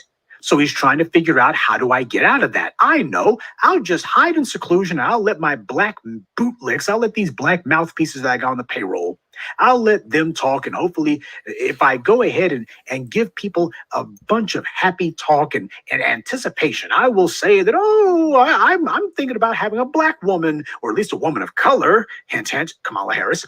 I'm a woman of color as my running mate. I'm really thinking about that, and that'll make their hearts go pitter-pat. And hopefully what will happen is, if we can just get something going. Yeah, if we can just play to the sister girl contingent of black female voters. Oh, if we can just do that. Our support among black females has always been stronger than it's been among black men. And if we can just appeal to them, why, hopefully, if we can just get something going, that'll build some momentum and we can get some black votes. It'll be the beginning of getting black people back on that treadmill to nowhere. That's what they're thinking. But of course, it's not working.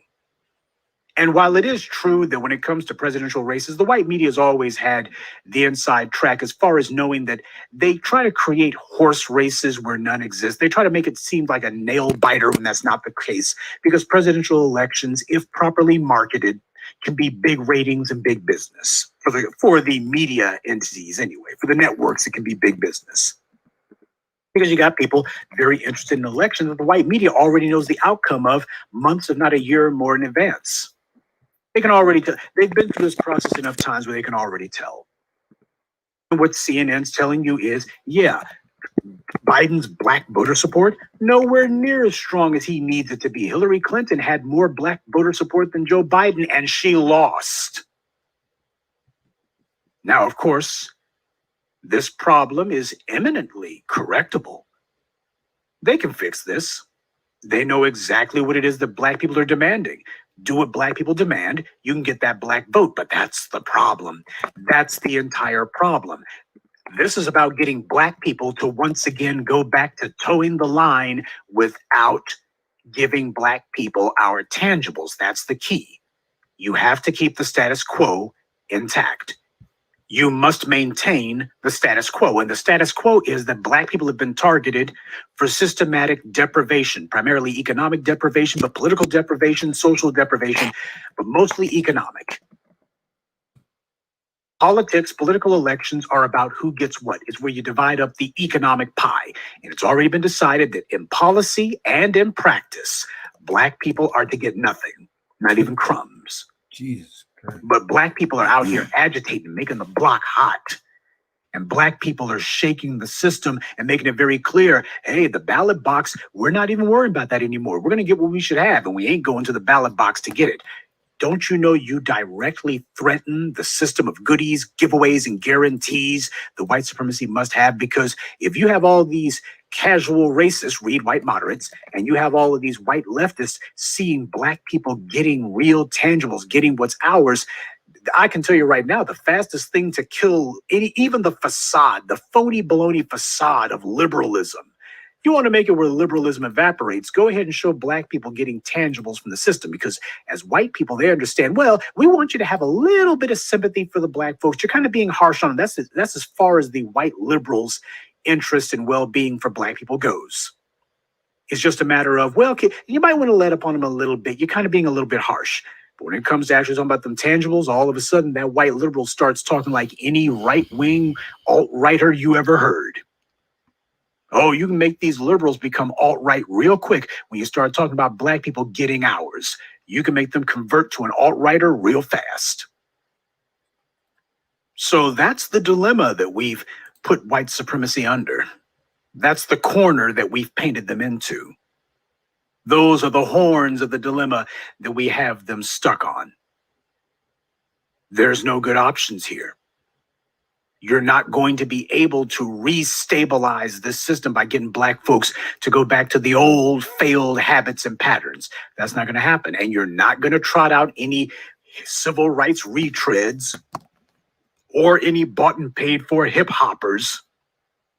You ain't going to have any rappers or any House of Representative members or any clowns sitting out here going, I spill blood in Selma. No, forget it. That game is played out.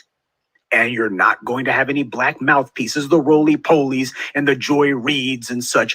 You can go ahead and give Joy Reid a show if you want. Hell, you can give her own goddamn channel if you want. She's not going to be able to change this.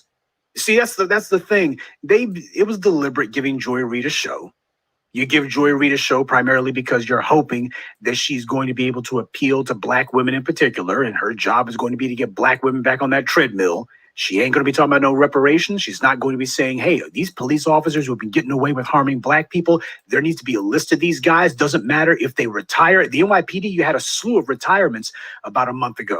And the reason why, as far as they're concerned, they figure that they'll be safe from prosecution if they go ahead and quit the force. If they quit the department, well, then at the very least, they won't get prosecuted because, hey, I'll go work somewhere else, or maybe not at all. But the point is, I'll be safe from prosecution because you can have Governor Cuomo and Mayor de Blasio say, well, the guy already quit, so there's nothing we can do. No, quitting is not going to save you from punishment. There's going to be a goddamn 21st century witch hunt, except we're going to be finding the witches. We ain't going to have to be making any up. No, just because you have quit, good. What that means is we ain't got to worry about the police union trying to get out here and find a way to bankroll your defense. Yes, putting pressure on the system works, but you got to do it the right way. But you got to show the resolve. You got to show the persistence, because that's what Joe Biden, the left arm of white supremacy, that's what they're attempting to do. They're attempting to test our resolve. When you guys said that any person who had been in the police department or sheriff's department, anyone who had been in law enforcement or had been a prosecutor cannot become president, cannot seek high office. Were you guys serious when you said that? When you said that Kamala Harris's record made her absolutely untenable and that you could not stomach her being in high office, did you mean it? They're testing us right now. They're trying to find out, did we mean what we say?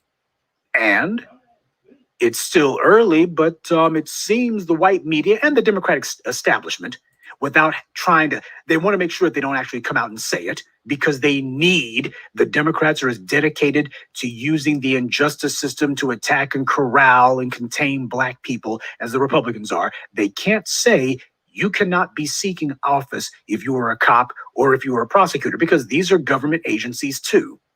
That's the way that it works. You get to run on the platform of, I was a cop and I locked up plenty of niggers. I was a prosecutor and I locked up plenty of niggers. And we are all dedicated to making sure that black people are constantly under attack. The police will be either shooting black people in the streets, or they'll be putting phony felonies on black people meant to derail your entire lives, because people like Joe Biden will put laws on the books saying that if you've been convicted of a felony, you can't vote, which means how do you change a system that is unjust if you're not able to vote? Well, that's okay. We'll be weaponizing the system against you morning, noon, and night. This is going to be 21st century, or rather 20th century, because that's when the law started in the 60s. Felonies disqualifying you from being able to vote. And both Republican and Democrat states alike enacted these laws. So what does that tell you about Democrats and Republicans? But making sure that black people are attacked every day in every way, that's what we're going to do. And you can be guaranteed, good, casual, racist voter, you can rest assured that when you vote for me, you are voting for maintaining the anti-black racist status quo. When I took that pledge, when they gave me that badge, I took a pledge to uphold white supremacy and to uphold white primacy in this country until death. When I became a prosecutor, they gave me a badge too. That's what Kamala Harris told you. Prosecutors get badges just like the police do. And yes, we will bend every law, break every law we can get away with. We will do every unconstitutional maneuver that we can to make sure that black people are completely and thoroughly under attack 24/7. We're going to continue weaponizing the government against black people and using the judiciary as the primary means of locking black people up or justifying the murders of black people. That's going to be where the rubber meets the road, the judicial branch. Yeah, we're going to whitewash every murder of black people if there is. Every unjustified incarceration, which will be a majority of them, that's going to be justified there too. It doesn't have to be legal, it just has to be organized. So don't let the white media lie to you about what's going on. Joe Biden's black support is lower than Hillary Clinton's. What does that tell you? What it tells me is the message is getting out there. Joe Biden can hide all he wants. There's not going to be any sort of prevent defense going on this time. You're not going to play the game of, I'll just wait the black vote out and we'll let the white media and these black bootlicks tell black people, you've got to vote. We can't have 4 more years of Trump. We just can't. Well, why not? Why can't we have 4 more years of Trump? What is Trump going to do that Joe Biden hasn't been doing for 50 years? Well, Donald Trump, he's not offering you any reparations. What a surprise. Joe Biden isn't either. So it's a distinction without a difference. I'm not going to the ballot box unless I'm voting for something. If reparations are not on the ballot, then I ain't going. If punishing the police is not on the ballot, I ain't going. If a raft of guaranteed government contracts and grants for black people, we're not talking about immigrants because that's one of their favorite things to do. And they bring in these black immigrants. We're going to make sure there's going to be a handful for you, but it's mostly going to be for Hispanics and Asians. And there might be a few contracts for a couple of black immigrants, but that's all. No, it's going to be specifically an entire raft of platforms specifically for those who came out of slavery in this country. We're going to make it where that is going to be the political order of the day. And if you got a problem with saying that, and if you have a problem with taking a pledge to that, then I got a problem with voting for you. This is our moment. It is our moment to show that we can break the back of a white man running for highest office. This white man thinks that he's politically immune because he's got a whole bunch of other white men in the media, white men in government, white men in corporations giving him money. As far as they're concerned, hey, we define what reality is. And if we ignore these niggers, that means that what they say doesn't count, doesn't exist. Oh, these guys are talking, but nobody's listening. Take a look at Joe Biden standing with the black vote. Hola, buenas noches. José Miranda 503, amigo, there's dice. somebody Saludos, who's amigo, not dice being Irmita. listened to Bienvenida, all right. Irmita. But it isn't the black media who's being Bienvenida a ignored. esta su casa, It's que es Joe su casa. Biden who's being ignored, and he did it to himself. You see, this is how you bring about lasting change. You do it by making sure that you say what you're going to do, ¿Cómo estás, and Irmita? then Cuéntame. you do what you said. Háblame de ti. We said that if there is no pledge for tangibles on the books, if you refuse to say that you're going to put reparations, cash payments in our pockets, you're not getting the black vote. All the scare talk isn't going to work. Trying to figure out if you can bring out some black bootlick from yesteryear. We're going to take a stroll down memory lane. tal, With some amigo? ¿Cómo do-nothing estás? black politician or some civil rights Aquí retread. tranquilo, ain't gonna quieto, work. Irmita. Oh, Así I como know. me We'll tiene get esta Rosana, quietecito, me to be tiene la exact. malvada. And we'll bring out some black rappers and we'll bring out Beyonce. And man, you're wasting your money, but that's okay. You're good for it. Excelente, hombre. Don't let these guys con you. Gracias, Irmita. Joe Biden's refusing to say anything right now because he's Amor, scared. pásame el And it ain't teléfono, Donald por favor. Trump that he's scared of. It's us. Oye, He made a promise to his white benefactors a long time ago that he would maintain the system of white supremacy, and we have made it where he can't keep that promise. And you better believe that when white supremacy is done with a tool, it breaks its tools. Occasionally, those tools are white ones. That's what got Joe Biden all flustered. This is not merely the loss of a political election. What it happens to be is a loss of control over the nation's former slaves and the inevitable political instability that we are bringing about. That's what's really going on here. That's what they're really scared of. If you do not have a dedicated system in place to deprive black people of resources and then to compound that economic deprivation with killings and murders and physical attacks, if you do not have an apparatus dedicated in place to make sure black people stay poor and to make sure that black people stay under constant attack, physical attack, psychological attack, social attack, what have you, then you have no concrete substantive means by which to keep black people repressed. You can't do it. If black people are being abused and harmed, but they got resources, well, it ain't gonna be long before they use those resources to be able to protect themselves. As I've always told you, power is used as a shield long before it's used as a sword. So you can go ahead and harm black people, but if they got resources, you won't be harming them for very long. And likewise, if you deprive black people of resources, but you do not have it where black people are constantly being killed, constantly being harmed, well, they're going to be emboldened to step forward for what's theirs. You will not have a means by which to kill. You don't have a culture and practice of killing those who speak up for Black people or otherwise using violence to beat down any would-be uprising that Black people make as they come for their tangibles. So you require both. You require the means to make sure that Black people are poor and a means to make sure that Black people are taught. If you ever try to challenge your oppression, if you ever try to challenge your deprivation, you're going to be killed. And it has to be blatant, and it has to be open, and it has to be in your face so that the message is clear. If people are not clearly being taught that defiance of their deprivation equals death, if they're not being clearly taught that if you fight back against your oppression, you will be killed. If they do not know that they're going to be killed for it, then they're going to keep doing it over and over again. So that's why white supremacy has to be blatant about it. Well, now we're the ones being blatant. We're the ones getting in their faces. And we're the ones making it very clear that if you practice white supremacy, there will be consequences. There will be economic consequences. There will be political consequences. There will be social consequences. And we're making it very clear what those consequences are. We're also making it clear you don't have any more preachers to send out to try to dissuade and distract and mislead us. You don't have any more singers and athletes. We are not going to do what they say. They will do what we say. Only reason LeBron James is talking like he's got some sense is because for years, ever since Tamir Rice, we've been on his behind about it. Only reason you've been seeing Beyonce and P. Dimwit pretending to talk like they got some sense, at least on the periphery. They're still not saying the R word. Ain't no talk about no reparations. See, unless you say that $16 to $20 trillion check, then see, they're trying to figure out how to talk about Black folks need some concrete stuff. Well, voting, that's tangible. That's the Democratic line. They got some Negroes out there spouting. Voting is a tangible thing. Really, I got my hands open right now. Where the hell's my vote at?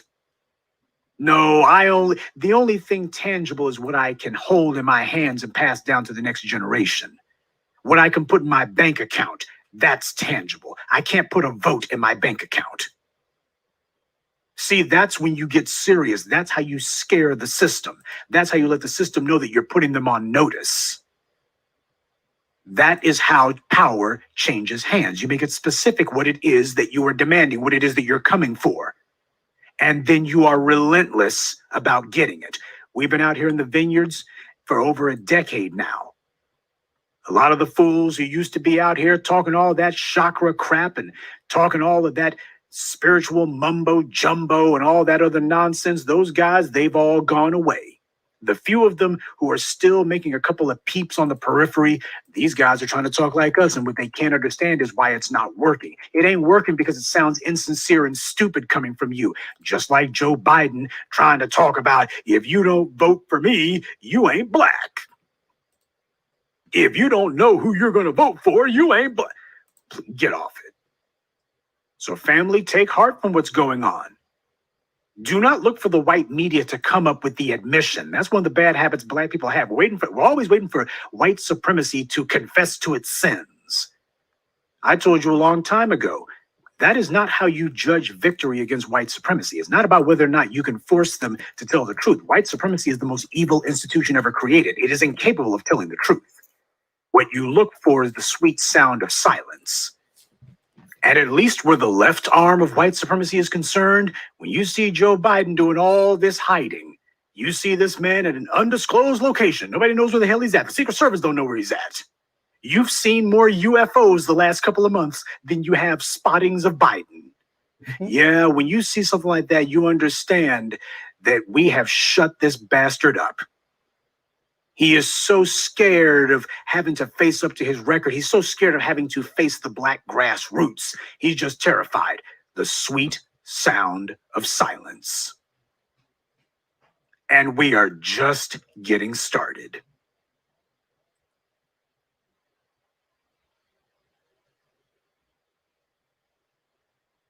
Yeah, I know you've been fiending. Let's just go ahead and get right to it. First of all, the funeral of John Lewis. It ain't about John Lewis. This has nothing to do with him. Barack Obama made that abundantly clear. We'll get to him in a moment. But the first thing to remember is this ain't about John Lewis. And truth be told, it's really not that much about this year's election. What this is about is what it's always been about, maintaining white supremacy. That means you have to always be teaching and reteaching Black people dysfunctional behavior. John Lewis is an icon, but he's not an icon for Black folks, definitely not for Black people who are demanding our power and who will have our empowerment. He's no icon for us. When the white media claims that John Lewis is an icon, when they're calling him an icon, they're talking about themselves. He's an icon to them. To the left-wing white supremacists and to the casual racist read white moderates. Oh, he was an icon, all right, to them. The comforting, ultimate, non-threatening Negro. They were fine with John Lewis because he told Black folks do not do the one thing that would actually bring white supremacy down, and that is to punish the white supremacist. So what they do is they're praising this guy and putting him on a pedestal because they know that Negroes are oversampled when it comes to watching television. So because of that, they know that at some point you're going to be seeing this garbage. So they plaster it wall to wall so you can't miss it. This is blatant propaganda being carpet bombed with imagery, showing the white media saying complimentary things about this old Black man. And because of that, the white media knows that you've been conditioned that if they praise a Black person, why, you'll be so desirous to see the white media praising a Black person because 99.999% of the time they're doing nothing but attacking Black people. You'll see them praising this one Negro and decide, oh, so this is how we get the white media to say something complimentary about us. Oh yeah, they know exactly how it works. This is image training. People happen to be conditioned through repetition. Show them an image repeatedly of the one Black person being praised because he was deferential and he was completely and thoroughly obsequious in the presence of white supremacy. He was servile and submissive to white supremacy, and they want to make sure all you young Negroes out there, you want to be just like John Lewis, don't you? Well, I don't. This is about trying to use this as an opportunity to reinforce the good Negro training that white supremacy has been trying to instill for half a millennium. That's what this is about. Oh, sure, there were other things going on, but primarily, this is about all you Negroes out there who are talking about this empowerment, and you guys have been causing us trouble and forcing us to put laws on the books, and you actually been putting pressure on us that we have to at least make a show of doing something about a few of these race soldiers out here killing you. You guys have been putting pressure on us, and we need to show you John Lewis, because whenever these white supremacists with badges attack you, you need to do like John Lewis does. You need to thank them for their service. You certainly shouldn't be demanding punishment. That's out of bounds. You need to be a good, forgiven Negro, just like John Lewis, and you too can be praised by us after you're dead. In my last video essay, I showed you how John Lewis's campaign donations spiked in the last 4 years. I mean, he had been holding steady for the previous 28 years or so of his do-nothing career in Congress. But the last 4 years, they just spiked, and not just a little bit, but a lot, by almost 4 times. And why would that be the case? It's because of what we did. When Black folks said, you know what, we're opting out of this electoral fraud, Barack Obama has opened our eyes that voting, the few dead-ender holdouts who are still thinking that voting alone was going to be this panacea, they had to give up the ghost on that one. And it was young Black people who did it. And now you got the white powers that be trying to figure out, how do we find some civil rights retread, some fossil from a bygone era, see if he can get these younger Negroes on board. He should go ahead and tell them, I've spilled blood in Selma. And if John Lewis gets out there and we praise him for standing up for illegal aliens being detained at the border, or he stands up for gays at a nightclub being shot by some homicidal lunatic, as long as John Lewis does that and we praise him for it, why, these young Black people, they've seen plenty of documentaries on the white media networks, and they've also seen the books that we've written, the blatant written propaganda, and because they know that the only Negroes that the white media will actually praise without throwing a little bit of dirt on them are going to be these servile, submissive, do-nothing civil rights retreads, well, they'll look at that and say, oh, we want a pat on the head from the white media too, so we better get in line and be just like John Lewis. No, I'm afraid that the old days of psychic benefits, because that's the only thing you can get. White supremacy either offers tangible benefits or at the very least psychic benefits. That's where the pat on the head comes in. They ain't gonna give you nothing tangible, so here's a pat on the head. And you go ahead and you accept that pat on the head, and that's all you need. Now, the days of the Negroes and as a group thinking that a pat on the head is good enough, those days are behind us. And this is not even about white supremacy trying to put us on the payroll. We are demanding our own power and we'll be paying ourselves. John Lewis wasn't for that. And you know who else wasn't for that? Barack Obama. You see, these are the days when white supremacy is realizing that its grip on the black mass consciousness is slipping. More importantly than that, they know who it is who's prying their fingers off the minds of and the spines of black people, and that's the black media. We've been leading the charge. And because of the fact that this sets a horrifying precedent for white supremacy, that black folks are speaking and acting for themselves, and we are defining the right thing as being fighting white supremacy. And fighting it doesn't just simply mean we're going to march in the streets. It's a matter of you got to be fighting the white supremacy. You got to be punishing them. We should be punishing them. Taking that prerogative, well, what this means is the Negroes have abandoned the ballot box, but they haven't stopped demanding change. Now, when people demand change without the ballot box, that only means one thing. There's only one way that you get change without a ballot box. So that being the case, they got to get black folks back on board, get them back on the treadmill to nowhere.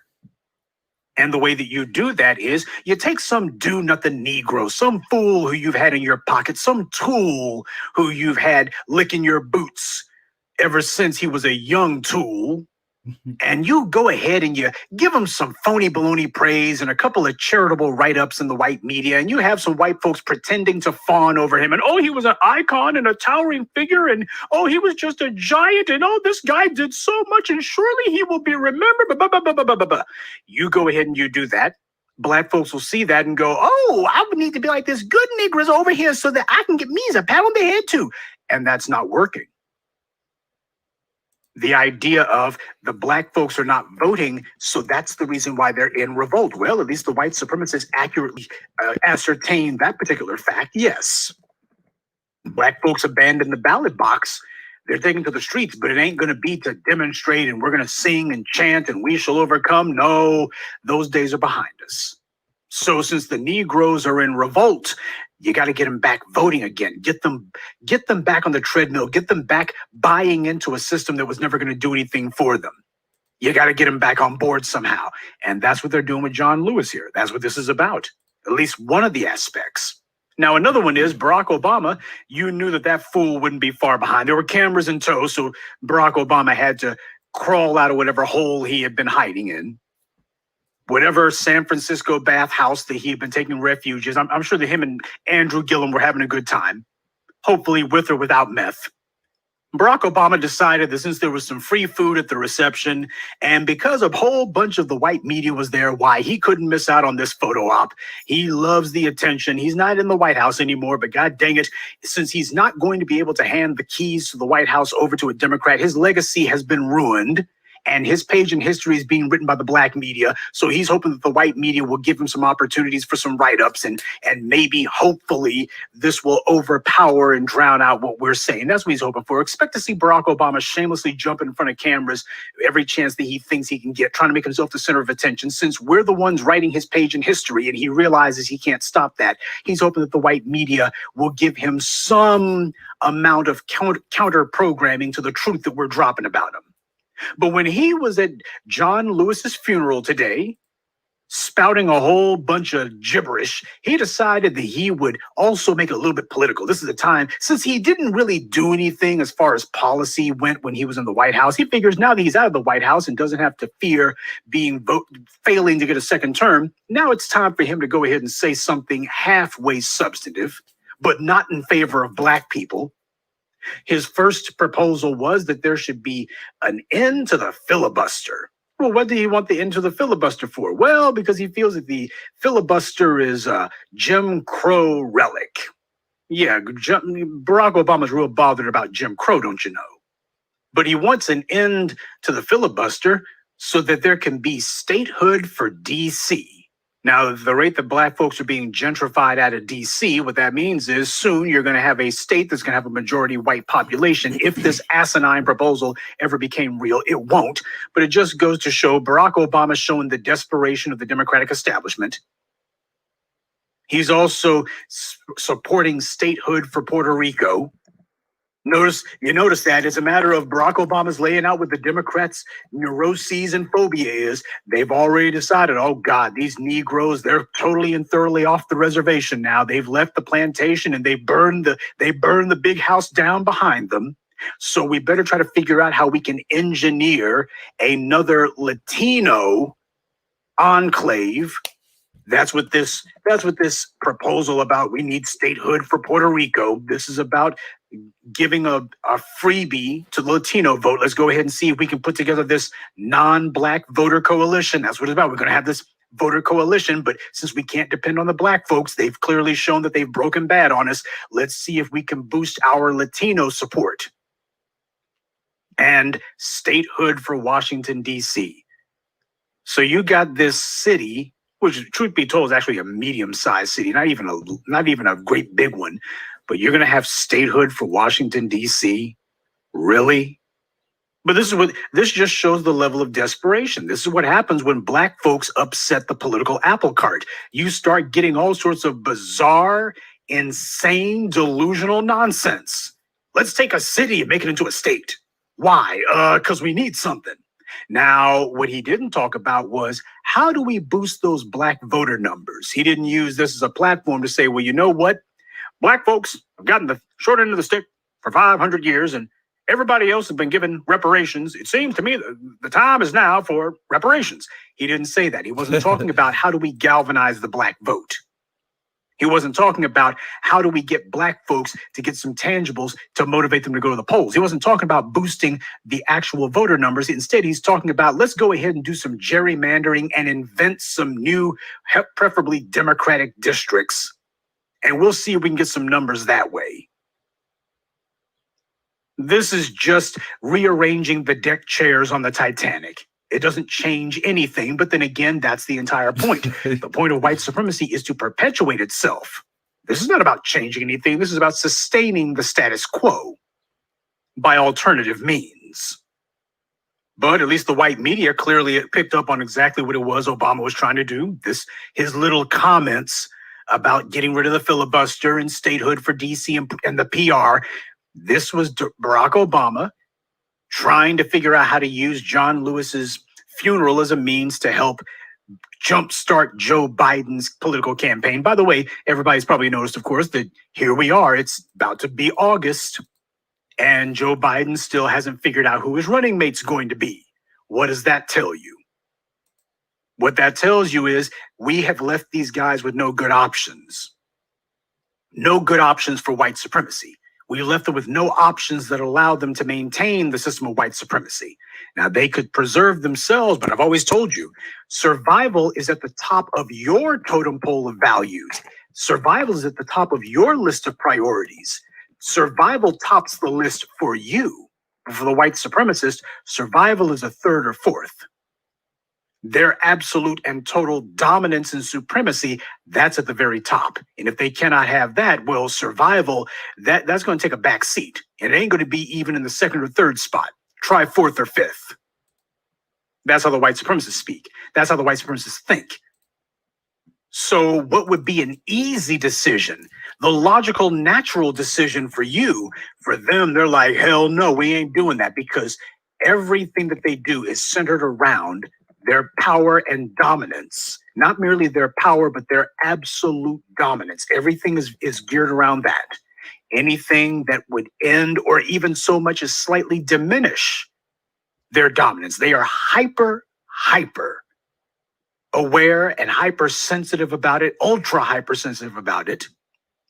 So they're not merely afraid of what they see, they're afraid of what they even imagine could be a threat to them. That's the reason why when J. Edgar Hoover, shortly after the assassination of Dr. King, he was putting together his little report about who the next Negro Messiah could be, and he said Fred Hampton.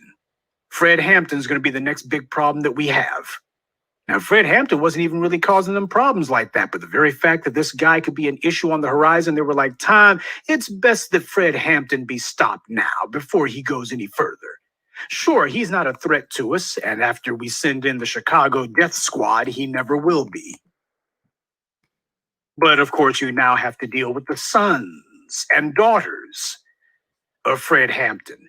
You got to deal with the sons and daughters of Kwame Ture.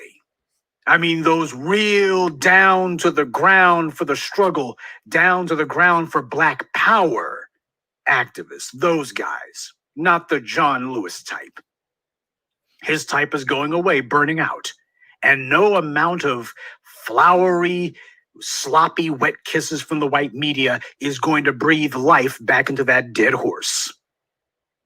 And no amount of visits and empty, wind-blown, hot air speeches from a bunch of do-nothing bureaucrats like Barack Obama, that ain't going to help you.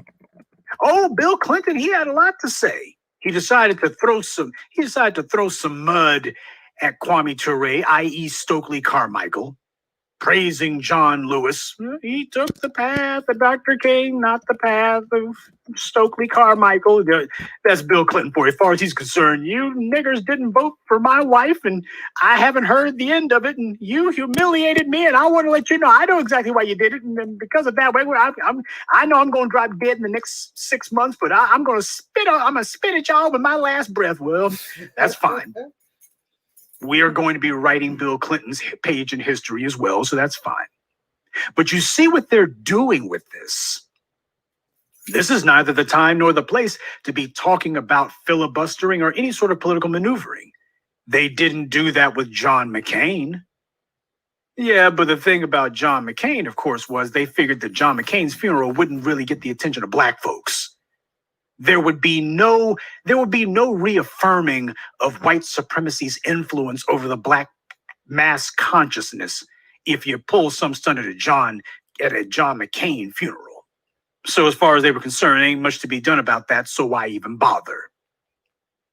The audience for these remarks is twofold. It's any Black folks who are gullible enough, weak-willed enough, weak-minded enough to fall for this guff, and the other one happens to be the non-Black, the would-be non-Black Democratic voter coalition that they're hoping to put together, this Frankenstein monster of a constituency. That's the reason why they're reaching out to anyone and everyone except for Black folks. And please don't think that Barack Obama's appearance at the funeral was missed by the LGBT community. They've always looked at Barack Obama as being the best thing that's ever happened to them since Harvey Milk. So the guys aren't even trying to hide it. At this point, we've put them in such a position, put so much heat on them, there's absolutely no incentive for them to be oblique about it. Come straight up the middle. This is all about Joe Biden. This is all about how Barack Obama is going to be able to benefit and advantage Joe Biden in the election. Oh, why, he just changed the landscape of a Joe Biden presidency. Well, they're already measuring the drapes for Joe Biden's Oval Office. A tad premature, I would say. But they're laying it out. That's what this is about. But that's what you get when you have these clowns, these bootlicks from the Black misleadership class. White supremacy's little cherry-picked, hand-picked tools. The thing that matters most in the world to them is not survival, damn sure not the survival of Black people. They have nothing but contempt for the survival of Black people. And truth be told, they're not terribly bothered about their own survival. Look at Herman Cain. Herman Cain kicked the bucket today. Last month, this man, who, by the way, has been in poor health for years, he survived cancer barely. He's one of the main people who the doctors have been saying, if you're somebody who's got some sort of serious disease, or you like cancer or like lupus or one of those serious diseases, you don't need to be fooling around when it comes to going out into crowds. And what did Herman Cain do last month? Here he is with his little Black Voices for Trump organization. Basically, a bunch of white guys put some money in his pocket and say, we need you to be our front Negro. And Herman Cain says, sure will. I've been doing it all my life. Why stop now? And what happened was last month, he went to Trump's rally in Oklahoma or whatever the hell it was. And he was trying to get out there and stump for some Negroes to vote for Trump. Why? I don't know. And here he is, a whole bunch of people all around him. What could possibly go wrong? As it turns out, everything. Because shortly after he went to that rally, he wound up coming down with COVID-19. Yes. And he's been battling it for the last month or so, at least the last few weeks. Awesome.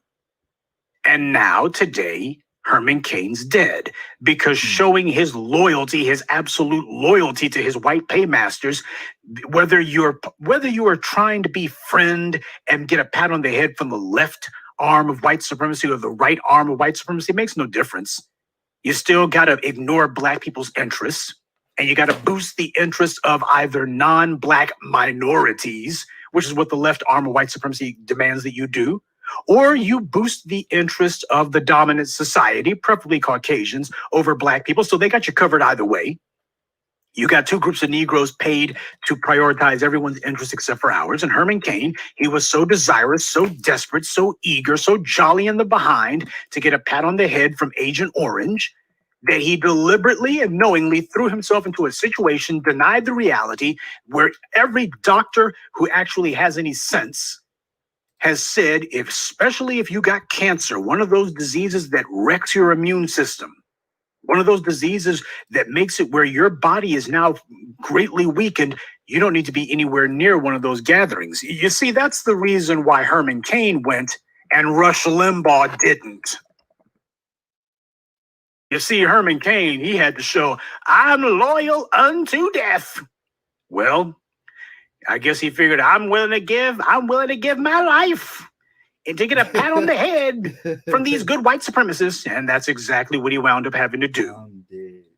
As I keep saying, being a bootlick, that's a career track that doesn't come with the retirement plan. Though in Herman Cain's case, it did come with a burial plot. But this is the level of denial of reality that you have to engage in if you're going to call yourself befriending either the right or the left arms of white supremacy. But for the black bootlick, there is no such thing as stooping too low and risking your life. Well, it doesn't matter if you're Herman Cain deliberately walking into a viral pit, into this epidemiological nightmare. You go ahead and risk your life to get that pat on the head. And John Lewis, doesn't matter if it's a bunch of racists with badges who bust your head open with a billy club, that's okay, as long as I get that pat on the head. We're dealing with individuals who have profound mental disorders. These people are mentally deranged. These people are not mentally well at all. These are the individuals who the white media props up and heaps praise on and wants you to emulate. They want you to emulate these suicidal codependents.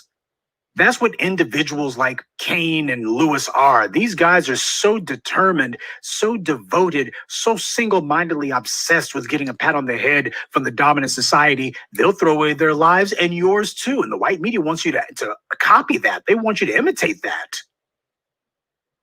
That's the whole goal here. These guys are suicidal. They want you to be suicidal too, because white supremacy, as far as they're concerned, there is no scenario that they've laid. They got a number of contingencies and they have a number of possible outcomes to the gradual wearing down and the gradual grinding down of the former slaves of this country. They come up with all sorts of scenarios that they've dreamt up of how this is going to go, but not one of those scenarios ends with black people still around. There is no scenario that white supremacy has drawn up that allows for us to still be here when it's all said and done. Every single one of the scenarios they've drawn up ends with us utterly annihilated. So they go ahead and they prop up and praise and promote and push these individuals with the profound mental problems, irredeemable mental problems. And they let these guys get in front of the cameras. And they want these guys to be who you think of as responsible, good Negroes, because they put their survival last and they put getting the praise and adulation of the white powers that be first. And just to show you that even death wouldn't stop these guys from trying to get a pat on the head, John Lewis, clearly showing that he wants a pat on the head whether he's alive to appreciate it or not. He wrote a so-called editorial that the New York Times published, but he apparently gave instructions that he wanted this editorial to be published after he was dead. It was supposed to be published on the day of his funeral, showing you that John Lewis is like, even if I am not here to get the praise, I still want you to give it anyway. Oh my God. Because I spilled blood in Selma.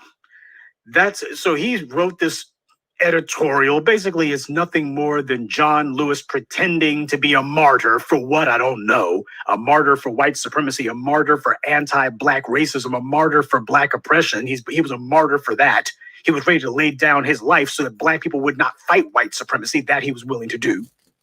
But the title of his editorial, Together You Can Redeem the Soul of Our Nation. Didn't Malcolm tell you about them Negroes using words like we, our, and us when talking about the United States or talking about any of the trappings of white supremacy? Didn't he warn you about that? But Lewis, he wrote this op-ed, and he should have called it How Not to Fight White Supremacy. That's what he should have called it. But there's a reason why he chose this title in particular.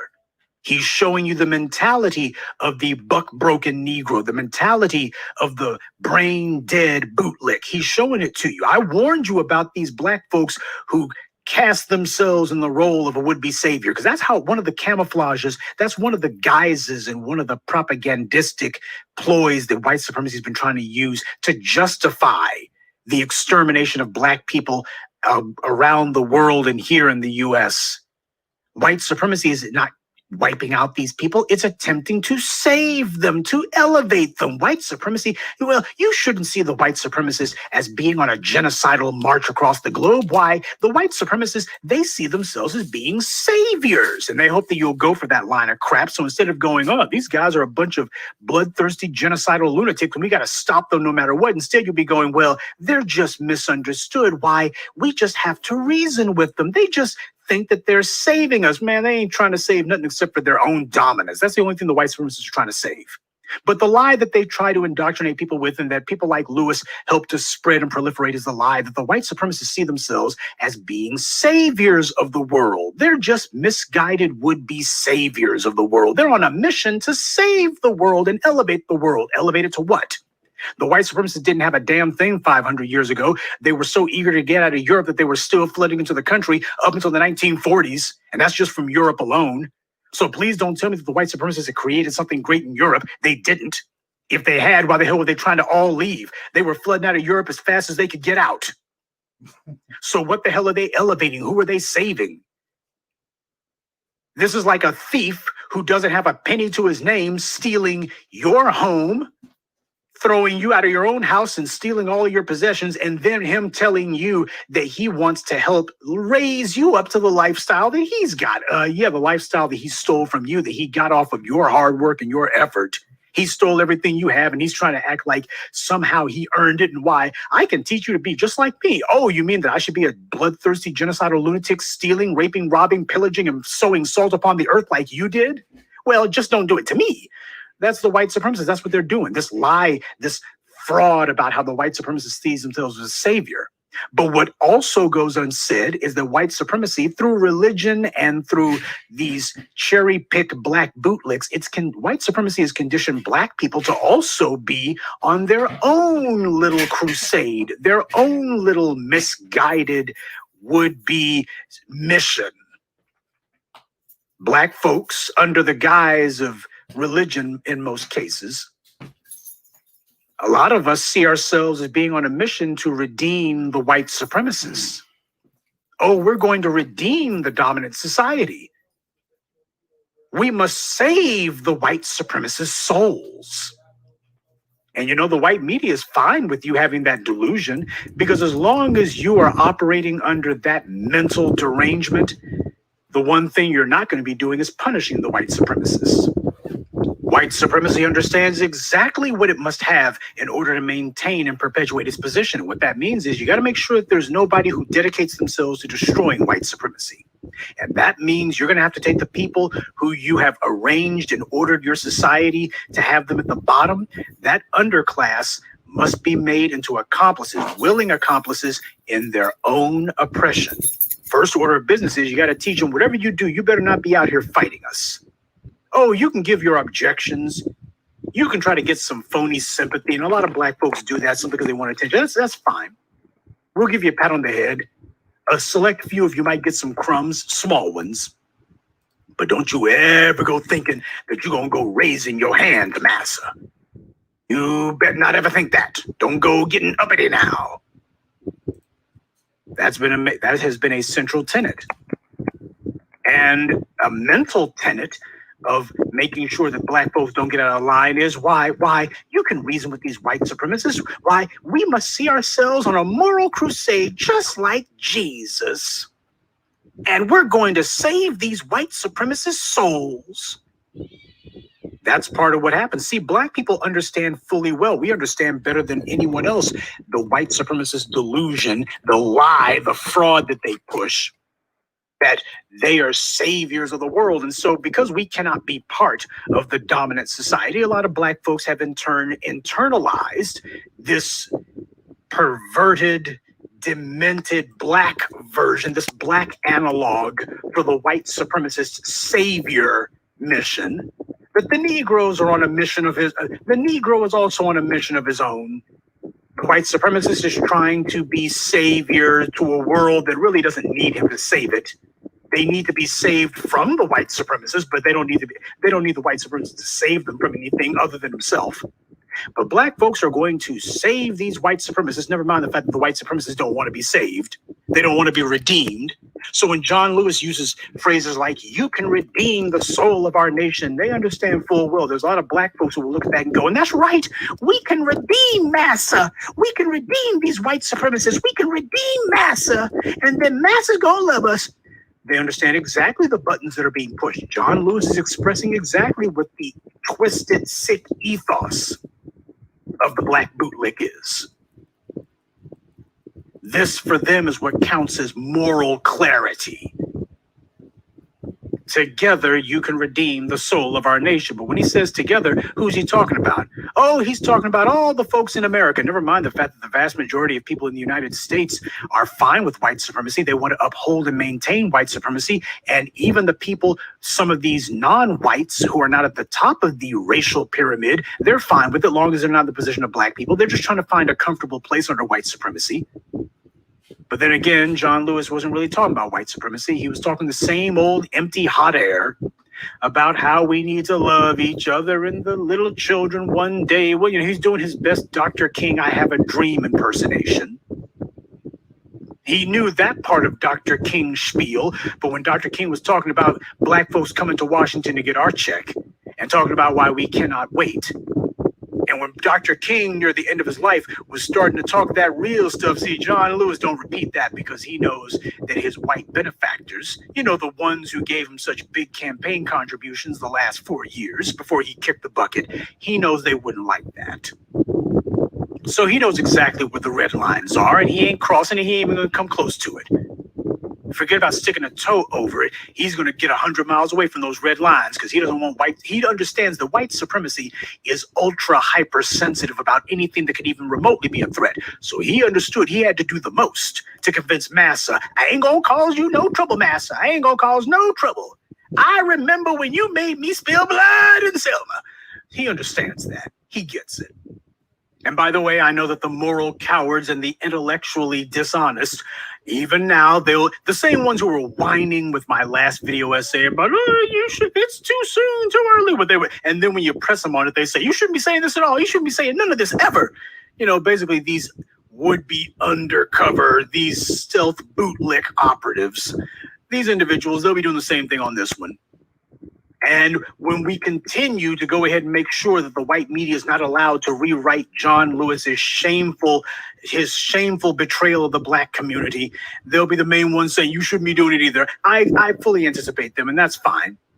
As far as they're concerned, John Lewis is gone and Herman Cain's gone too. Woohoo! That means that there's 2 extra job openings for any Negro who's willing to bow and scrape before the dominant society. If you're willing to get out there and deny reality, why, there could be a nice little spot for you There's 2 job openings available among the Black misleadership class or among the freelance bootlick class.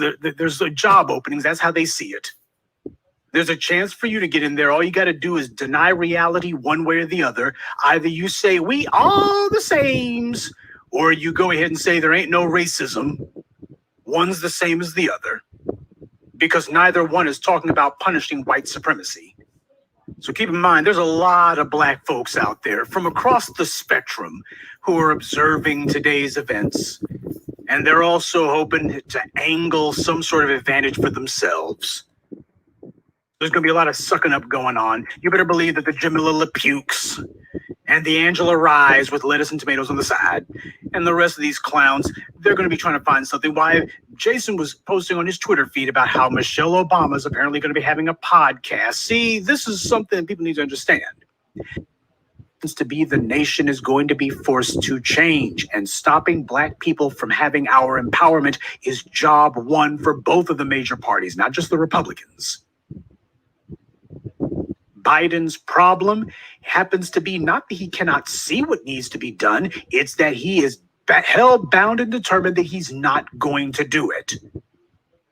Because that is the purpose that both of the major parties serve.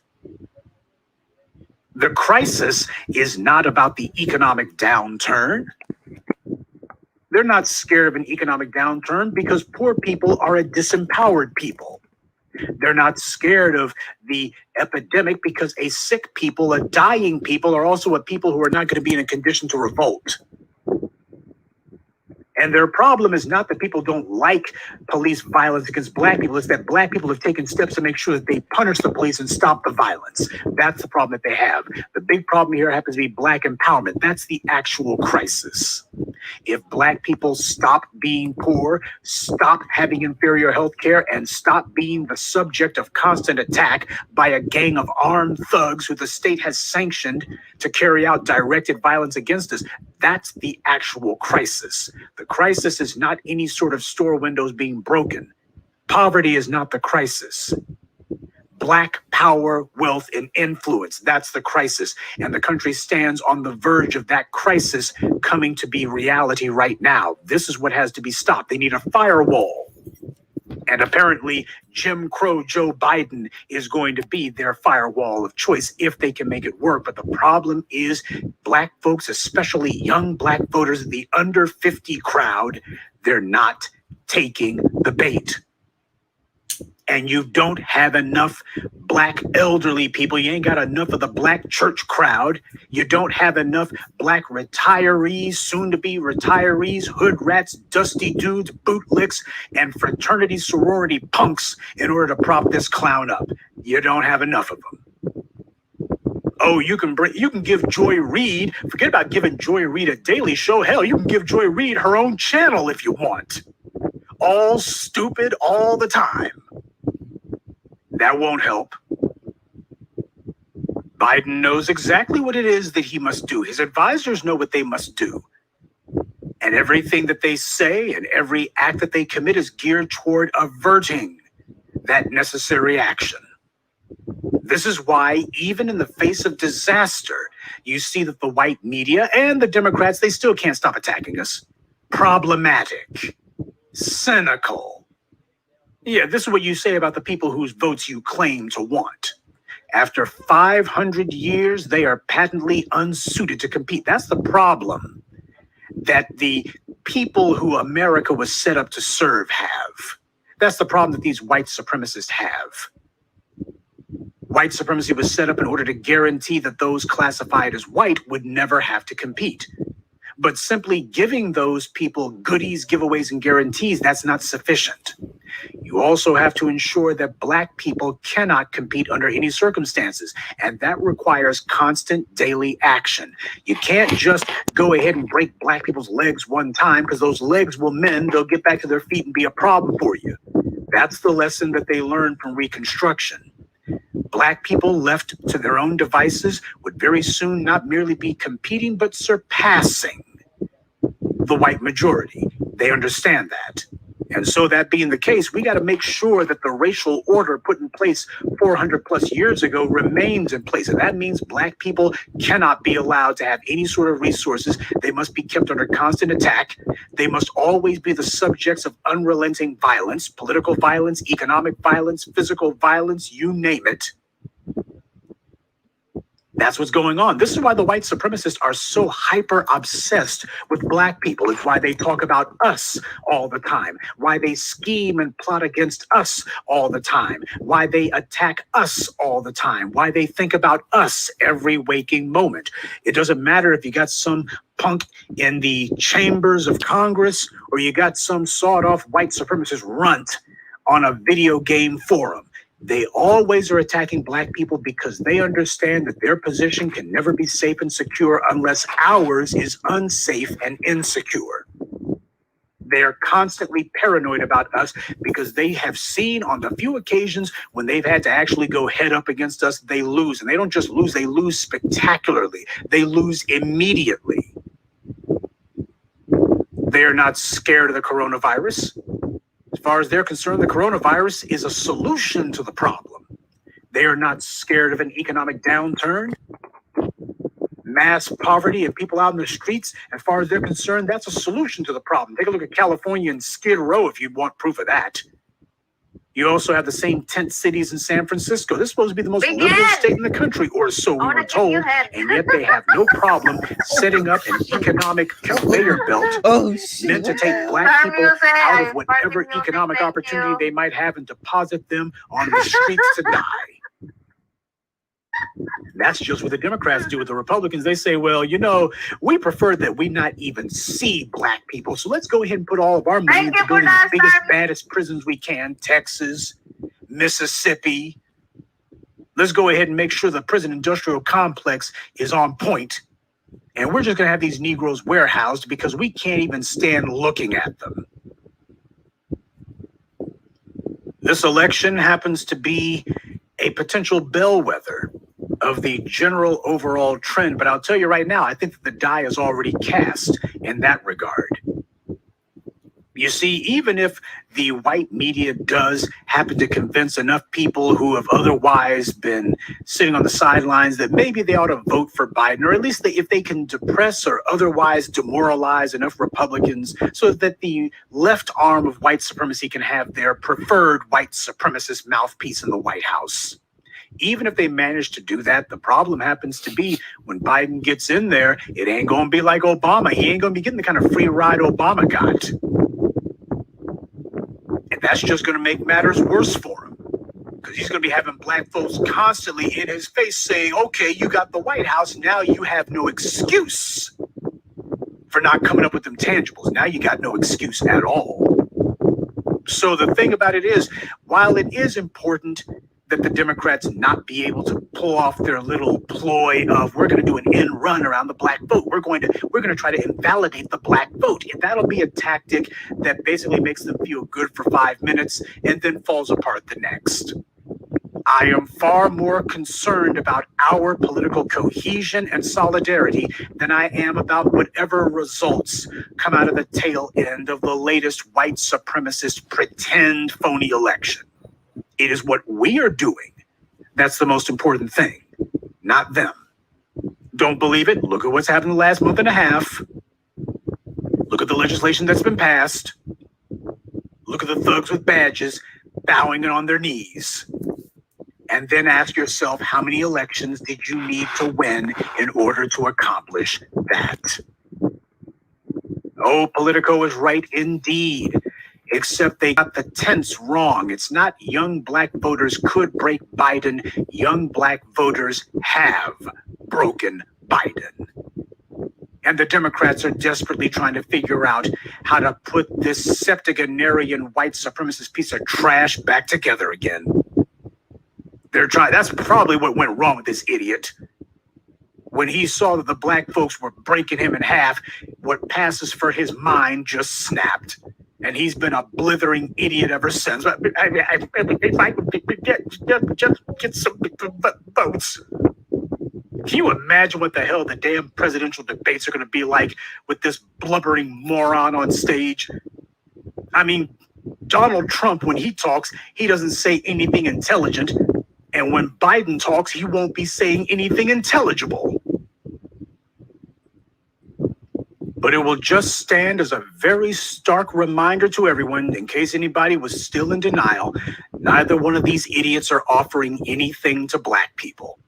And as the Democrats are seeing, it's the black vote that counts. You're not going to be getting away with any empty pablum about sensitivity and we need to be more caring and loving. Man, to hell with all that. We're not looking for any sort of acceptance from any ethnic group in the society. We're not trying to be friends with anyone. We're not trying to get people to hug us. We have no codependency issues. So this is not a matter of, oh, can I be at your movie theater? Or can I be in your school? Can I get you to like me and pat me on the head and tell me you love black folks? We ain't worrying about that. Give me my tangibles and I ain't concerned about a damn thing else. That's what the election issue is. It's about tangibles. And as far as Joe Biden, well, he's already dug his own political grave, and we're sitting here. He's got one leg in that grave and the other leg dangling. But the Democrats understand that this is about far bigger problems than just Biden's inability to con the black vote. He ain't trying to connect. You can just take that NECT off the back of Connect. Only thing he wants is to con the black vote, not connect to the black vote. Well, the con's not working. The black vote is not scared either of police, Republican racism, or of not having the approval of the dominant society. We're not scared of them not liking us. This ain't about them liking us. But you can tell that Joe Biden happens to be so discombobulated and so confused. Does anybody even know what the hell his political slogan is? What's his slogan, huh? It doesn't even have a slogan. Well, given the fact that he's lost his previous 2 bids to be president, born to lose might be a good slogan this time around. But no matter what Joe Biden or Donald Trump's political slogans are for 2020, the only one that matters is the political slogan of this newly reinvigorated and newly redetermined black political movement. And our slogan is no tangibles, no vote, no kidding. Whereas we understand that a discriminative anti-black hate crime took place, well, Christian Cooper, he seems to think something different. And whereas we see an opportunity to go ahead and set a new normal that the white supremacists should expect punishment, meaning jail time for these kind of things, as far as he's concerned, he wants to set the exact opposite message. Well, we want to make sure that people understand that when you make an attempt on a black person's life, we can't wait to forgive and forget. He's using this as an opportunity to try to win the adoration and appreciation of the dominant society. And like all black people, he knows exactly what the fastest route is to white supremacist approval. Just lay down and be their doormat. In fact, the best way to get quickie approval from the dominant society is make sure that they attack you and tell them the whole time, pull a John Lewis. Oh, I forgave them cops while they was busy whooping my behind. Just go ahead and tell them the more violent they are towards you, the more you forgive them, that you don't hold it against them. Why? That lets them know, man, we got a good little boy here. Of course, he knows that people are going to be saying, wait a minute here. There's been a whole lot of this garbage going on. White people using 911 as a means to try to set black people up to get killed. This woman needs to be punished. So what does this Cooper clown say? Well, what she's been through so far, this is enough of a deterrent to others. He doesn't exactly explain how he knows that. And he doesn't exactly qualify what's actually been done with her or how this is going to work. But, you know, this is going to be a deterrent to everyone else. This is enough. This is sufficient. Really? So what that means is the next black person who dies is the result of a 911 call from some white supremacist. I guess Christian Cooper then is the person who we can lay the blame on then, because he's assured us that what he's done is the right answer. This is going to be a deterrent. Well, what's the deterrent? Don't do anything. Don't do anything. Well, you know, we're not going to do anything. That's going to be a deterrent. So now we know who to blame the next time some black person is killed as the result of a racially based 911 call. But of course, the audience for his words were not black people at all. We weren't the audience for those words. It was a white audience that he was trying to reach, to let them know, hey, I don't mind risking my life just to have contact with these white supremacists. I don't mind. And I don't mind risking black people's lives too. I'm not going to cause you guys any trouble. See, when it comes to this character, this Christian Cooper individual, the white media doesn't mind giving him plenty of airtime because they know he's going to say the right thing. On the other hand, in the case of the father of the murdered Fort Worth woman, Tatiana Jefferson, they didn't want to give her father much time at all. As far as they were concerned, he was saying the wrong things. Since he's sitting here saying, I don't want no hug, I'll see you in hell, because he knew he didn't have much time on this earth. He was dying from COPD, and that being the case, he understood he wasn't going to live to see the trial. But as far as the white media was concerned, that's a bad Negro. We definitely don't. We don't want to be publicizing that. We're trying to use our media to condition these Negroes that when white people kill a black person, when they harm a black person, you're supposed to immediately forgive. And this guy, he's saying the wrong things. Let's move right along. And that's what this Cooper clown is doing. Oh, don't challenge the white supremacists. Don't ever take them on. Don't ever try to inflict consequences on them. Don't ever make them pay a price for harming or otherwise interfering with the free travel and expression of a black person. Just take their abuse, and you can claim that you're doing it on the basis of some moral higher ground. Isn't that the excuse du jour that the black bootlick likes to use? Well, I'm taking the higher ground. No, the reality is it's garden variety cowardice. It's a pathetic attempt to curry the favor of the dominant society because you know that they love nothing more than a Negro who takes their abuse with a smile and asks for more and excuses it and runs interference for them. They love that. Showing yourself to be a subservient, broken Negro. Nothing warms the heart of the white supremacists like a broken, subservient black male. Nothing warms their evil, crooked little hearts quite like that. Now, while Christian Cooper thought that he was currying the favor of the white powers that be, in reality, they're making a mockery of it. Literally. On my Twitter page, I posted that just yesterday, Rupert Murdoch's New York Post editorial board, the editorial board, not just some garden variety writer, but the whole editorial board, they wrote a column saying that the anti-black racist Amy Cooper was being overly punished. Why, she's suffered enough, don't you know? And Christian Cooper shouldn't pursue any further action against her. Why, she's been put through enough. She has. The woman who tried to set this guy up to get killed. The woman who's telling racist lies on the phone to the police, filing false police reports. Who's breaking the law, not having her mangy mutt on his leash. She's been through enough. She's suffered enough. You ever hear them talk this way about a black person under any circumstances? Nowhere do they mention that all of this was Amy Cooper's fault. They don't blame her for the fact that this happened. This is all her doing. At no point does the New York Post tell the reader that she intentionally made a racially incendiary phone call to the police for the sake of attempting to get a black person harmed or killed. The New York Post leaves that out.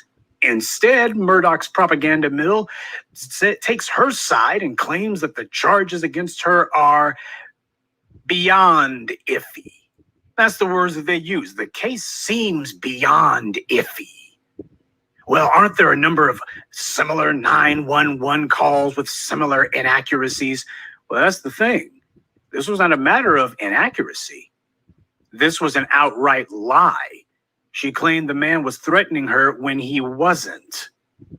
But this is what you expect from the right-wing media. You know these guys are going to be lying. That's their job. That's their stock and trade. They are comfort food for white supremacists. At no point, though, does it occur to anyone that, hey, are we going to sacrifice our credibility? They ain't worried about credibility. This is all about letting the dominant society know, hey, these niggers, you don't want them getting the idea that white people are supposed to get punished if they call themselves harming a black person. Don't want to set a bad precedent here. We need to hold the line on this one.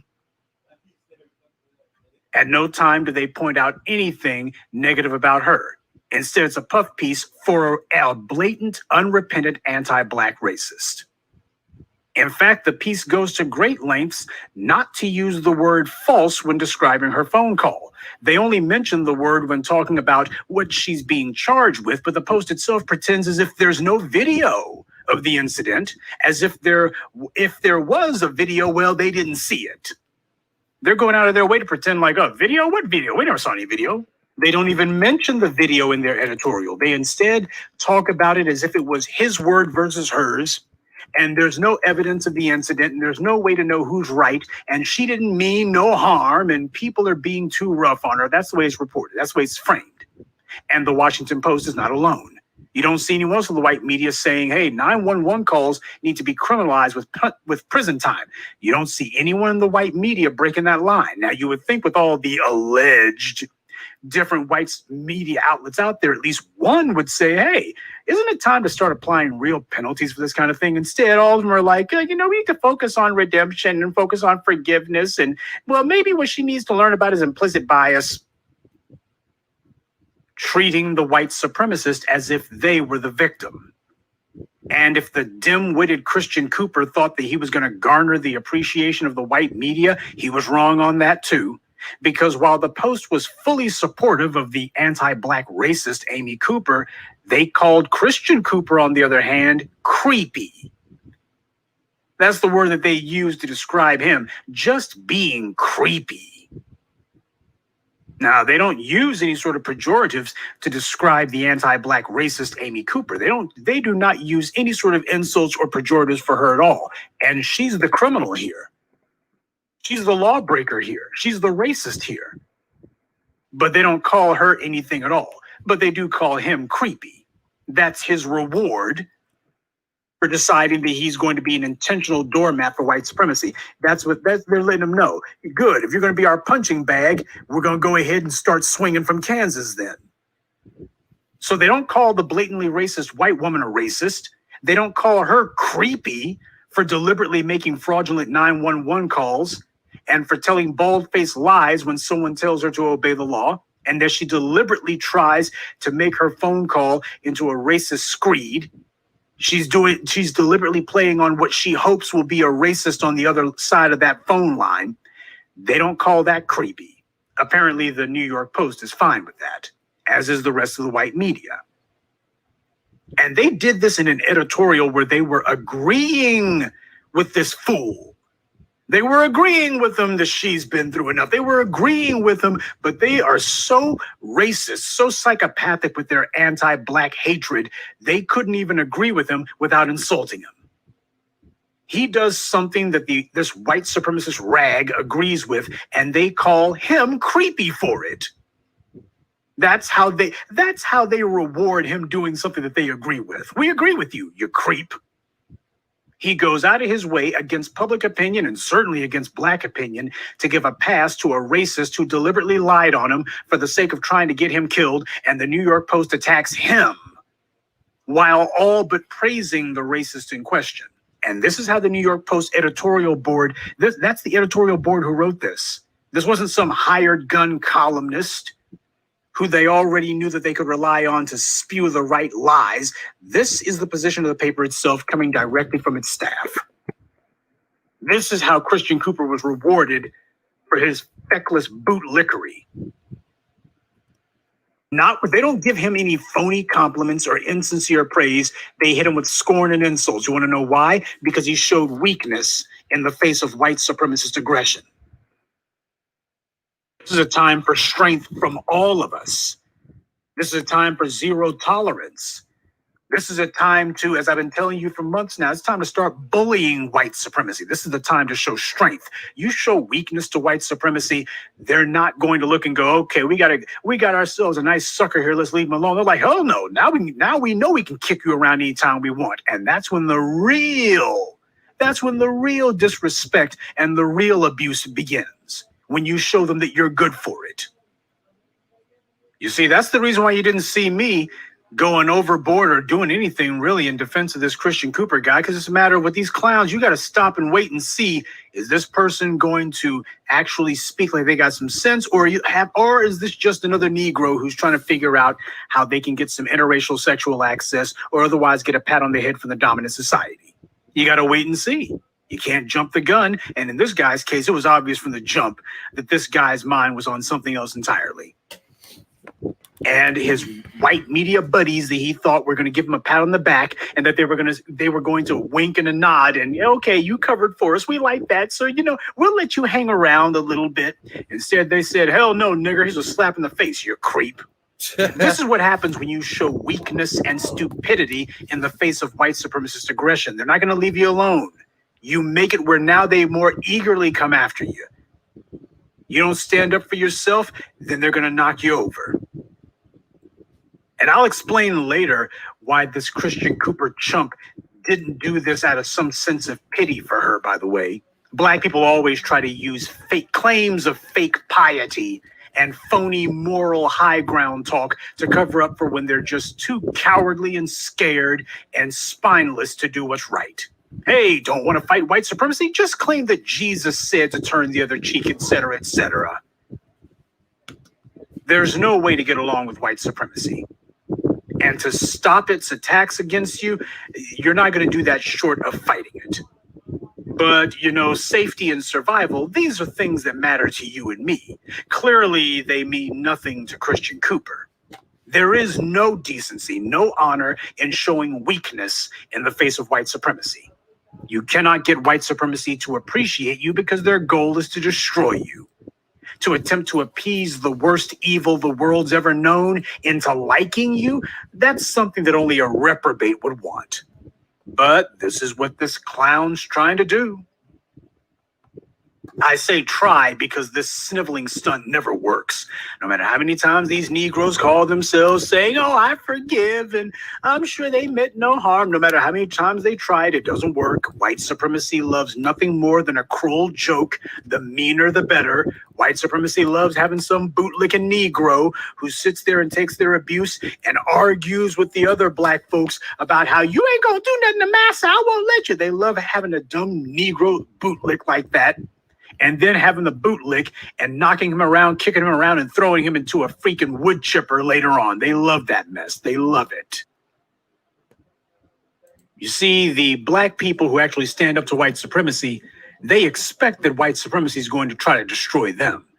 So destroying them doesn't really give the same thrill for white supremacy. You don't get the same giddy joy out of it because these guys expected it. Oh, but that bootlicking, scum-sucking, bowing and scraping, scratching and shuffling Bojangles Negro like Christian Cooper, a clown like him, well, that's a real thrill. Yeah, that's the rush to take someone like him because he's sitting there going, but not me, just before you throw his behind under the bus. Oh, white supremacy loves to get a chuckle out of that. Oh, he actually thought that he was on the team. Did you see the look on his face? He never even saw it coming. That's white supremacy loves that stuff. They love mean jokes, especially jokes that take a long time to pay off. White supremacy is impatient about a lot of things. White supremacy believes in instant gratification on a lot of things. But when it comes to cruel jokes, white supremacy shows you how sadistic it is. It can wait for that. In fact, the longer the wait, the more delicious. Long as they know that the payoff is guaranteed, they'll wait for the payoff. And by the way, I've got to say this because it needs to be said. While there are a number of black folks in New York who have their heads on straight, the sad truth is there's a disproportionate number of New York Negroes who are on some next level cooning. That's all. I can't put it no other way. The freaking bootlicking behavior in New York is on some next level stuff. It's like, God dang, is there like some sort of informal competition going on among a certain class of Negroes in New York where they're just trying to figure out which one of them can take the worst amount of abuse and then turn right around and excuse the white supremacist assailant in question? Is there like some sort of informal contest going on to see which one of them could be the most outrageous bootlick, the most outrageous apologist for white supremacy? There must be, because that's the only logical explanation for this. Too many times we see white supremacist attacks on black people in New York, and faster than you can say bootlick, those same black people are running to find a camera so that they can say, forgive, forgive, forgive. Well, this person ain't so bad. We can't be so harsh on them. Oh, we got to be better than that. We can try to redeem them. But as I keep telling you, cooning's a career path that doesn't come with a retirement plan. Nothing pleases white supremacy more than to take some pet Negro and throw him under the bus. And please stop saying that these clowns are hoping to get some money. While that may be true under some circumstances, you should not be using that as a catch-all term all the time whenever this mess happens. Yes, there are, of course, Negroes who would love to get white supremacy to cut them a check if they can manage it. But the problem is, in too many of these cases, it is excruciatingly clear that these sniveling, bootlicking Negroes are not looking for money at all. They're covering for white supremacy for free. Now, that may be difficult for those of you who are living the B1 life to understand.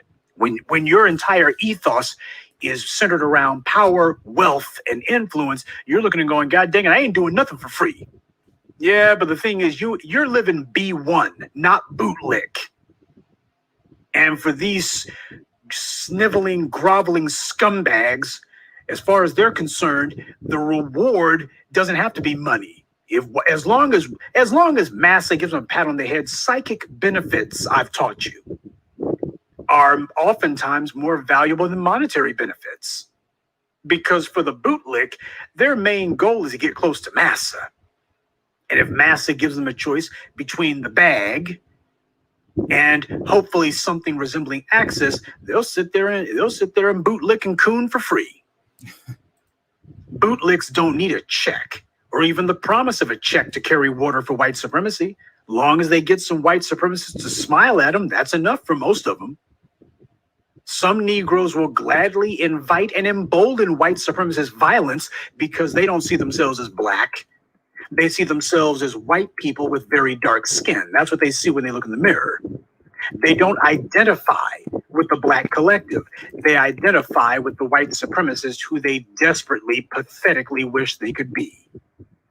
Now, another profiling cowardice comes from Livonia, Michigan. After Jason Black put up his 3 billboards in New York last week, one of which called for racially based 911 calls to be a hate crime, and resulted in Amy Cooper being charged a few days later, there was another group who decided to put up an electronic billboard of their own, paid for in an allegedly activist group in Livonia, Michigan. Their goal was to bring awareness to racial profiling by the police in Livonia, Michigan. Now, on the surface, to some of you, this may have seemed fine, as if these individuals were aligned with us. Hey, they weren't officially aligned. They weren't officially, part of what we're doing. But the point is, it seems as if it's the same thing we're doing, right? Wrong. And some of y'all were already basically giving these guys the thumbs up without actually examining what the hell it was you were giving your approval to. You didn't bother to see if these people are on our side or not. Family, I have always taught you that whenever somebody calls themselves trying to act like they speak for the black community, the very first thing you're supposed to do is to consider the source. Is this somebody who we know? Who are their people? Do we know who this is? Do we know anything about them? If you did, you would have seen that even though the white media tries to make it seem like it's a black woman behind all this, there's actually a white woman who is very closely involved. And when you look at this group's Facebook page, the first thing that you notice is these guys don't say anything about the police at all. You read the copy on this Facebook page, and it reads like it was written by a non-black person. Some non-black person attempting to be an ally because it speaks about black people in the second person. Here we are talking about caring about black lives. This is not the time for no goddamn Valentines. And the description is, I stand with you. I stand next you. And that's another thing. This Facebook page from this Livonia group, it is riddled with a whole bunch of typos and grammatical errors. I'm sitting here going, man, you must have been drunk when y'all were sitting in the bar coming up with this crap. You couldn't even be bothered to spell check, I see. But that's the thing. This reads like amateur hour coming from some white ally, because that's how it reads. It reads like somebody's talking to the black community. saying stuff like, I'm starting this group for like-minded people who want to show their love and support for our Black brothers and sisters. They're not saying, this is not sounding like it came from a Black person. It sounds like it came from a white one. And you already know where the heck this is going.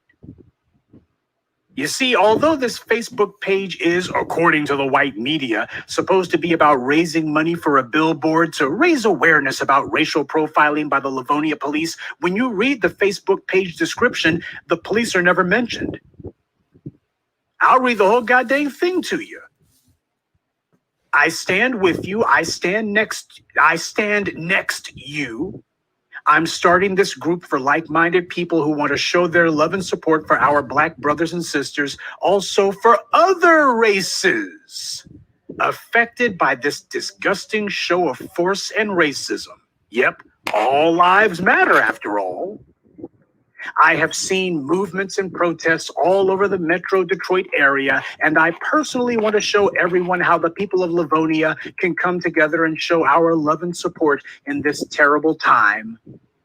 This, and then in all caps, to let you know this is what this is really about, this will be a peaceful protest. If you are here to start problems, please kindly leave. If you are here, H-E-A-R, to throw accusations or use offensive language, please leave. If you are here to disagree with this movement, please leave. If you want to help with signs and building up supporters, please chime in. I cannot wait to get this started. You see that?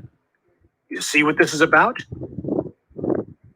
Talking about our brothers, Black brothers and sisters, also for other races affected by this disgusting blah, blah, blah.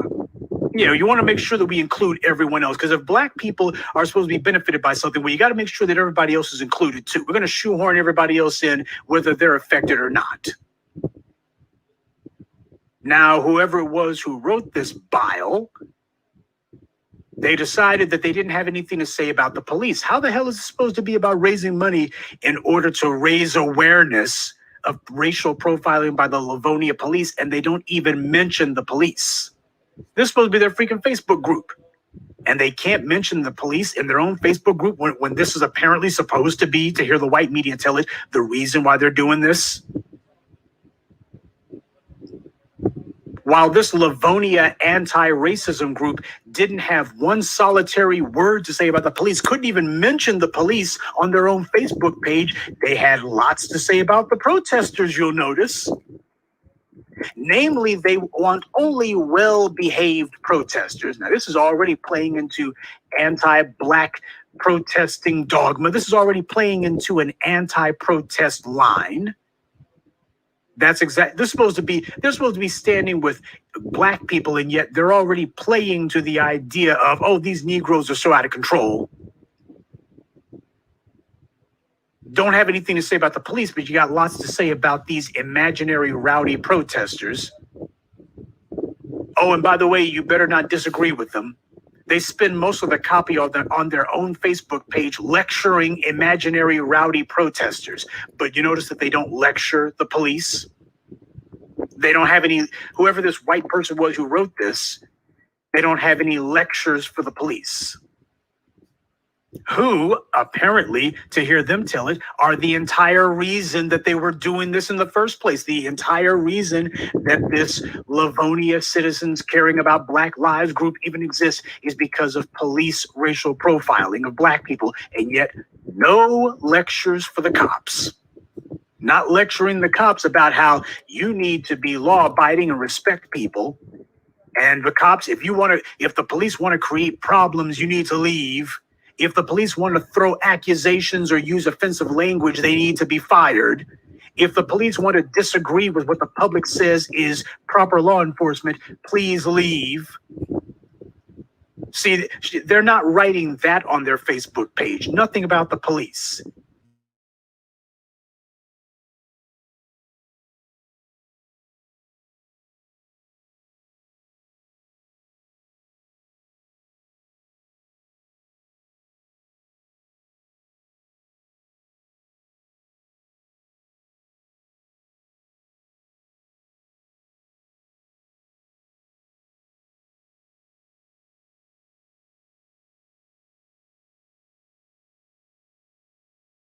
this white front group that they can use to get more money in the name of caring about black people and other groups affected by the disgusting show of force and racism.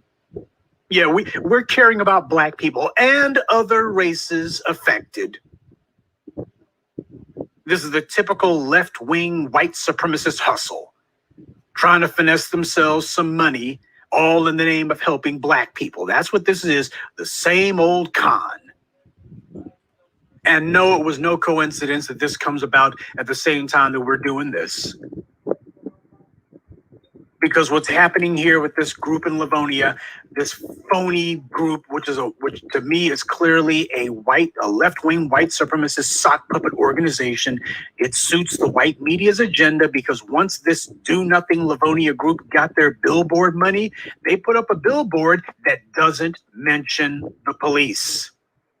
And even if you want to go with the line that, well, these billboard companies are white owned and they probably wouldn't let them mention the police by name, there's still no excuse for not mentioning punishment. Well, that is, if punishment is what you're interested in. But of course, that wasn't the point of this little exercise in finessing some cash out of the online rubes, as their own Facebook page says. This is about awareness of racial profiling. Awareness. It's not about actually doing anything about it. This is about awareness. Yeah, because nobody would know that the police racially profile in one of the most notoriously racist towns in the state if you didn't tell them. And I'm sorry for those of you who jumped the gun and thought that this was probably the spreading of an otherwise laudable effort. Those who thought that maybe these people were taking their cues from us and that what we were doing, basically if it copies what we're doing, then it's otherwise valid and useful. I'm sorry if you went for that.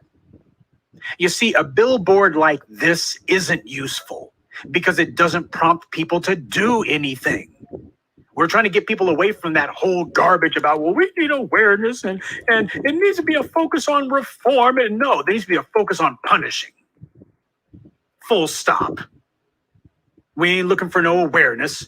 We're not looking to talk any babbling gibberish about implicit bias. We're not here to do any do-nothing proposals about sensitivity training, or maybe there needs to be some sort of reform. The best reform for the police would be a long prison sentence. That's the only reform they need. You got a do-nothing statement that pretends to be about something when in reality it's about absolutely nothing.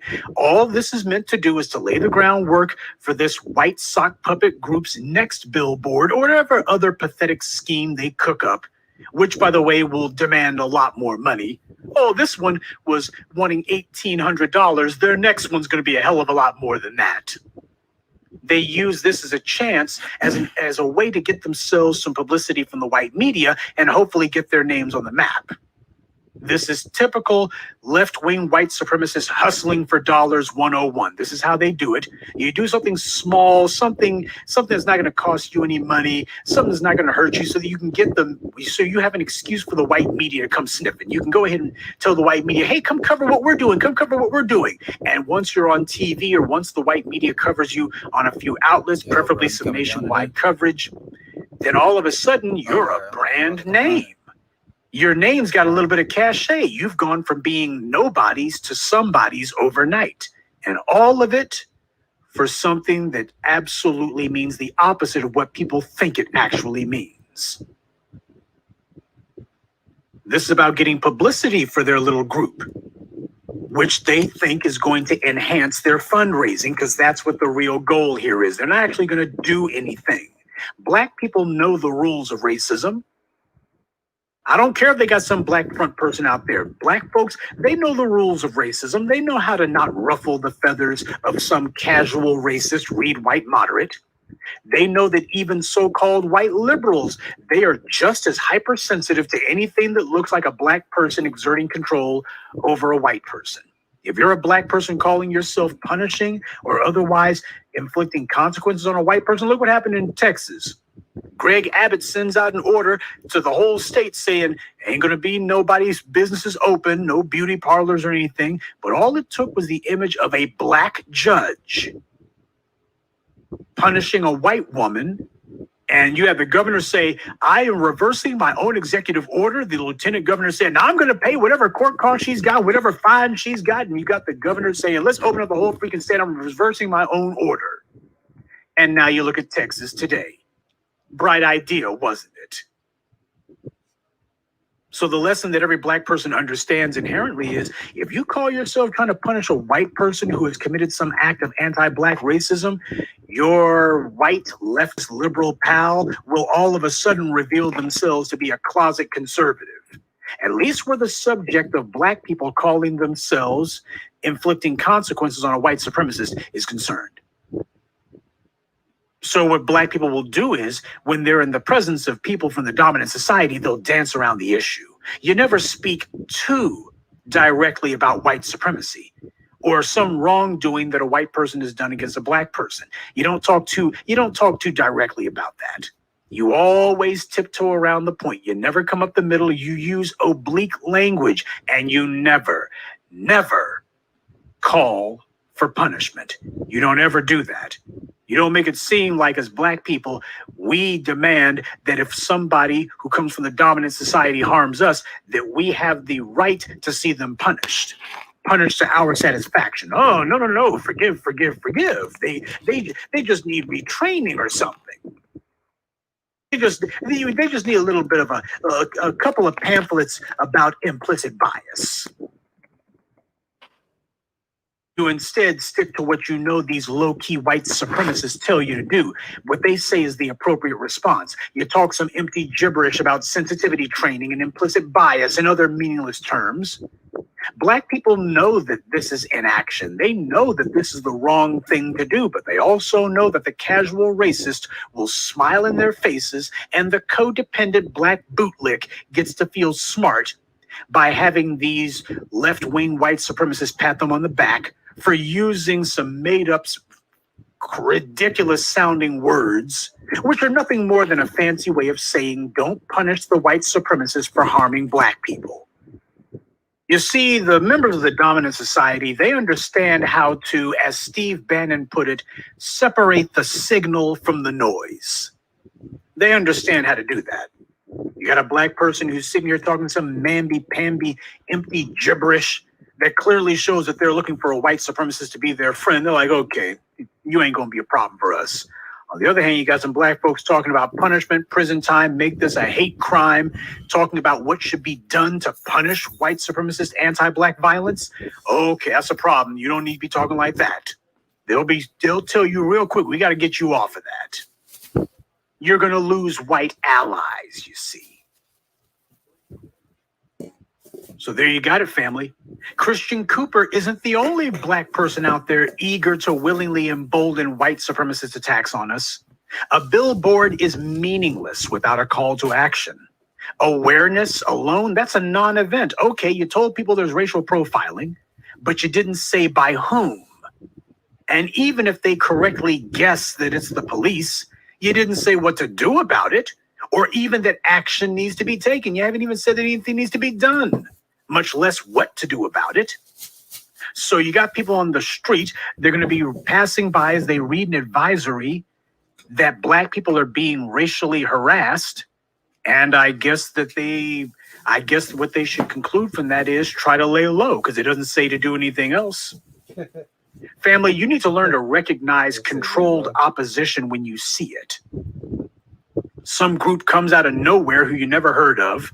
You don't know who's in this group.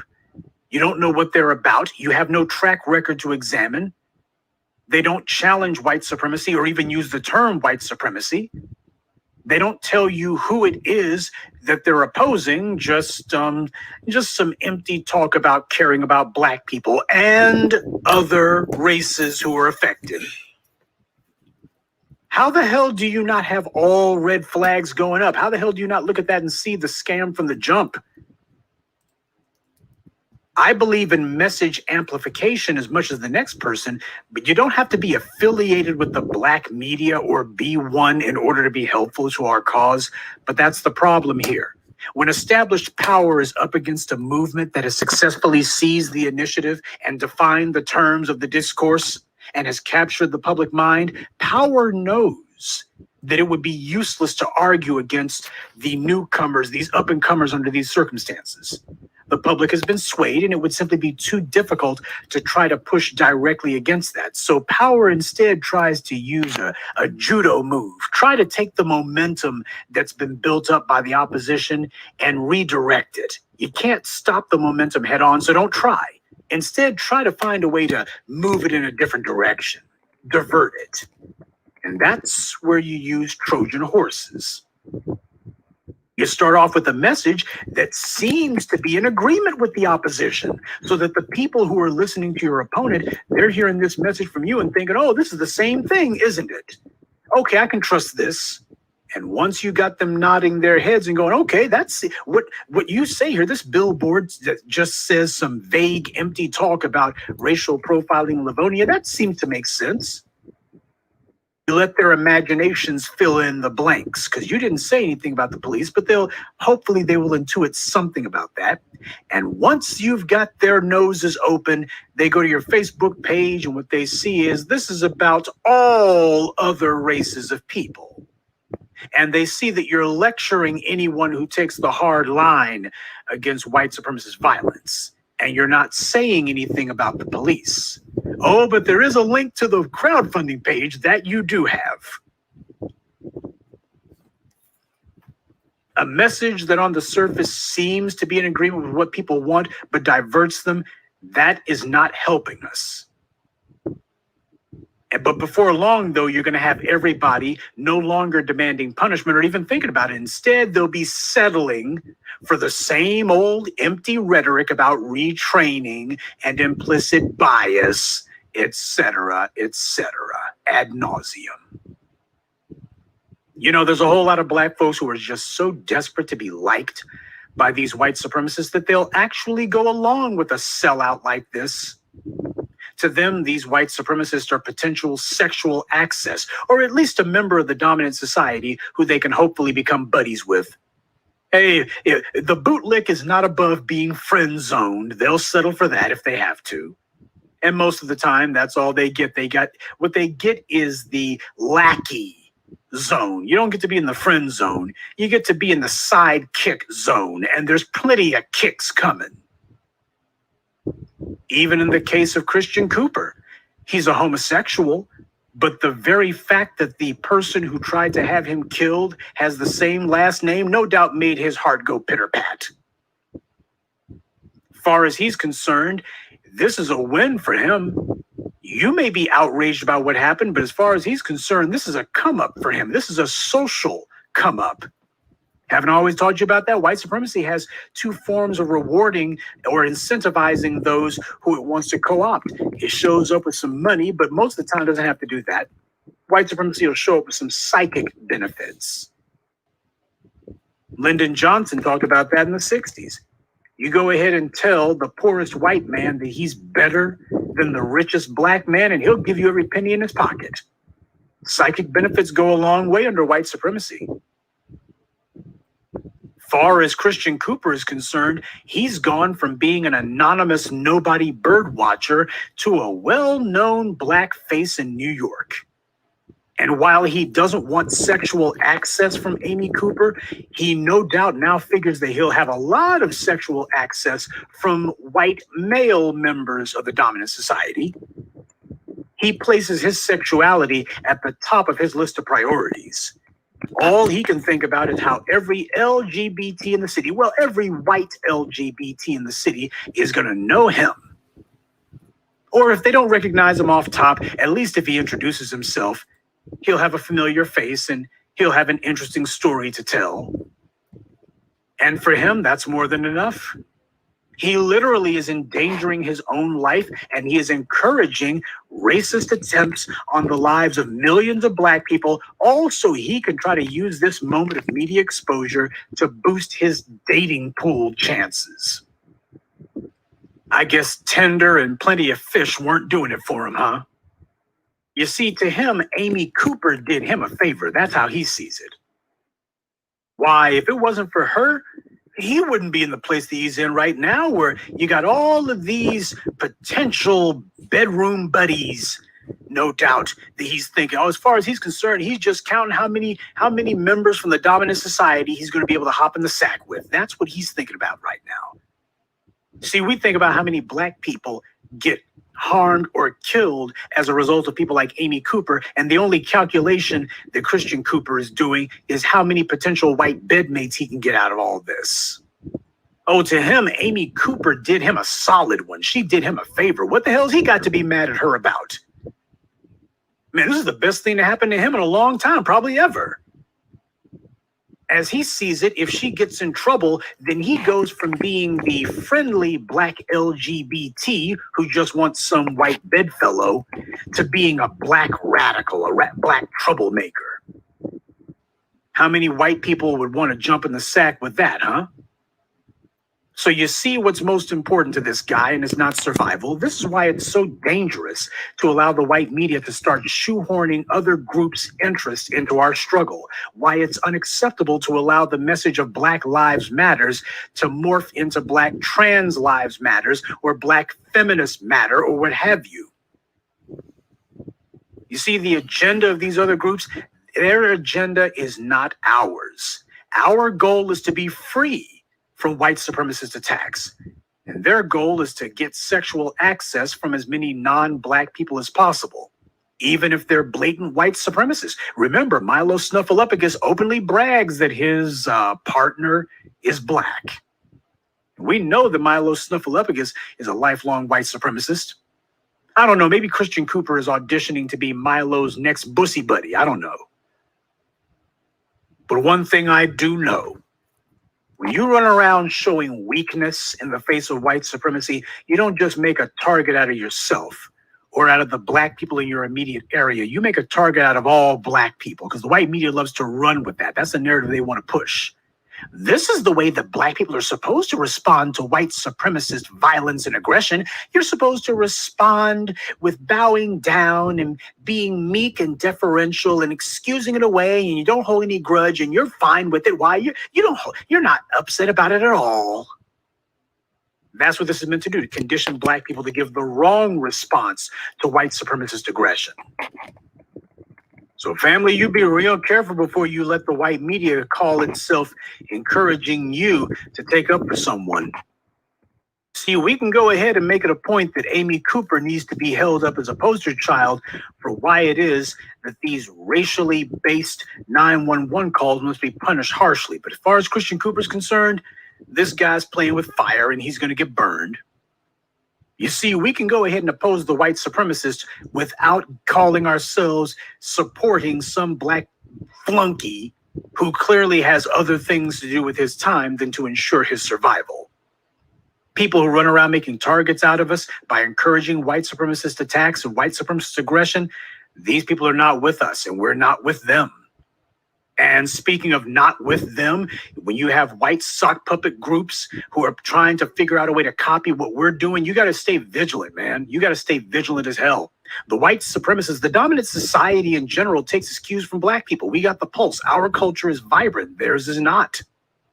And that being the case, when it comes to everything from music to art to dance to entertainment to political movements, they watch us. Because we got the pulse. They don't. They watch us to see where to get cues from, what trends to follow, what they can get relevant ideas from. And that's where you get this Livonia group from. See, there's going to be a lot of people trying to copycat what we do. And before you go calling yourself going, oh, this is some person who's doing something similar to us. Well, first of all, is this somebody who has had any contact with us? Is this somebody who is actually on code? Or do you just look and see somebody taking out a billboard and you go, oh, a billboard, as long as you're doing something, just do it. That's good enough. No, we didn't say to just do anything. There's a difference between doing something and doing something useful. And when it comes to some sock puppet organization trying to finesse some cash off of our suffering, that is hella off code, hella wrong. That is white supremacy in the raw. So let's not go being gullible here. We can't afford it. This is the time for vigilance in the face of white supremacy. This is the time for strength in the face of white supremacy. This is the time to be confronting white supremacy.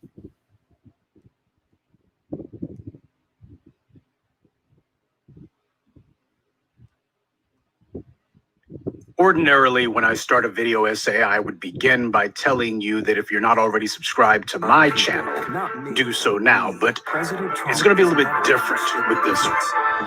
If you're not already subscribed to the Black Authorities YouTube channel, do so now. It's time for Joe Biden. Dr. John Henrik Clark said that one of the biggest problems with the African... It's your boy, O'Shea Duke Jackson. Back at it again with another episode of The Celebrity Junk. And guys, we're talking about former NBA superstar, no, stop the show. Former NBA bum, Matt Barnes. Now, I know Matt Barnes quite well, okay? And the reason why I say that is because I'm also from Sacramento. All right. I remember when Del Campo High School was in the Capital Athletic League, and Del Campo was playing against Grant High School, Ronnie Walton, DeRon DeRoe, LaRon Bryant, and we used to give Del Campo that work. But Matt Barnes at the time was a 6'7" point guard. All right. And people don't know that Matt Barnes was also a pretty decent wide receiver. In fact, I believe his senior year in high school, he led the state in like 25 touchdown passes, okay? And Matt Barnes, we all thought was going to be the best athlete to ever come out of Sacramento.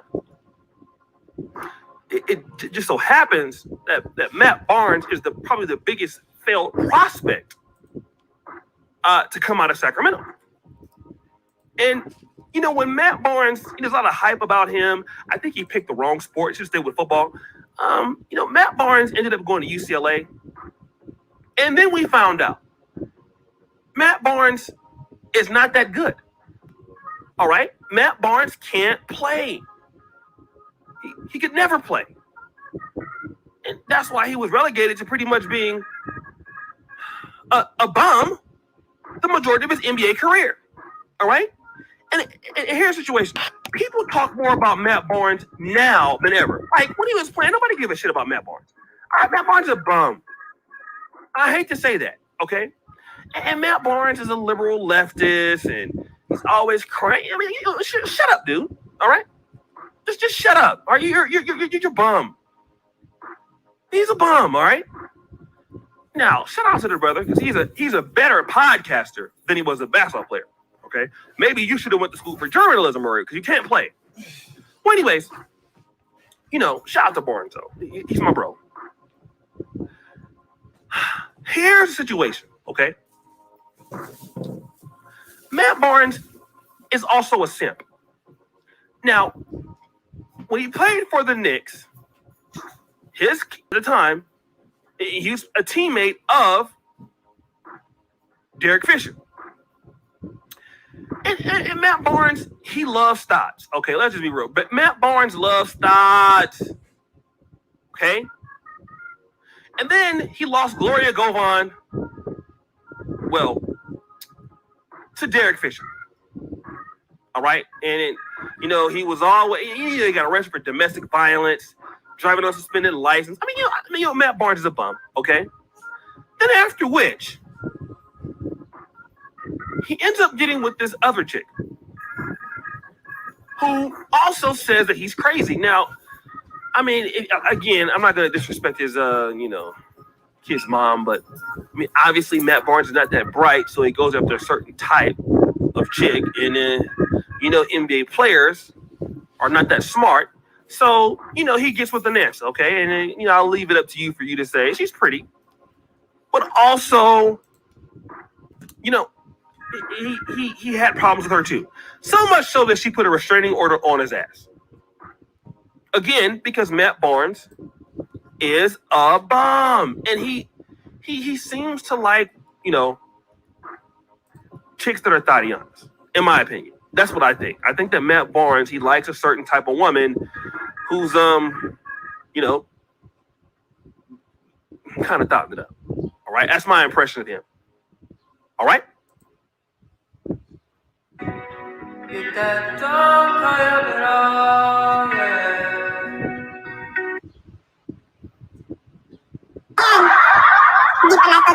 Baka pinapaasa niya ako. Paasa kayo. Ngayong paasa. Ayan. Si Ray Arlene, ikaw na. Galit. Parang galit talaga. Ayan, drop your link na. My goodness. Hirap yung ano yun eh. Yung mga kinig. Drop your link mo na. Ayan. Timer starts now na po. Ayan. Okay yan. Ayan, drop your link. Mga pambihira. Ayan yung mga ganda mga gwapo na nagsistay. Pamal ko po kayo. Ayan. Yung mga budol, pangit. Oh my goodness me, I have a brother in the house. Give it up, give it up, give it up for Party Music DJ Aki. And of course, he is a member of our squad. This is my welcome just for you. Party Music DJ Aki. This is your welcome.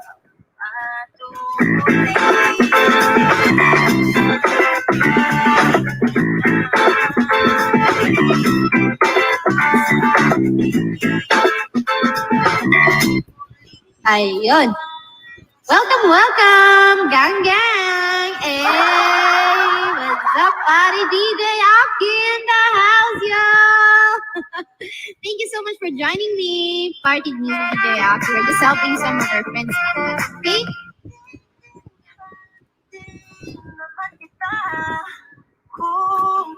And mga pangit, yung mga umaalis. Ayan, pag-graduate naman natin ng si It's Bianca. Let's make her graduate to 200. Ayan na, kaya natin yan.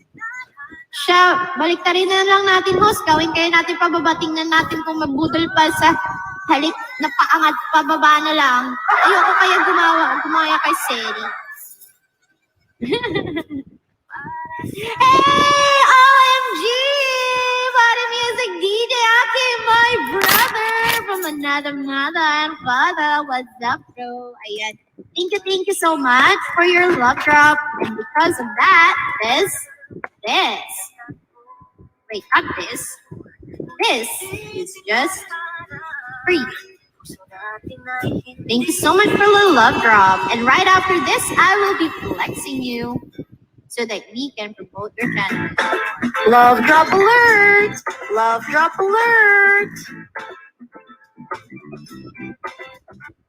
And love drop. We hear it over and over from investors. I wish I had bought Amazon or Netflix when they were first recommended by the Motley Fool. I'd be sitting on a gold mine. And it's true. If you had invested in Amazon when we send a buy alert at $15.31 per share, you'd be up 12,000%. Or if you had invested in Netflix when we recommended it at $1.85 per share, you'd be up 18,000%. And while Amazon and Netflix have had a good run, we think these 5 other stocks are screaming buys. And you can buy them now for less than $49 a share. You can grab a copy of 5 growth stocks under $49 for free for a limited time only. And don't. Men in the world are in Seattle, but yet so many women from Seattle, black women from Seattle coming through talking about black men only want white women and Latinas. We're going to get into it. But when you get a brother, can you keep him? And here's the more important thing. What have you done to improve yourself in ways that high value men want? You hear that? Did you hear what I just said, ladies? What have you done to improve yourself in ways that high value men want. And what is high value? High value comes directly from talking about income first. You can't be high value at $50,000 a year. You can have a rock solid mindset and a frame. If you making $20 an hour and driving, you know, no shade, bro, but that's not high value. It's something else. When it comes to high value, I've already done a broadcast on what makes a high value man. Go back and look at that. $50,000 a year ain't high value, yo. So as I was getting this show ready, crazy. How you can't I saw some comments already in the comment section. Value. Lots That's of broke amen in here denigrating women with broad generalizations. Well, understand, this is a broadcast. And as such, we have to make broad generalizations to cover a broad topic, to cover a broad assortment of individuals. So if you have a problem with broad generalizations that are generally true, you need to leave. That is a weak-minded argument. To say, well, not all, that's some kindergarten playground stuff. Over here, I expect to be dealing with grown women, educated, intelligent women, well-read women. Not unlike some of these people who've been calling my phone and inboxing me with your broken English. You be talking down to black women's and do. I'm like, you didn't even watch my show. You can't even watch what I'm saying. But instead of insulting them and doing that other kind of stuff, I just ignore them. You're not gonna get any limelight. You know, if you're trying to build a YouTube channel or a platform off of trying to troll me or trying to have smoke with me, have at it. I'm not gonna mention your name though. But we're gonna have a real conversation today. High value black men. Here's the things that don't work. You cannot use shame. Somebody came in here and said, yo mama black. That argument, that line of thinking, if that's your only reply to make yourself competitive with high value black men, that's a sorry state for you to be in. I mean, honestly, if that's your ultimate comeback is, hey, high value black men, you got to pick a black woman because your mama black. That doesn't bode too well for the caliber of women that are out there. If the only thing that goes is if that's the highest criteria, that means she didn't have to do anything except be born. All she had to do was be born a black woman, and that made it enough. Because here's the thing. Black men know we have to be 3 times as good to get half the credit. We know that. We've been told that our entire lives. We see it. We live it. You know it. You hear it. So if black men accept that we have to be 3 times as good to get half the credit, black women, welcome to your side of it. So do you. To get the kind of man you say you want, you have to be competitive. Because a man that has to be 3 times as good to get half the credit, he's had to make himself valuable. And he's not going to diminish himself, period. So shame is not going to work. The insults, your mama black, you hate yourself. You know, we're going to hear it all tonight. You can't handle a strong woman. It's just like, get a new playbook. This stuff is tired. And then the guilt, it doesn't work. Shame, insults, guilt, and need to be right. These things don't work. The net of it is, whose issue is this to solve, ladies? If you want Keith. Keith, Blake Henry, Brad Lee, Ahmed, Keith, and Enrique. High earner, not rich yet. Keith Henry is the upwardly mobile black man. Blue Henry is the upwardly mobile black man who's on the blue collar side. And then the hit squad is the younger guys, guys under, 27 and under. Then here's the question, guys. This is a question I have to ask you, ladies. I have to ask the ladies. Ladies, Black women, I have to ask you, and this is, now understand, you know, over here, I'll hear the argument. I will hear the argument. But I need you to ask yourself a question. Oh, man, we got to get these likes up before we get into it. We only have 500 likes. Everybody hit the like button. Come on, let's go. What the hell? Come on, we gotta get these goddamn likes up, man. What the fuck? Gotta get these goddamn likes up, man. Some bullshit. 200 people in here, only 160 likes. Come on, goddamn. Need 44 more likes. 50. Mick Jules vlog.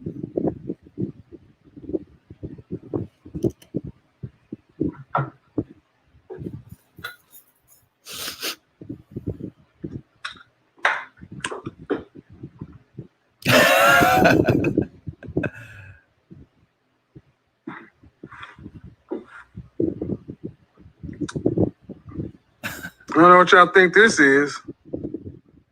We got to at least get him up over 50. Keep going.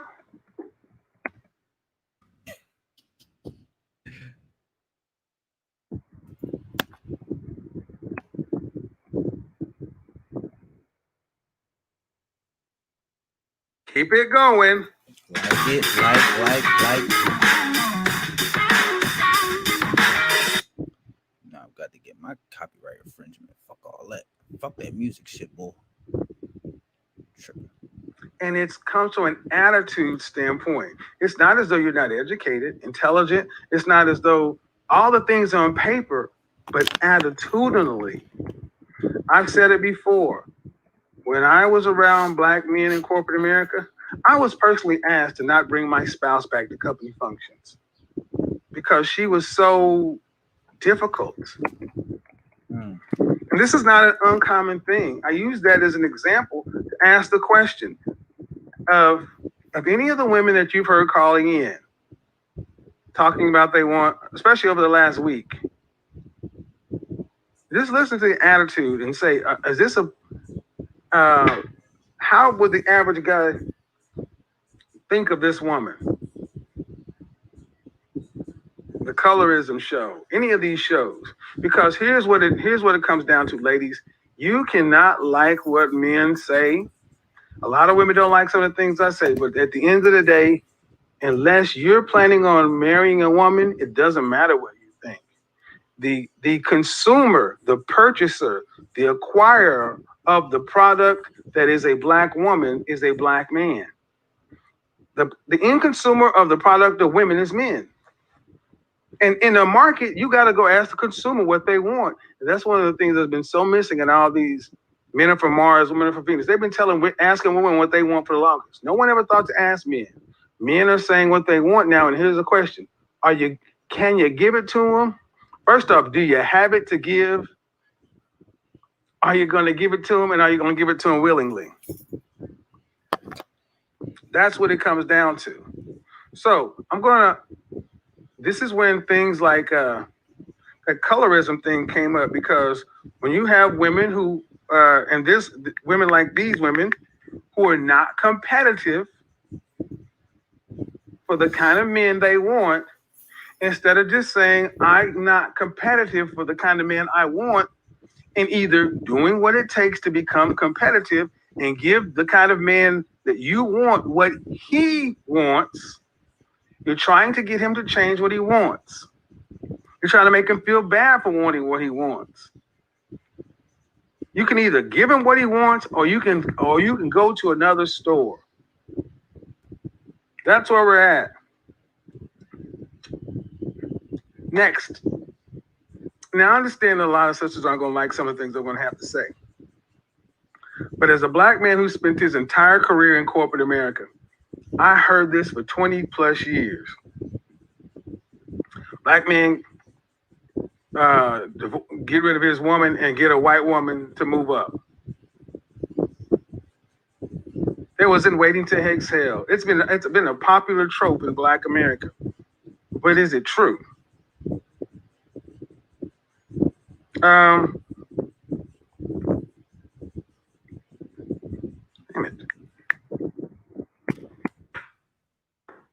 want you to hear some more of this colorism stuff. Again, it's, well, the reason we can't get, the high value men, the high value black men is because of our skin tone. Really? Is that it? But then when you ask, get them nailed down. If I lose my brace, what if I lose them or drop them off? But hey, you ask, when you get them nailed down, what happens? If woman, you get them nailed down to the point. Hello. Remember this crazy chick from last night? Oh yeah, I'm gonna use you. Hello? Hi.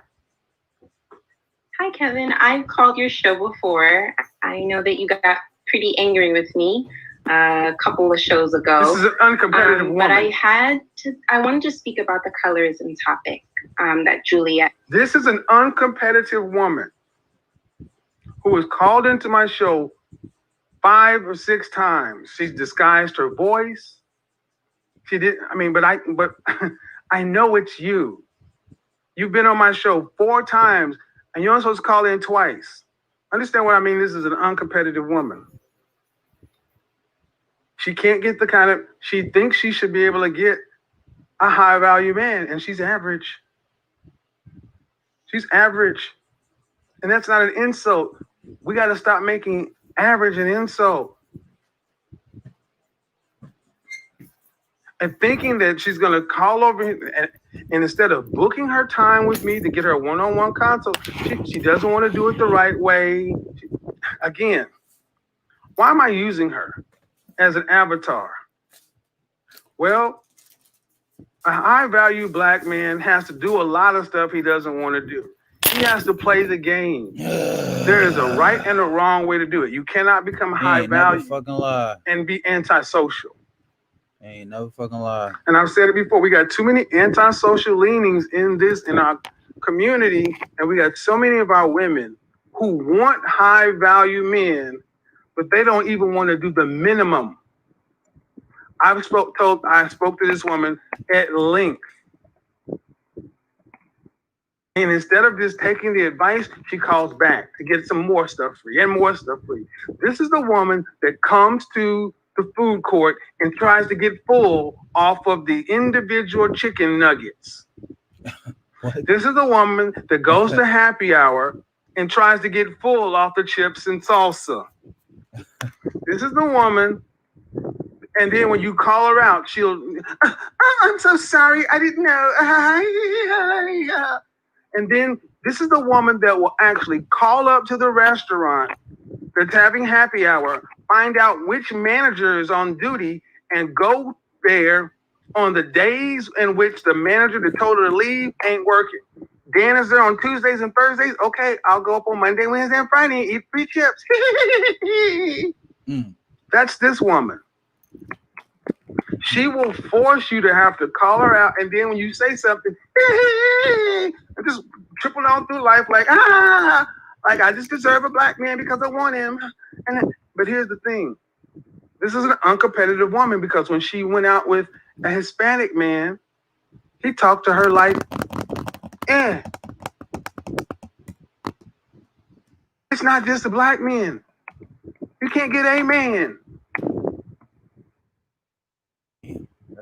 And instead of doing what it takes to become competitive, you want to talk about colorism.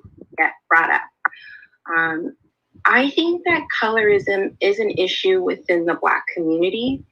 I think that, I understand like Black women, we have really deviated from being feminine and embracing what makes us a woman.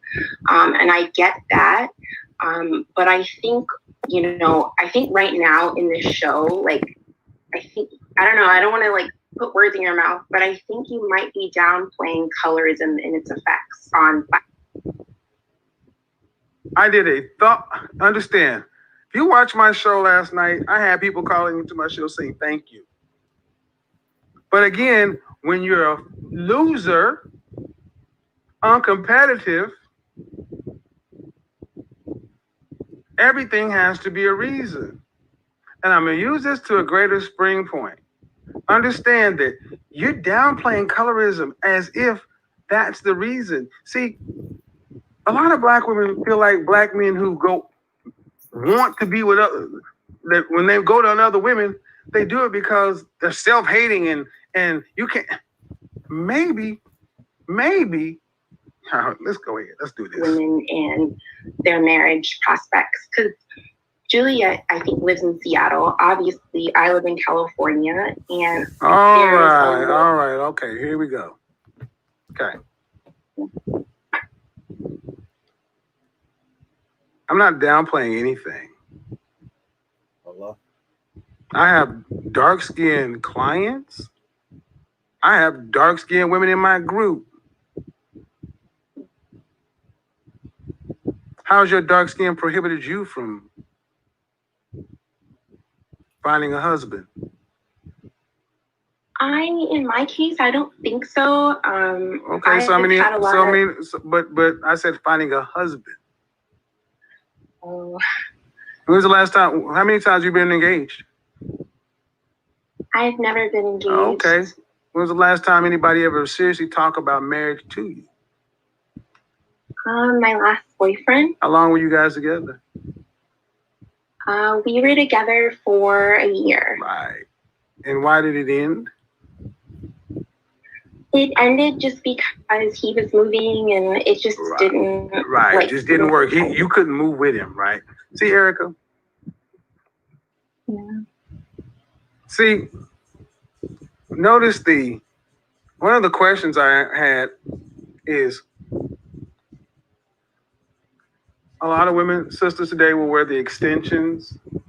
And you hear brothers say, you can mimic what other women of other races look like as far as femininity, but you can even mimic the tonality of their voices.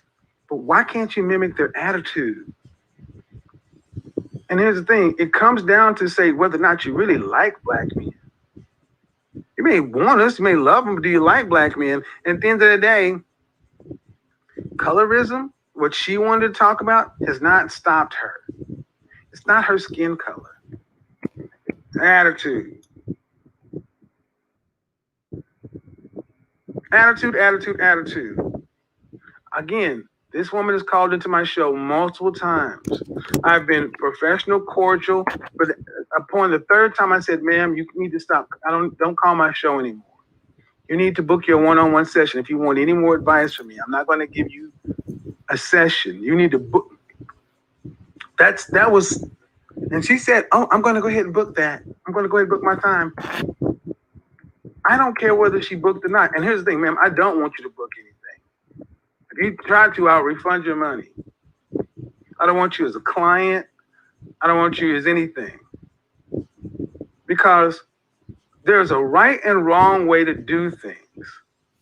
And when you say you want brothers who have to go out and compete and win in the world, and you can't even come at me in the right way, it's almost like a lot of sisters want high value men, but you want them to accept you as you are, and you don't even like how you are. But let's get into it. How many black women truly believe that black men, especially bougie black men, bougie black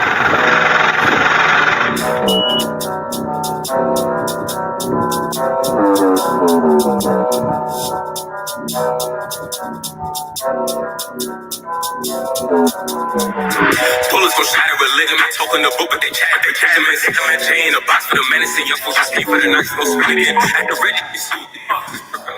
I'm taking it. JCC a plane, he digging it. Why you shaking it? Split the dividends. Bullets gon' shatter a ligament, talking the book, but they chat. They catch them and stick them in chain. A box for the medicine, young folks just speak for the nice, little spit it in. At the ready, can't see what the difference is. Perk got me nervous, he Jason, I'm digging it. JCC a plane, he digging it. Why you shaking it? Split the dividends. We keep the knots in the beam, and dropping the queens, we flocking the theaters. Free flea on jets, the reaper, creeper, phone and then turn up my speakers. Link up, she a believer. Shorty gon' kick it like FIFA, feeding the meters. Drip got me leaking, GB the reason. I see the Jakes, I'ma leave him. We don't know Sosagi. Sicky keep knocking, he close to me. Miss this top made his shoulder bleed. 40 clip hang like a rosary. Cole Brown is the Joe boy. Spin through the opposite, I might hit a coke. Hit coach, that's the ghost, no Rolls Royce. He in the chair, that's folks, you got no choice. I see an eye, I'ma chase him. There's no structure, that's for all situations. I've been on this act waiting, breaching. Folks in the top speeding. I've got passion, the kids got cheesing. Played it, not freezing. Stupid bitch dropping out like a breezing. Bullets gon' shatter a ligament. Talking the book, but they chat predicaments. Chain in a box for the menacing. Young folks just came for the knocks and go spin again. At the Reggie can't see what the difference is. Perk got me nervous. He Jakes and I'm taking it. JCC a plane, he digging it. Why do Chevy and split the dividends? Bullets gon' shatter a ligament. Talking the book, but they chat predicaments. Chain in a box for the menacing. Young folks just came for the knocks and go spin again. At the Reggie can't see what the difference is. Perk got me nervous. He Jakes and I'm digging it. JCC a plane, he digging it. Why do Chevy and split the dividends?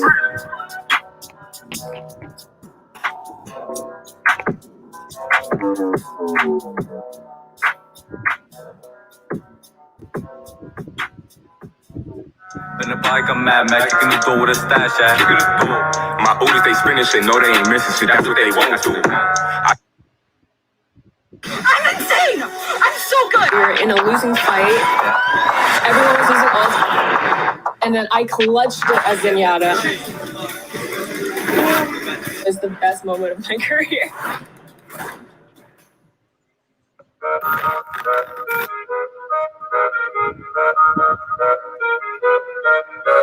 Risky K.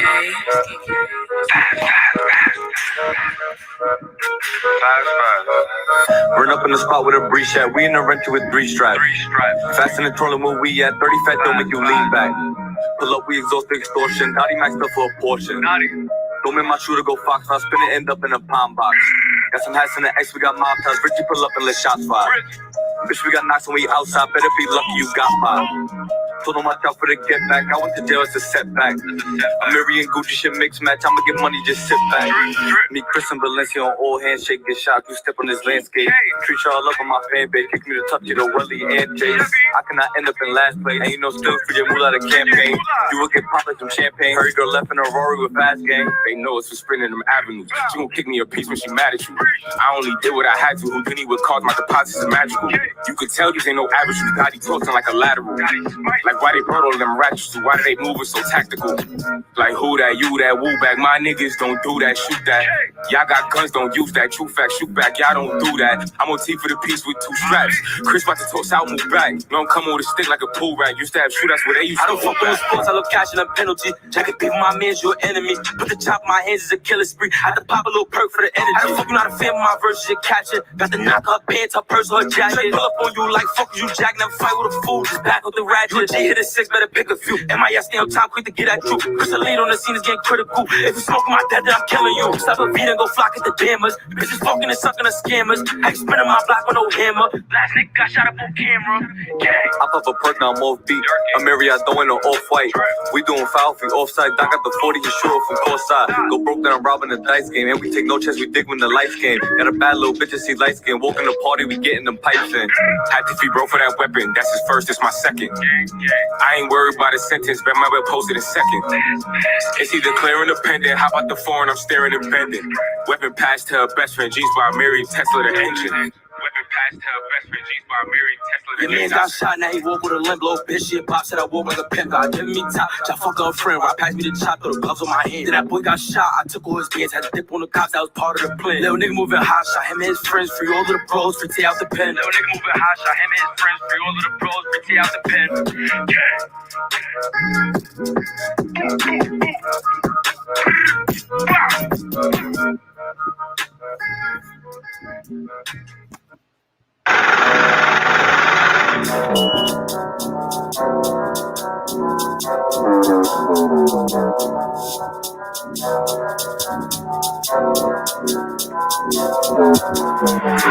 Bullets gon' shatter a ligament, talking the book, but they chat. They judgments. J in the box for the medicine, young folks just came for the knocks, go spin it in. At the Reggie kids, see what the difference is. Perk got me nervous, see Jakes and I'm taking it. JCC a plane, he digging it. Why do Chevy, they split the dividends. Bullets gon' shatter a ligament, talking the book, but they chat. Predicaments. J in the box for the medicine, young folks just came for the knocks, go spin it in. At the Reggie kids, see what the difference is. Perk got me nervous, see Jakes and I'm digging it. JCC a plane, he digging it. Why do Chevy, they split the dividends. We keep the knots in the beam, we're dropping them queens, we flocking the theaters. People booting this turn of my speakers. Link up, she'll believe it. Like people feeding the meters. Drip got me leaking in GB a reason. I see the dates, I'ma leave it. We don't know social beat. I made a shoulder bleed. Like a rosary. Cole Brown is the Joe boy. Spin through the option, I might hit a coke boy. Hit coach as it goes, no roll for stay in the chair, that's folks, you got no choice. I see an album with case, and it's no chance for all situations. I've been on this app waiting, breach shit, put on your head, you a patient. Folks in the drop top speeding, opt out passenger, kids stop cheesing. Funds played, they not freezing. Stupid bitch drop the clock, let the breeze. Bullets gon' shatter a ligament, talking the book, but they chat, they judgments. J in the box for the medicine, young folks just came for the knocks, go spin it in. At the Reggie kids, see what the difference is. Perk got me nervous, see Jakes and I'm taking it. JCC a plane, he digging it. Why do Chevy, they split the dividends. Bullets gon' shatter a ligament, talking the book, but they chat, they judgments. J in the box for the medicine, young folks just came for the knocks, go spin it in. At the Reggie kids, see what the difference is. Perk got me nervous, see Jakes and I'm taking it. JCC a plane, he digging it. Why do Chevy, they split the dividends.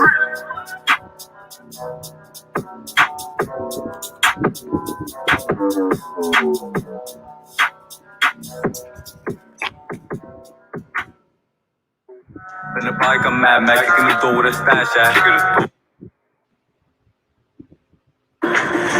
If you manage a team, you have to try Monday.com. Monday.com is a platform to track everything your team is working on. We use it for all our projects.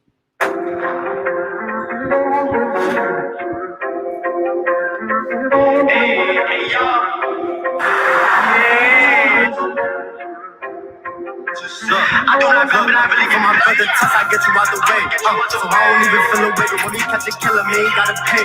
Who the fuck is he lose any game? We spending 7 nights and 7 days. If you took a drip and murder, then I bet you know I got that shit for days. If you took a whip, I call up Daddy G. You know he backing out the race. Watch them niggas face. No, we not young money, but we back shit and we keep it straight. If he acting funny, I get DBs, take a smile off his face. Look at him, I take a couple close. Still dropping wreck, can't come on my back, nigga, you know. Baby Joe phone like Uno. No, we ain't wrestling sumo. Bitch, I'm a post like Hugo. Bitch, I'm a Don Julio. You think you tough with that Tulito? Me and KG, keep a pose. Nigga, you will get dressed, stupid though. Remember hoes is alive like hot. I don't care, I was young like mom. You got that stop. But I'm fucking for $1. It's these poor major collars. For school and trenches, I'm a scholar.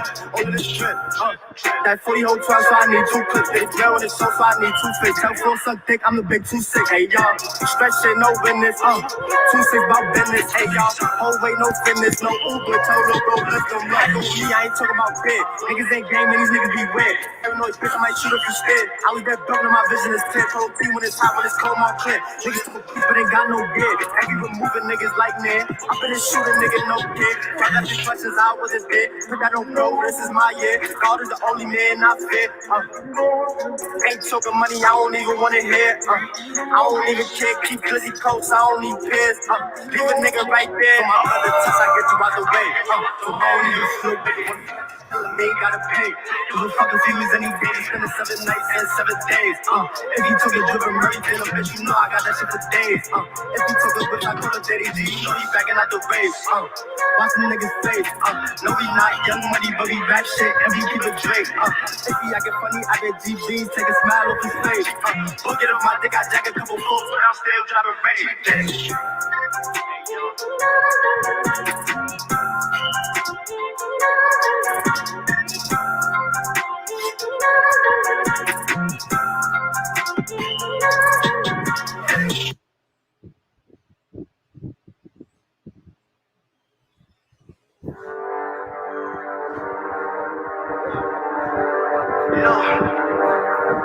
Hey, Betty baby, you wanna know the Cody?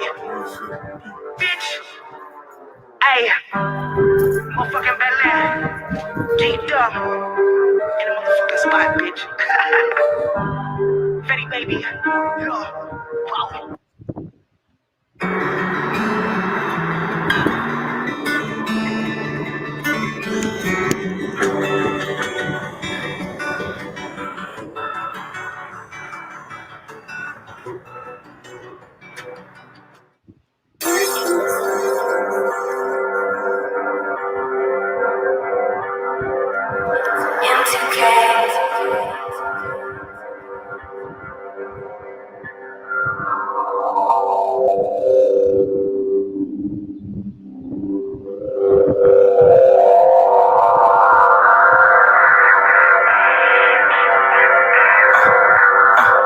A couple lads with us in the spot, and we got the knock.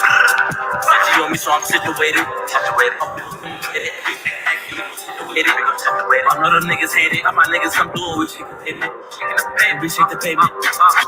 New pack, fuck that new shirt, I'm giving them new drip. New drip, that's swag. Jump out the V, we don't do reverse. I cannot like how my mom to be hurt, so I keep it sitchy. Tell her get with me, I'm moving iffy, tell her I'm picky. Niggas cap, they never been on the drill, they never been rushing to move attack. Gotta make sure that the Uda back, when it's moving clap, let them niggas scat. Hit that boy down, I got blood on my jeans, I got blood on my shirt, blood on my hat. So that's the boss that nigga had. City on me, so I'm situated. We gon' demonstrate it. If we take a hack, we gon' situate it. I know them niggas hate it. All my niggas come through and we shake the pavement. And we shake the pavement. Finesse on my way with that back pay. I'm no rapper, I don't get no back in. Max in. Move forward, take my hands off the wheel when I back in. Track in. Hit the wrong thing, he get packed up. We say the wrong thing, he get packed up. If he say that he wrong, we giving him two. That bush on the wrong, he beating him two. I got no whip up toe in the stick. Let's in the spot, we got to knock. City on me, so I'm situated. We gon' demonstrate it. If we take that we gon' situate it. All of them niggas hate it. All my niggas come through and we shake the pavement. And we shake the pavement.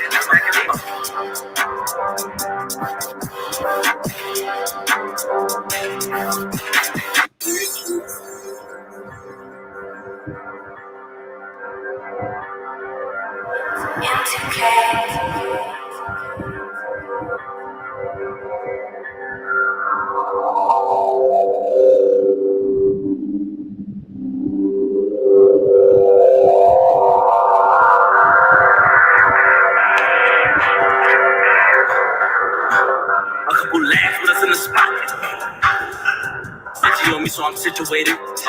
We gon' demonstrate it. If we take a hack, we gon' situate it. I know them niggas hate it. All my niggas come through and we shake the pavement. And we shake the pavement. New pack, fuck that new shirt, I'm giving them new drip. New drip, that's swag. Jump out the V, we don't do reverse. I cannot like how my mom to be hurt, so I keep it sitchy. Tell her get with me, I'm moving iffy, tell her I'm picky. Niggas cap, they never been on the drill, they never been rushing to move attack. Gotta make sure that the Uda back, when it's moving clap, let them niggas scat. Hit that boy down, I got blood on my jeans, I got blood on my shirt, blood on my hat. They're like a course that nigga had. A real lads with us in the spot, we got to knock. City on me, so I'm situated. We gon' demonstrate it, and we take a hack, we gon' situate it. I know them niggas hate it. All my niggas come through and we shake the pavement. And we shake the pavement. Finesse on my way with that back pay. I'm no rapper, I don't get no back in. Max in. Move forward, take my hands off the wheel when I back in. Track in. If we say the wrong thing, he get packed up. If we say the wrong thing, he get packed up. If we say that he wrong, we giving him two. That bush on the wrong, he beating him two. I got no whip without two in the stick. Lads with us in the spot, we got to knock. City on me, so I'm situated. We gon' demonstrate it. If we take a hack, we gon' situate it. All of them niggas hate it. All my niggas come through and we shake the pavement. And we shake the pavement.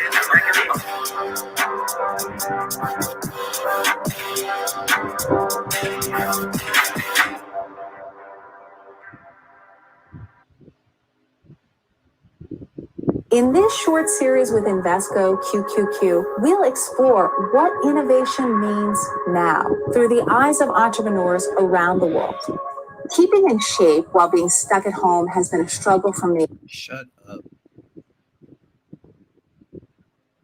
Working from home has been such a struggle. Oh my God. Word.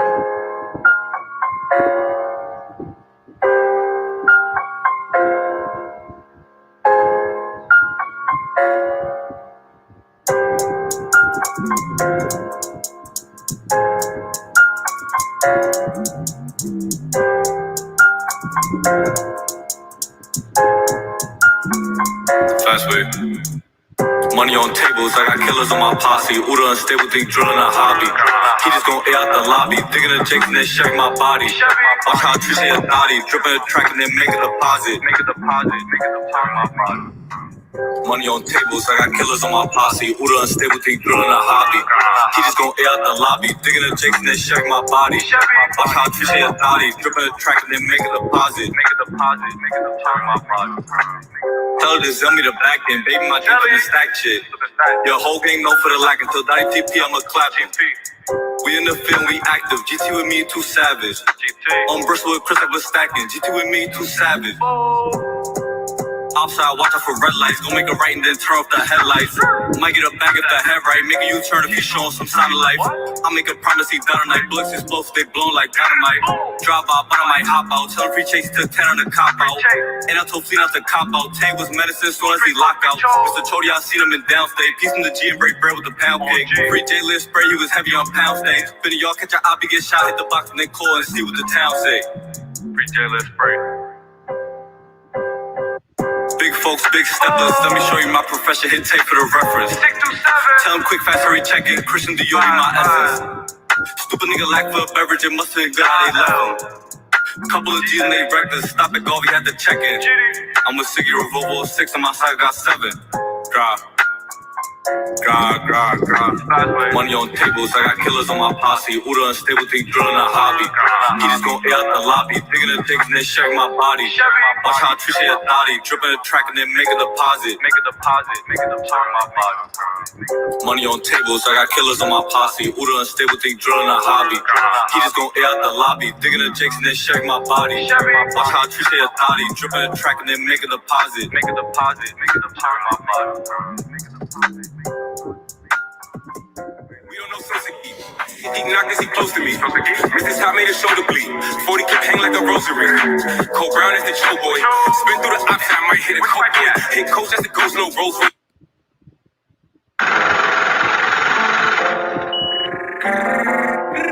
Bow, nigga. Bow. Hey, nigga, bro. Yeah. That's the niggas that was talking on Facebook. Really think though, man. That's the niggas right there. They don't understand that shit. Like, they really don't. They really don't, bro. Not three, not three. Hey, that's it, bro. Like, that's it, bro. Like, not three, not three. Gang. Gangsta, bro. Not three, not three. Gang. Better watch what you rock when you wearing a headband. Spin around, see if you're dead man. Spin around twice to see if you're dead man. Bullets gon' rip so you know I let man. I ain't tryna box, but if it get left man. Try to stay rippin', you see straight flesh man. No, I'm not skipping, so you know I ain't no admin. I'm tryna lose what you hear when I said man. Niggas gon' run in his pockets. If you jacked it, I can clock it. Now 3-7 be the time man. Call on my billies, you know we wildin'. Run up on niggas, seeing they energy. Straight who's coming and giving no sympathy. Know that I boom, make them real miserably. I ain't tryna fool you, but you're getting away from me. Getting real close, ain't talking no next. Run for my soldier, now trade, get it best. If you ride with the 9, I run with the tight. Make no sense, you can't get left. Big 9-3, my truck's on tight. Put on ball kicks and I don't even fight. When I put on ball kicks, these niggas take flight. Blood on my hands, there's get on my night. I'm big 9-3, not jackets for life. So you know how we coming. See what I see. So we gotta get the thumping. Niggas talk shit that don't even matter. Don't talk on my day, your brain gets scattered. I'm coming for a breach, don't give me no ladder. Take your niggas, these niggas be chatting. Bitch be busy, ain't talking no suit. My wife and no baba, I stay out the loop. You know I put on, ain't talking job roof. You talking my dick, you know we gon' shoot. She stay on my dick, she give me some more. Come with knocks and we kick in the door. Straight 3 shots, he lay on the floor. Straight 3 shots, he sent to the Lord. Yeah, not three. Can't fuck with the opera, let you sleep. Back lagging cause I'm 50 pack and try to run up and leave 6 feet. Yeah, not three. I ain't got time, I put on 15. Niggas so crazy, niggas look dumb till we turn his body to a street. Yeah, not three. Love my haters, they encouraging me. You know when we not to stop all the fun. Love his music, I'm dropping more heat. Fuck all the opposite, not in the field. Walk with the torch, you know that's real. If you don't believe me, you can find out how you got a hold of your still. Big as a G, I jacket to death. Run for the gang, but hold on for set. Ain't taking no shit, ain't taking no checks, and I'm focused on more. Just give me them checks. Don't hit up my line, you see that I'm lit. When I was down, I wasn't on shit. Moving a pack, he shooting his lip. Spinning right back, ain't taking no dip. See, I got ass when I'm holding the grip. Like, when I'm holding the grip, yeah. You gotta go. I can't get not three. Hold on. Not three. Hold on. Not three. Hold on. Not three. Gang. Green season, man. It's a big thing, though, man. Niggas don't understand that shit. Yeah. Gang. Suck my dick, nigga. Fuck you, nigga. Baby Joy late to the party. Baby Joy,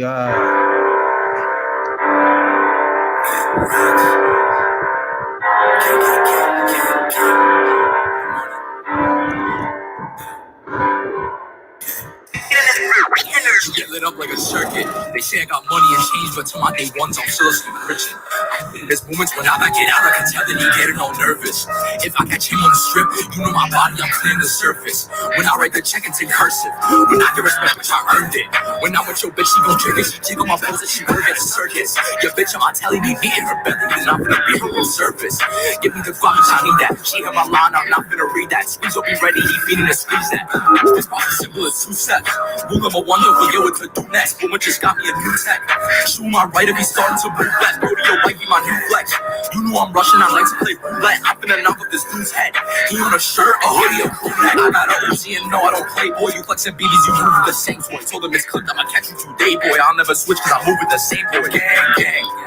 I move with the same boys and they gonna shoot. Aim for his rim and go right through his hoop. Walk on this beat with my Timberland boots. Told him I'm custody rolling in wheelchairs. If you don't swipe it, don't shoot, you can't chill here. I know these bitches love cash, so they will say you are not welcome cause you never live here. Bitch, you not welcome if I cannot back that. My guys been lying like we come from Baghdad. Say you get money and you finna add that. You gon' get looted and we don't subtract that. Fuck with the able, so passing the pool stick. PKB feel the way to go cool shit. Friends in the spot, you know they acting ruthless. I just might go in the mouth like a toothpick. I'm feeding the clip, I'm getting the bullshit. Woman got texted, we reload nuclear. We don't be wildin', he keep getting new grade. I got a Glock and I'm ready to use it. They don't come outside, then we break down the door. All you gon' hear is the owner's siren. Shots at his body, they can't find a cure. This way worse than coronavirus. Ran out of time, the clip fell on the floor. Looks like we ain't getting bonus prizes. Next with the bit and I load up wireless. I shoot too hard, I'm a solo stylist. Still get lit up like a circuit. They say I got money and change, but to my day ones, I'm still the same person. There's moments when I back it out on purpose. If I catch him on the strip, you know my body, I'm in the surface. I write the shit in cursive. When I get respect, it's not perfect. I'm a good bitch, you gon' get bitch. You gon' get bitch, you work at circus. The bitch on my belly be here, and I'm gonna be her on surface. Give me the vibe, I need that. She hit my line, I'm not gonna read that. Squeeze will be ready, he feeding the squeeze that.